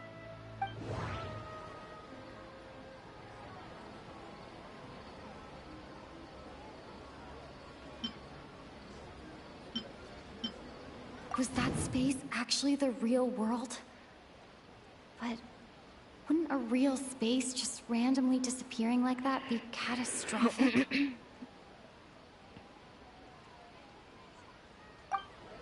All the bizarre spaces I saw outside the city had one thing in common: a lack of human presence. My impression is that each day in this samsara only ends at the sound of that beep from the Akasha. Dang, I'm gonna assume this. That doesn't sound right. I need to carefully think things through. That doesn't sound right. My impression is that each day in this samsara... Oh, so that's what it is! After the sound of the beep, the final space, the Sabzeruz festival, also disappears, and we're taken to the next day. Later on, Traveler also mentioned a bunch of new spaces materializing behind them. Do lots of new spaces appear every day? Paimon's head is spinning. Just what are these spaces anyhow? Well, consider this. For all the horrors of the Archon War, at its heart, it was just a game where a bunch of gods fought over 7 seats. So no matter how strange or spooky things may look on the surface, maybe all they point to in the end is a small and simple secret. Wow, the Archon War, huh? That's an analogy and a half.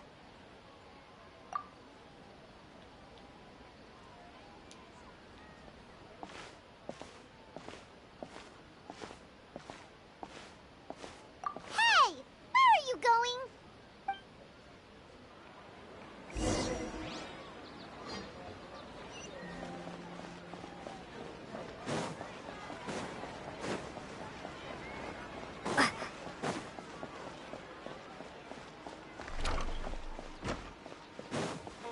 I believe so. This is like the most trippiest story ever.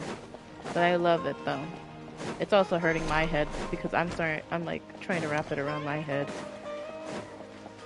Like they're not in a time loop. It's not the day after and they're erasing their memories. Then my guess is that they're in some sort of simulation that keeps going on from the next to another, but Do you want some alone time to think? crazy stuff. Alright This then, is crazy. Paimon won't disturb you.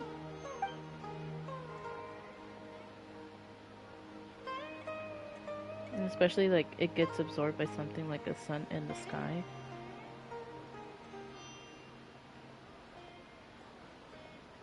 And then it talked about Sandy. The dance of Sabzeruz is about to begin.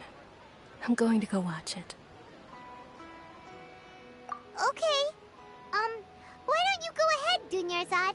We still have some other stuff to do first. Okay then. See you later. Have you figured it out yet, Traveler? Time is ticking away. Awesome! What is it? Paimon wants to know. Oh, wait, no. Let's meet up with Nahida first. You can tell us both together. This time, we're gonna get to the truth. I have no clue if like... Because I have a feeling like Nahida's behind it as well. Because we haven't even gotten to talk to any of the sages or anything. Like, why didn't we not go to this, try to confront the academia?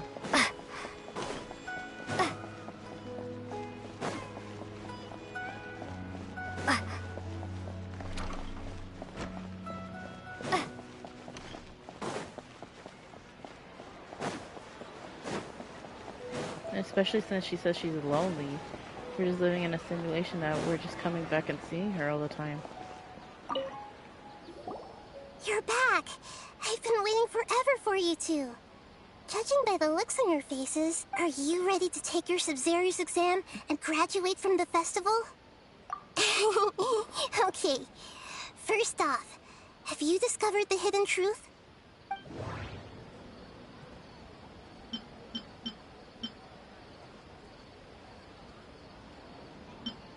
Oh, I hate this. I don't understand how to use this thing that well. All the bizarre spaces I saw outside the city had one thing in common: a lack of human presence. No, I haven't watched any of the teasers on YouTube. I should, though.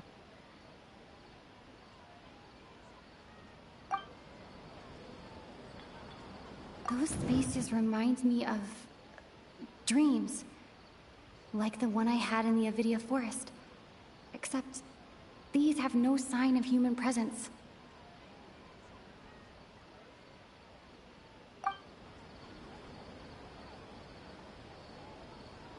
Okay, definitely for sure. The moon, illusions, and lies. What do they all mean?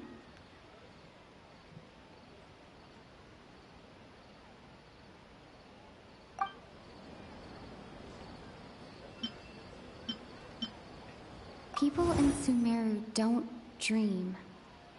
What a strange phenomenon.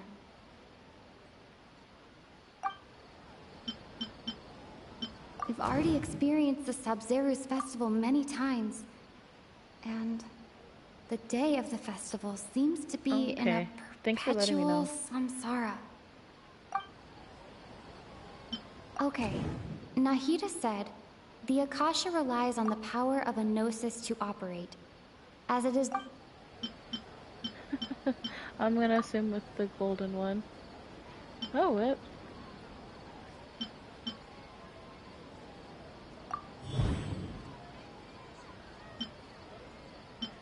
We are all in a dream.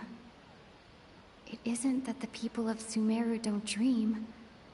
Rather, the Akasha is taking their dreams from them.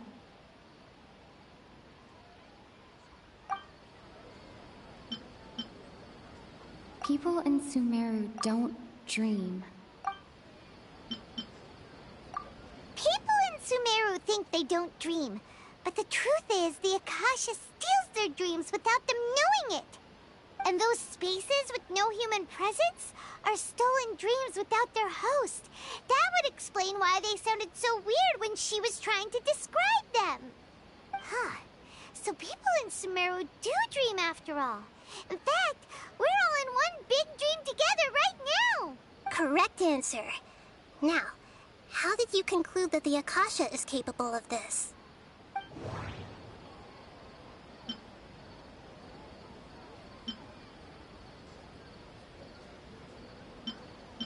It compiles the wisdom of the entire populace.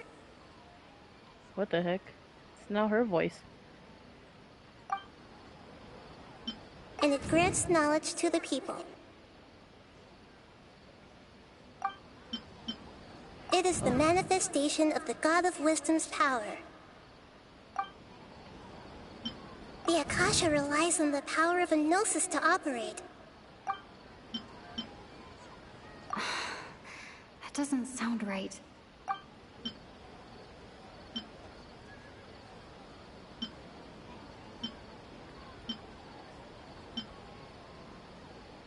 That doesn't... Oh, okay. Those dream-controlling creatures in the forest also get their power from the Dendro Archon, right? That would explain why the Akasha has the ability to control people's dreams, too. But is stealing everyone's dreams really how the Akasha compiles their wisdom? Isn't there anything more to it than that? Dreams are fantastical, complex, and full of imagination. People's brains are the most active when they're dreaming. In other words, dreams are rich bundles of human wisdom. So in other words, the complete opposite of how Hypatia understood it.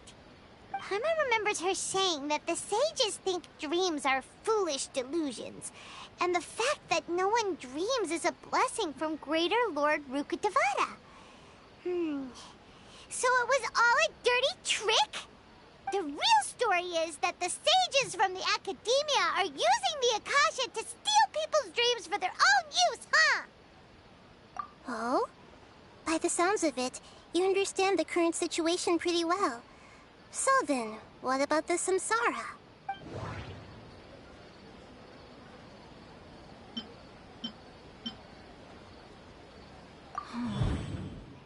Those spaces kept disappearing before my eyes. But as soon as that beep sounded, many more spaces materialized. those dreamscapes kept vanishing. But as soon as that beep sounded, more new spaces appeared.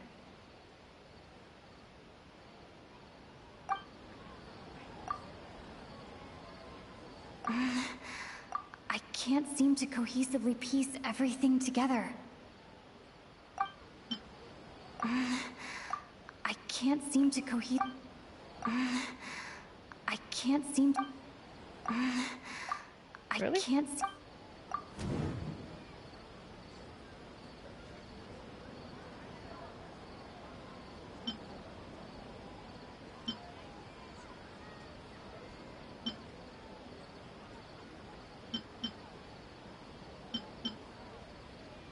Appearance and disappearance of dreams.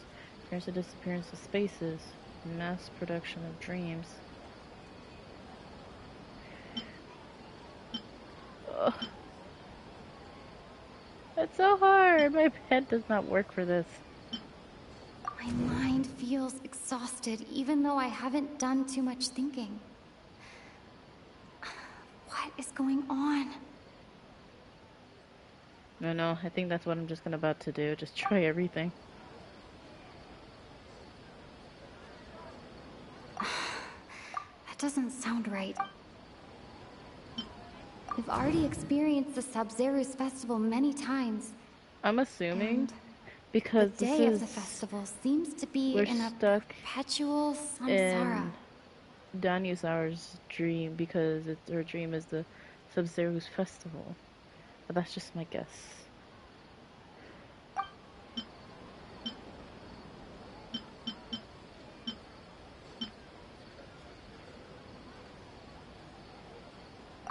Correct. The Akasha is keeping each person's brain in a constant dream state, but also separating their consciousness from their own dream. Their disembodied consciousness is placed inside the collective dream of the Sabzeruz festival along with everyone else's, while their now vacant dreams are harvested by the Akasha. No one is any the wiser as another day passes in the dream, and so begins another samsara cycle. People wake up to yet another dream about the Sabzeruz festival. The dreams that belong to them are once again harvested by the Akasha, and so it continues. So, this is like a dream factory, and the Akasha is a dream harvesting machine. Did Paimon get that analogy right? Very good, Paimon. Using analogies well is an excellent habit to get into. Okay, so that beep we keep hearing is actually from our real-life Akasha terminals. Taking off our terminals in this dream doesn't do anything. Alright, last question. Who am I?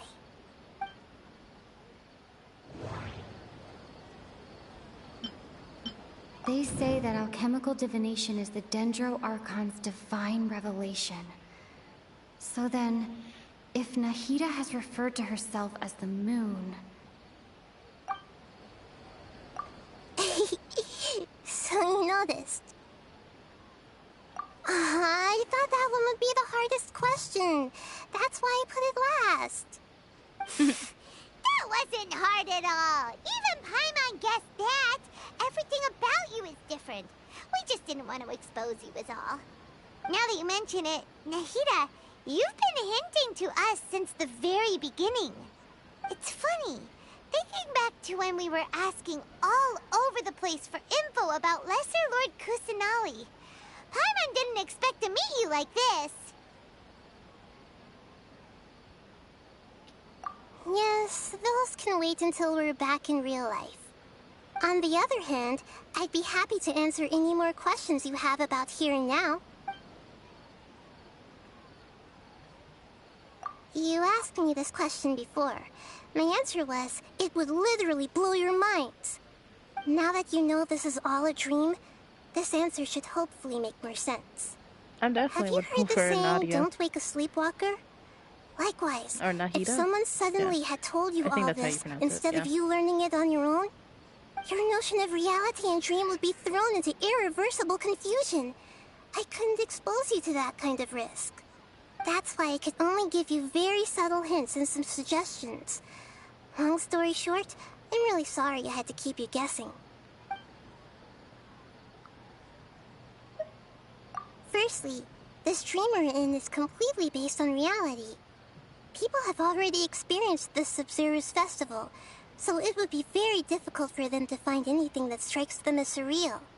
Secondly, you're probably wondering why people don't have any memories from earlier samsara, right? That's because people don't remember their dreams most of the time anyway. And in any case, their actual dreams are being taken away from them by the Akasha. So whenever they wake up in this dream of the Sabzeruz festival, they don't remember anything from their previous identical dream. That reminds Paimon. Traveler had a dream when we were in the Avidia forest, but couldn't see what it was about after waking up. Is that an example of what you mean? Makes sense. Only after receiving the blessing of Dendro can a person gain the Dendro element's dream-enhancing power. That explains the feelings of deja vu. Meanwhile, everyone else has no idea that they are in the Sabzeruz Festival Samsara, while their dreams are stolen from them over and over again. This is wild. Can humans really keep dreaming forever like this? Will it ever end? And if so, when? You might say your mental fatigue has already answered this question. Eventually, there's only so much that people can tolerate. Especially those whose health is compromised to begin with, like Dunyarzad. This relentless exploitation takes an even harder toll on them. People's lives are at stake here, and nobody knows a thing! We've got to put a stop to this!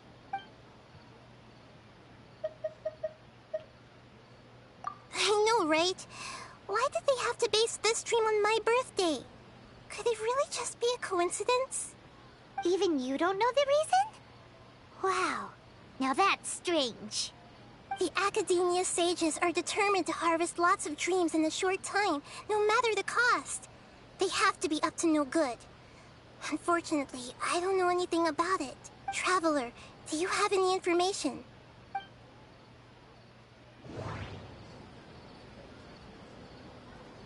Okay, Nahida said, the Akasha relies on the power of a gnosis to operate, as it is the manifestation of the God of Wisdom's power. It compiles the wisdom of... Grand Sage said, go celebrate the birth of that god to your heart's content. Celebrate the birth of that god? Could it mean...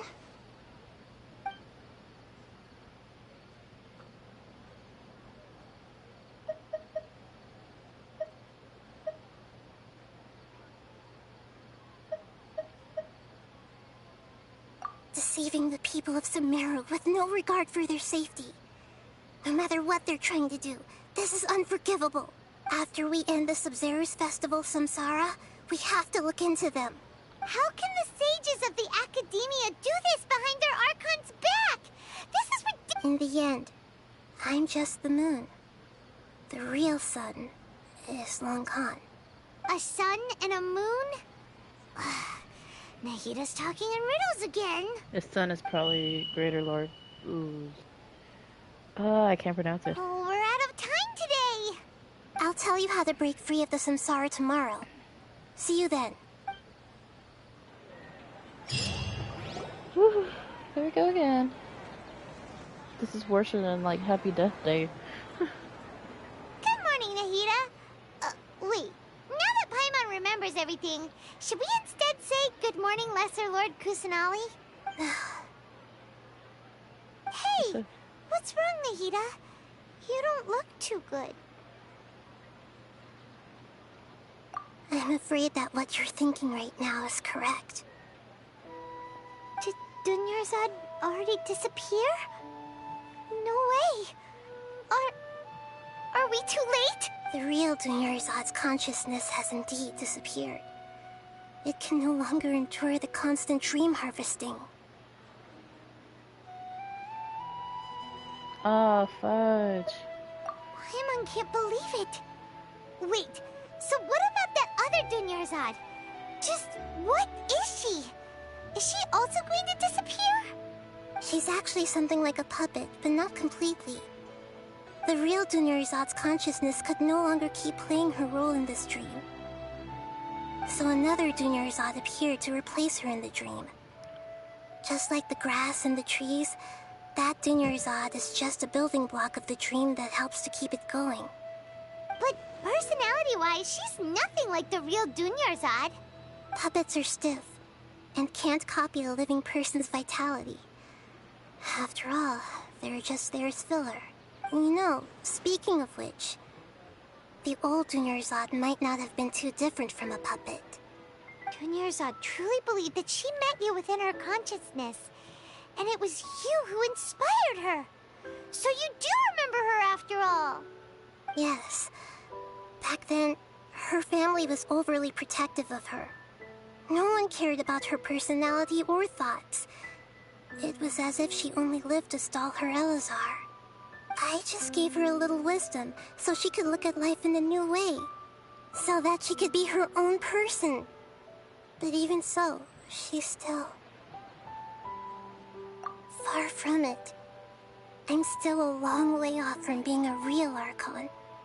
I couldn't even save her. If I were a competent Archon, I wouldn't have let my most faithful follower die at the Sabzeruz festival with so many regrets. Please don't beat yourself up over it, Nahida. It's the sage's fault, and theirs alone. I'm not beating myself up. All I did was to rationally observe the distance between myself and a real Archon. Don't be like that, Nahida. Even real Archons are still allowed to be sad. I mean, look at freaking... To prevent more tragedies like this, we must end the samsara as soon as possible. Great, but how do we do that?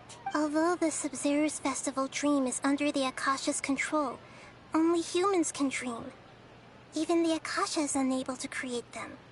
That means this dream belongs to a host who created it. Huh? So, how should we find that person? Well, if this is someone's dream, then everything here must come from deep within their consciousness. Which means, with the power of imagination, they can change anything in this dream.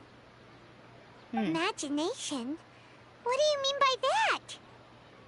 Imagination means breaking through what you perceive as normal. Like when the server at a tavern brings a plate to you, you'd naturally assume that food is on it. However, if you're the dream's host and you become aware that you're dreaming, when you imagine gold and more on the plate, the dream will respond in kind, and the server really will bring you gold and mora. But right now, our host is unaware that this is a dream. No matter how many times they're served, it will always be food. Find some way to make that person realize that they're dreaming. Usually, once that happens, the person will wake up and the dream samsara will be broken. How are we going to find them, though? If it could be anyone, it'd be like looking for a needle in a haystack. And even if we did find them, how are we supposed to make them realize they're dreaming? After all, like you said, don't wake a sleepwalker. It's extremely difficult, yes. But the only ones who can do it are you two. Remember, everything you've achieved up to this point has all been for the sake of finding the host and ending the samsara. As for me, during this time, I'll be out of town. Out of town? Are you going to that place full of dreams where the Traveler went? Yes. I want to try something. There must still be a small wisp of possibility. Hurry and go. Dreams are supposed to be fantastical, romantic, and full of pleasant surprises. Unnecessary things like this samsara need to end. Paimon's still a little upset that we've come this far only for Dunyarzad to... She was such a good person, with such a simple wish. But fate was against her. Yeah, saving Dunyarzad is what kept us going this whole time. But we mustn't lose hope, Traveler. Dunyarzad would definitely want to see us save everyone else. So let's break the samsara for her sake. Paimon's wondering, do you think the sages would get one of their own to be the host of this stream? Feels like it would be easier to control it that way, no?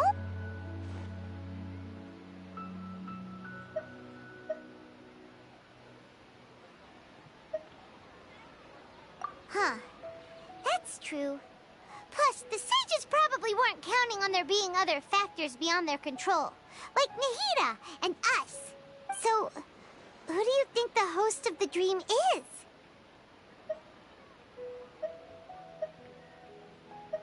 Oh, that would make sense. Ferris, the Knight of Flowers, is a symbol of the whole Sabzeruz festival, right? Pretty core character. Let's go ask him some questions, shall we?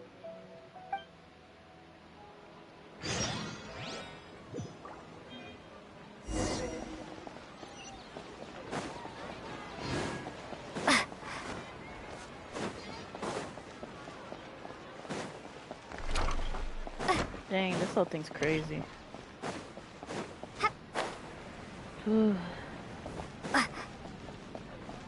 I would have gone completely insane if I was to be in this situation. Oh, Ferris! Get us out of your dream loop. You're back. You left in a hurry last time. Is everything okay? Everything's fine. Just, it's a little hard to explain.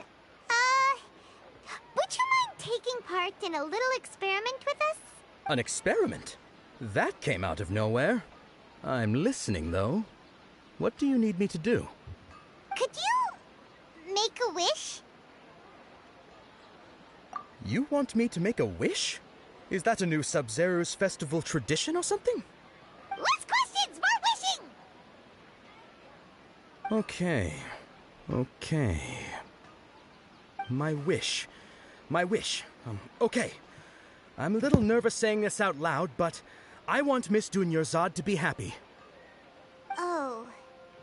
I noticed earlier that she looked a bit down, and she wasn't really talking to anyone. She just doesn't seem like herself. She's always so gentle and kind, and all the kids love her. I've also wondered if the reason she asked me to be Ferris Knight of Flowers is because I'm special to her, or something. So, you have a crush on Dunyarzad? Oh. Is it that obvious? After what I just said, I guess it is. When she placed the hat of the Knight of Flowers onto my head, she said to me, I want everyone to have a happy Sabzeruz festival. What she didn't realize was that I'm not that interested in how everyone else feels. In that moment, I just wanted to be her Knight of Flowers for the rest of my life. 50 years, 100 years, I'll serve her till the end of time. Okay, yeah, that was a bit much. Felt like the right moment to get it off my chest, but that was pretty embarrassing. Okay, I'm ready to make my wish. I would like Miss Dunyarzad to appear in front of me right now with a smile on her face. Here goes. Please come true. I'm gonna open my eyes. Oh, you're... What? Faki? Sorry, but only one portion of Yelda candies per person. Back home you go. Nice try, you two. Anyway, never mind. I don't need to see her appear right in front of me. As long as she's happy. Guess he isn't the host of this dream after all. Should have expected it wouldn't be this easy. It's either the other merchants or who knows, maybe it's that kid that just passed by. It seems like everyone who knows Dunyarzad loves her. But none of them has any idea that she... Makes me sad. My lady, step back. That sounds like Dia! Oh, right. This is when Dunyarzad bumps into the... Huh? But Dia can handle them! Hey, Traveler!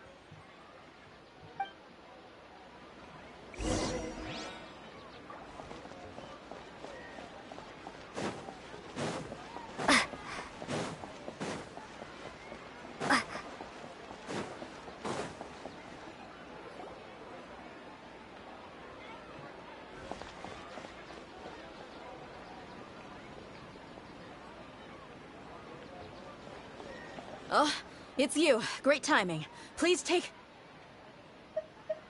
Hey, this is my job. The homie Yanni's pay me, not you. You... fine, alright. Knock yourself out. Why are you so worked up anyway? It's not like I don't trust your fighting skills. Anyway, watch yourself. Oh, really? So you got yourself some backup. Suit yourself. You're going down! New punching bag.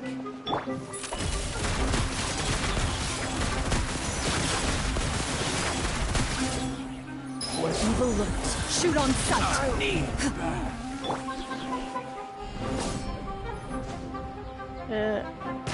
Forgot I still had Dendro. I didn't have the Dendro one on.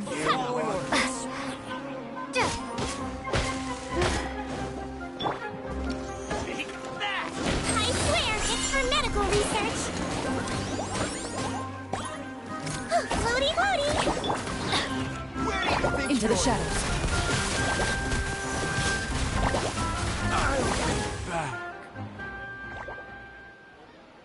Traveler, were you just taking your anger out on those guys? Why not?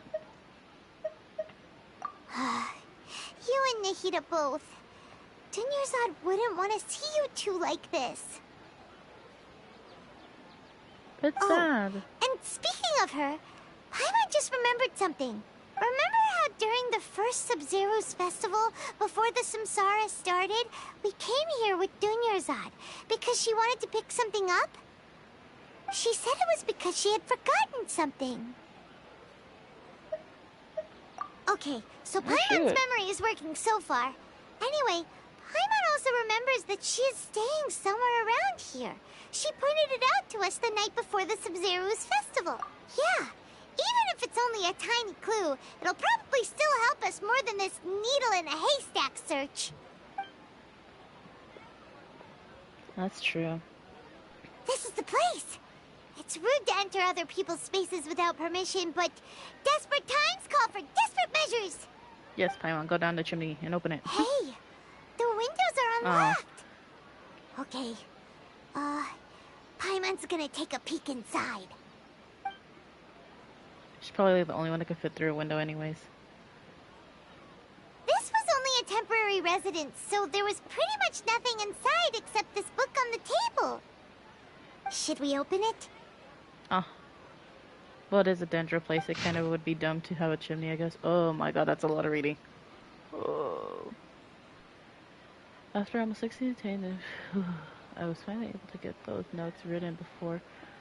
Once this festival ends, you, Paimon, will probably continue your journey immediately. So I was hoping I'd be able to give you this too before that. This is a compilation of folk legends concerning Lesser Lord Kusanali, creating a series of interviews that I conducted in succession and wrote down. I've interviewed so many people, I'm afraid that there's very few people who know about her. Still, I hope that there will be of use to you in your search for her. Vegetable. Oh.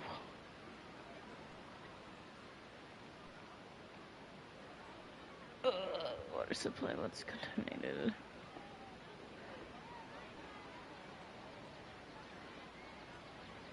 Contaminated, forcing everyone to go far down water. One day people suddenly found out the water was drinkable again, and said that a green light was seen near the water source the previous night. I believe it was the divine power of Lesser Lord Kusanali at work. It sounds quite possible that the contamination of water source via natural means probably takes ages. The Lesser Lord Kusanali, while passing, was super afraid of the dark and couldn't sleep. But from one day on, I could hear a voice that would tell me he fell asleep. I don't know, poor child. I hope that this him a little happier.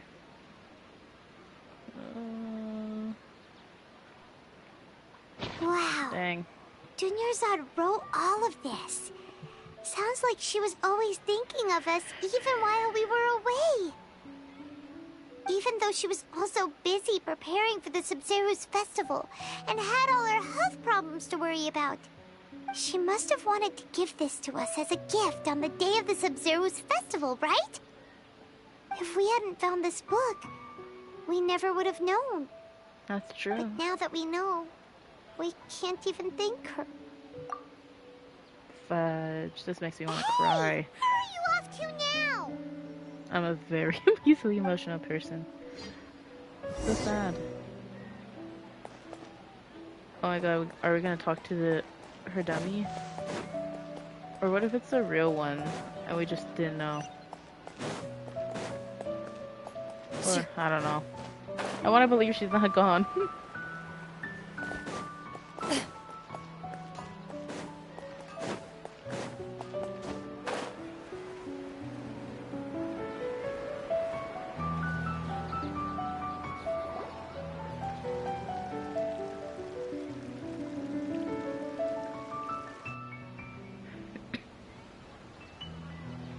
It's Dunyarzad's puppet.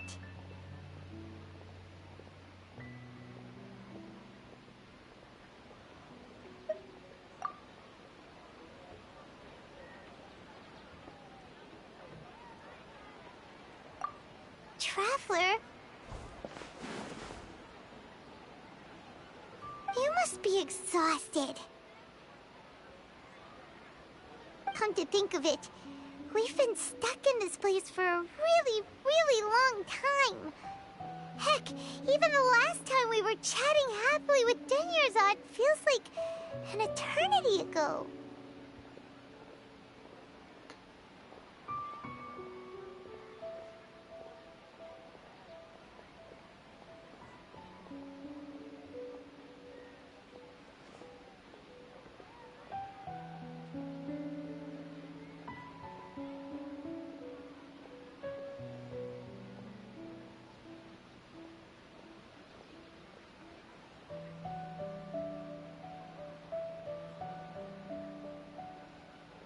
Paimon still remembers when we were sitting here, and the way her eyes sparkled when she talked about Nilou's dance of Sabzeruz.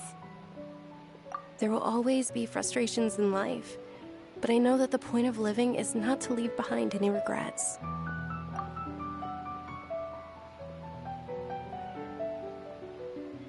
That was what the real Dunyarzad said, wasn't it? Does that mean... Yes, Traveler. What is it? Oh, so she's still just a puppet. But just now, how come... What? Where are we going this time?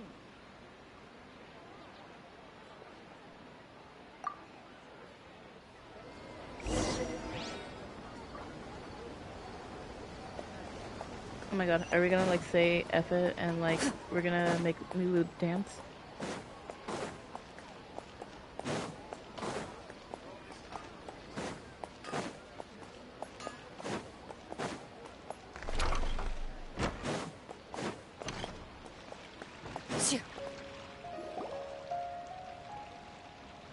If you continue to resist, we will have to order an investigation into every single event organizer. The Grand Sage has already granted you much leniency. I advise that you exercise tact. How did things turn out like this?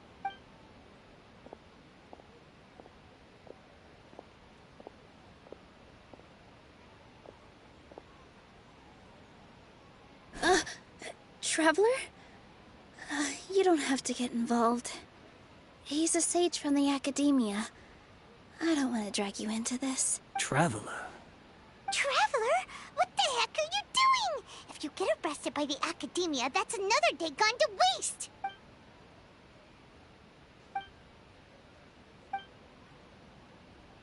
Wait, they're not reacting. Have they been scared stiff? Oh, of course! If this is the Sage's plan, they wouldn't put themselves through this. Oh shoot. So they're just substitutes. What is this? What happened to the Grand Sage and his entourage? Oh my god, is it the flowers from the freaking place? Like I said, they symbolize the goddess of flowers. It's just a shame that all the real Padisaras went extinct after her death. Yes. The Greater Lord brought forth new Padisaras in memory of the goddess of flowers. But she ultimately could never truly replicate that beautiful shade of purple.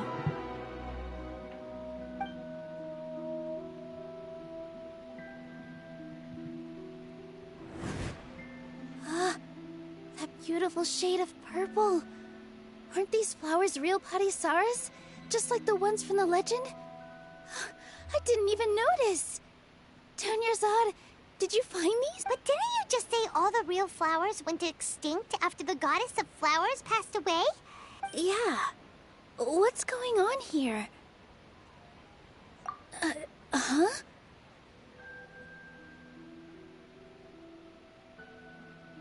You guys are acting weird. But okay, I'll try.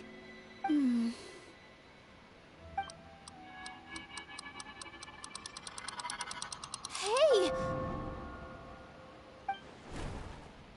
They disappeared! So Nilu's the host! What a surprise! Huh. Purple Padisaras don't exist in the real world anymore. But in Nilu's subconscious, they can appear as decorations on the stage. It's just like the example Nahida told us. People assume there will be food on a plate, and Nilu assumed there would be real Padisaras in the flower pots. So when you saw the flowers, you instantly knew it was Nilu? But if we want to end the samsara, we need the host to become aware that they're dreaming. How should we make Nilu realize that? Am I dreaming? Huh? Oh, that's pretty easy. So I'm right. Is this Lesser Lord Kusanali responding to our celebration of the Sabzeruz festival?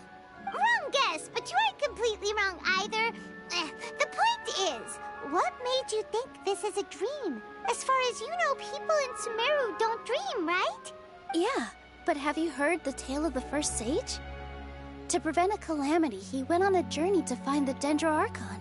Ooh, sounds familiar. Dunyarzad told us a story like that when we first arrived in Sumeru City. So it was about the first sage. Yep, but in the part you heard, he hadn't become the first sage yet. There's more to the story. His piety and wisdom were acknowledged by the Dendro Archon, and she finally gave her blessing to him. All kinds of spectacular scenes appeared in front of the first sage, as if all the knowledge in the world was being painted onto a canvas right before him. He was captivated. After who knows how long, he mastered all the knowledge he could comprehend. Afterward, he said to the Dendro Archon, "I miss my parents, my wife, and my children. I've been away from home for far too long. They must be worried." The Dendro Archon smiled. The next second, the sage found himself lying in his bed, nice. as if he had just woken up from a dream. His wife, lying next Really to him, calming. said, "You're Really off to helps with the search for the storytelling. Dendro Archon today, aren't you? Have a safe journey, my love." In the end, the first sage took care of many disasters in Sumeru City, and founded the Academia. What a happy ending. So, the first sage was dreaming ever since the beginning of the story?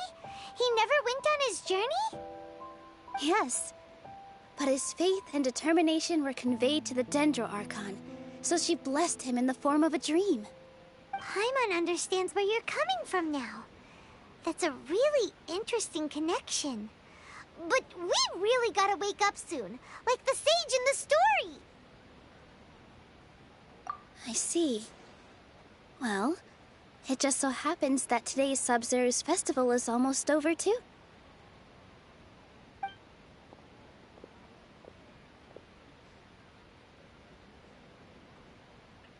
Since we're in a dream, let's make this final dance of Sabzeruz as beautiful as we can.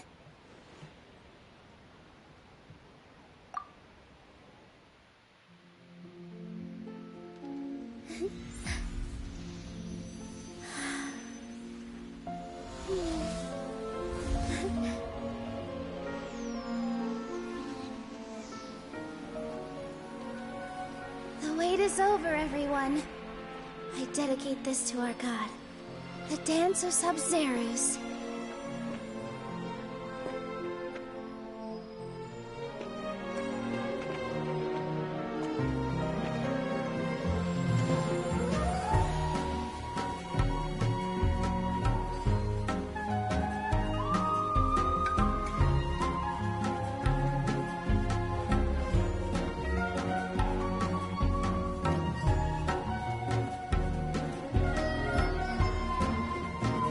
Really pretty.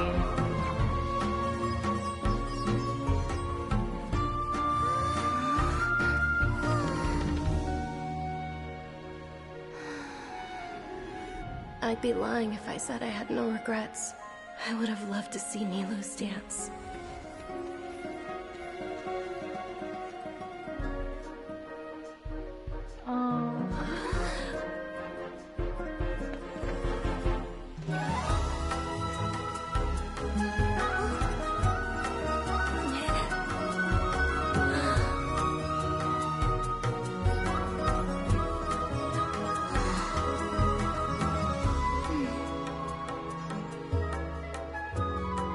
I'm about to cry.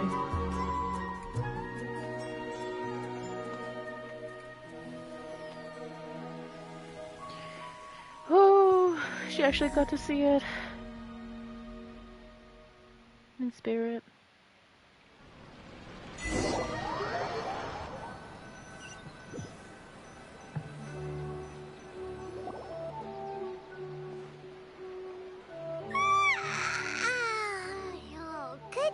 Traveler. Oh, Paimon feels like she's been asleep for the longest time. I think my head hurts after so much like feels that. super heavy. Did we oversleep? Do you even remember going to sleep last night? Paimon thinks it was after the Sabzeruz festival. The Sabzeruz festival! Have we finally escaped from the Sabzeruz samsara? Quick, take off your Akasha terminal!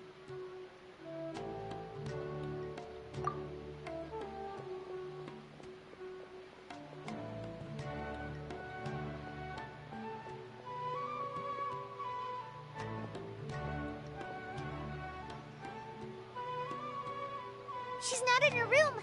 What happened? Huh? What usual spot? Where we went to every time.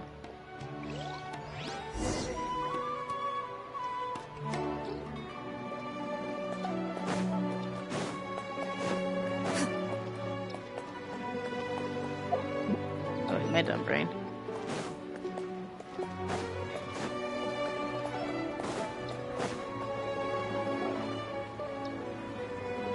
Well done, Traveler and Paimon. And thank you, Dunyarzad, for organizing the Sabzeruz festival for me. I'm sorry, who are... Dunyarzad! Oh my god. You're okay! She's actually alive. Oh, Traveler Paimon. I have something amazing to tell you. I just had a dream. And I saw Nilou performing the dance of Sabzeruz.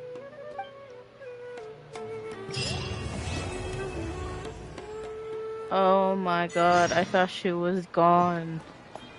Holy moly. Don't ever scare us like that again! Oh my gosh.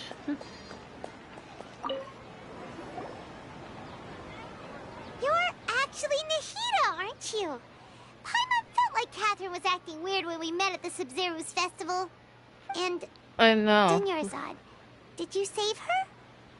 It's a really long story. We shouldn't disturb her. Her consciousness is still weakened. Oh, I knew her Let's voice chat sounded somewhere different. I was like, oh, you're tripping. When did Catherine sound like How this? about by the Traveler's favorite bench? So it's Nahida dressed as freaking Catherine. Sorry, Denizard. We need to figure things out. Good thing you're not dead.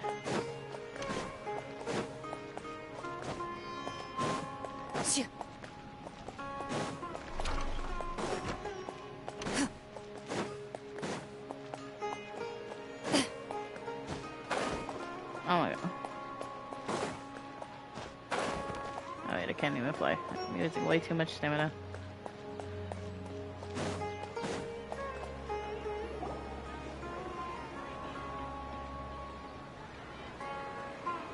Let's talk about Dunyarzad first. It's such a relief that she's all right. After we parted on the last day of the Sabzeruz festival, I left the city and saw what the traveler had described. Among the countless dreams, I found one that was growing fainter and fainter. This proved my suspicion. Once Dunyarzad could no longer bear the Akasha harvesting her dreams, her consciousness began to dissipate. But this also meant it escaped the Akasha's control. Such a small fragment of consciousness can't last for very long, though. It will return to its original dream, where both will gradually fade until they completely disappear. Dang. I used all the power I had to keep her dying dream alive as long as possible. But it still wouldn't have lasted for much longer if it hadn't been for you two breaking the samsara. So it looks like we did manage to save Dunyarzad in the end. Not a... Huh? Why are you two smiling so happily? I thought you'd be so moved that you'd start crying. I need to spend more time observing human emotions. Both are fine. Everyone reacts differently. All right. You two must have a lot of other questions for me, right? After all, you saved my faithful believer. As your reward, I will answer any and all questions. At the Avidia forest, there was this incense that made the traveler fall unconscious and dream of a huge tree and a red sky. You also heard someone's voice, right? It said world and forget me. Yeah, so you do know. We've been wanting to ask you what that was about, and if the red sky was related to Khaenri'ah. It seems like the traveler established a connection to Irminsul. That was a message left by Greater Lord Rukkhadevata's residual consciousness in Irminsul. Perhaps her last memory before she died. As you two probably know, Greater Lord Rukkhadevata disappeared after the disaster in Khaenri'ah. The timings of these events do line up, so your suspicions are reasonable. A message from Greater Lord Rukkhadevata? We thought it was from King Deshret. King Deshret? That god who died even longer ago? Some present-day desert dwellers still worship him. You probably just heard some of their conspiracies. Okay, so what does the message mean? I still haven't managed to decipher it. Even the Akasha isn't currently capable of doing that. Greater Lord Rukkhadevata's residual consciousness in Irminsul seems to be contaminated with something that has a very dangerous aura to it. Many devoted scholars go mad as soon as they connect their consciousness. I've warned the Academia about this many times, but people still keep falling victim to it. Jeez. But I believe this is the key to saving Irminsul. That's why I've kept trying to decipher it. So the tree in the vision was Irminsul? Oh, Tighnari also said that Irminsul is sick. Is it because of the contaminated consciousness? But even if you can't figure out what that vision was all about, it seems like our search for you was all in vain. The traveler wasn't affected after coming in contact with that consciousness. I've never seen anyone like that. With you here, we may have a chance at deciphering it. No, we must decipher its secrets. I've already eliminated all other factors that might affect Irminsul. This is the only one left. This puzzle has life and death at stake. It could determine Irminsul's fate, as well as Teyvat's. Only watched a Nadia teaser after deciphering it about Irminsul, right? To be accurate, I'm using the Akasha as a medium to occupy Catherine's consciousness. How did you do that? Poor Catherine. Does this mean you can also occupy other people's consciousnesses? Good to know.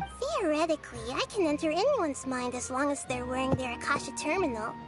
The Akasha is the legacy of Greater Lord Rukkhadevata. As Lesser Lord Kusanali and the first Akasha terminal, my consciousness has always been linked to the Akasha. I've always respected my people's free will, so I've never actually occupied their consciousness. When necessary, I just borrow this bionic Snezhnayan puppet. Oh, hold on. Did we just learn some deep, dark secret? So Catherine is... No wonder Paimon felt something was off about her. Yeah, I didn't know about Catherine being a puppet because I was just curious as to like why is it that like she's like here, there, everywhere. That story begins a long time ago. After Greater Lord Rukkhadevata disappeared, the sages found my newly born self and took me back to Sumeru. At that time, I was young and weak. The sages kept me in the sanctuary of Surasthana, ostensibly for the sake of protecting me. But I've hardly heard from them since. However, I do understand. Yeah, I saw the keyhole behind her neck. I saw it actually when she was talking to us in Leeway, I think. So, the sages basically put their new Archon under house arrest? How dare they! Why don't you teach them a lesson, Nahida?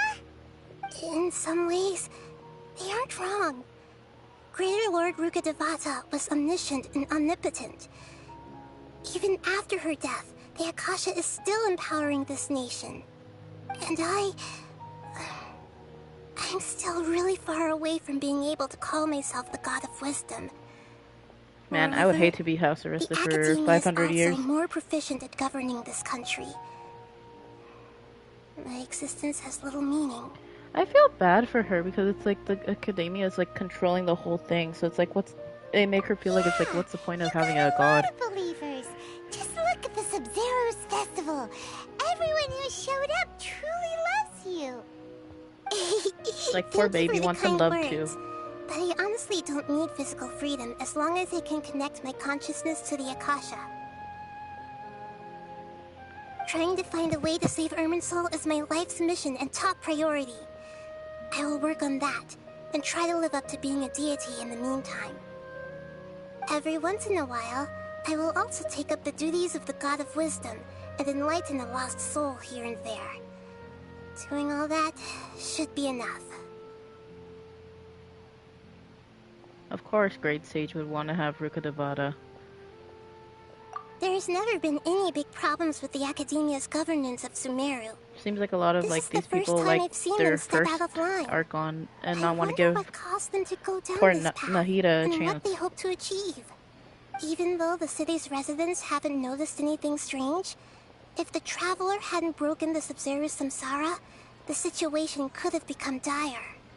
I tried to do some investigating in the Akasha, but I couldn't find anything suspicious. And all the people of interest seem to purposely avoid wearing their Akasha terminals. I think they're deliberately trying to hide something. Oh, that reminds Paimon. In Gandharvaville, there was a sage who had invited Kainari to join some kind of project. Could it be related? Ooh. Regardless, I need to first investigate the sage's motives, make things right, and punish them if needed. But I'll have to be discreet, or they'll see me coming. You mean how the Akasha stops you from having dreams? Yeah, it's been such a long time. No one's noticed something's up? It's not that no one noticed. It's more like no one cared. Ultimately, it's all rooted in the sage's misdirection. Misdirection? The sages convinced everyone to believe that being unable to dream is a sign of rationality and wisdom. Not dreaming is a badge of honor in Sumeru. Even if the truth is that their dreams are being reaped by the Akasha.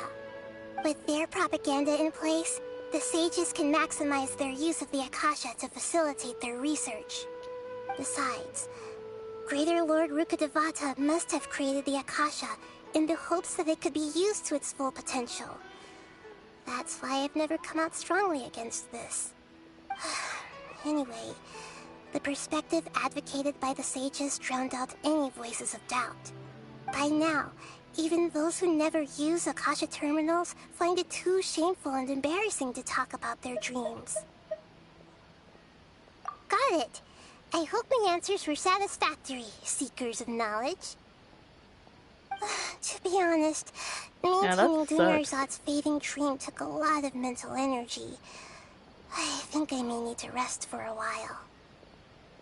Oh, and you don't need to worry too much about the Sage's activities for now. The Akasha won't be able to conduct another project on the scale of the Sabzeruz Samsara in the immediate future. Go and get some sleep. Leave everything to us. What a relief. This is truly the most exhausting birthday I've ever had. Traveler? Paimon? Why am I here? Do either of you know? Maybe you were sleepwalking. You know you can't wake up a sleepwalker. We happened to walk by, so we thought we'd wait for you to wake up. I see. Huh. I should visit my maintenance personnel sometime. Oh, I'm fine. I better go. Thank you. We've spent quite some time in Sumeru City, but ever since we last said goodbye to Lesser Lord Kusanali, we haven't heard anything from her. Oh, we can't just keep waiting around like this. Let's go find Catherine and pick up some work so we can at least keep ourselves busy. Wow, this was so crazy. I really like this, and I know there's like more to come. Oh, did I pass Catherine?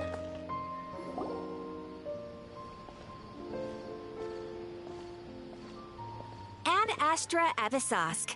We meet again, you two. Hi, Catherine. Do you have any commissions for us today? Commissions, huh? Let me think. Oh, how about this? Please attend the Academia's Academic Symposium this afternoon and recite a love poem on stage.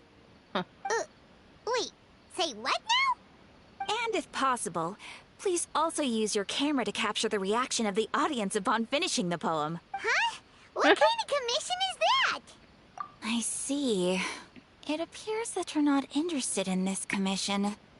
Sounds like a prank, if anything. In that case, please go to Port Ormos and convince the Eremites there to spend some time volunteering at the local orphanage. I know, I think the same thing. Add extra applesauce. I'm sure the mercenaries will have some interesting reactions as well.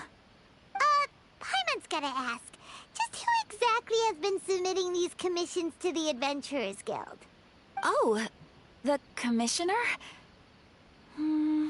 Well, actually, I just wanted to see the two of you in action. Was it so obvious? I was hoping you would actually take one of those commissions. That kind of chance to observe humans doesn't come by often. So it's Nahida. Paimon just knew Catherine wouldn't crack those kinds of jokes. When did you get into her head? From when she said, Ad Astra Abisask. So it's been you this whole time? Are you done resting up, Nahida? Yes. I've been sleeping ever since we parted ways, and I even had a really, really long dream. That was not too long ago then.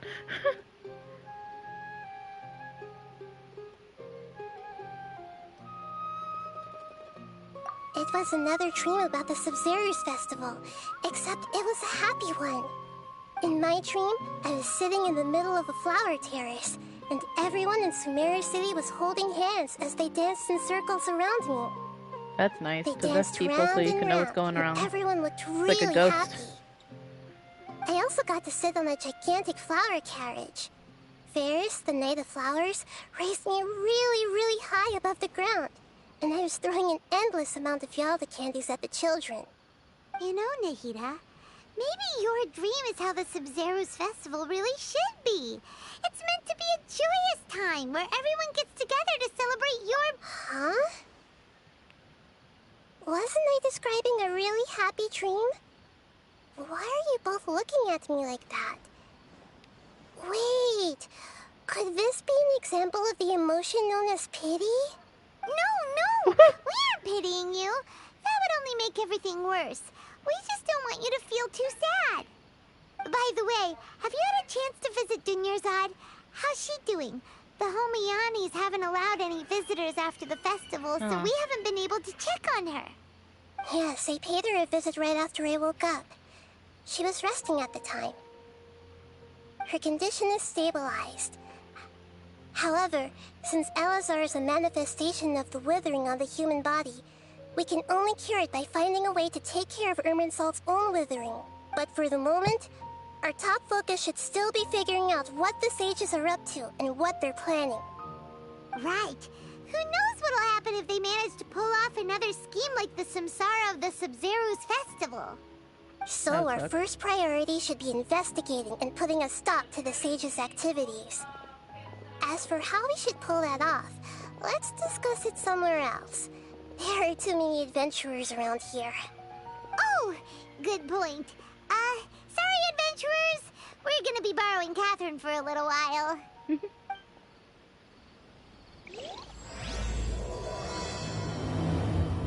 Okay, I'm gonna stop it there for right now.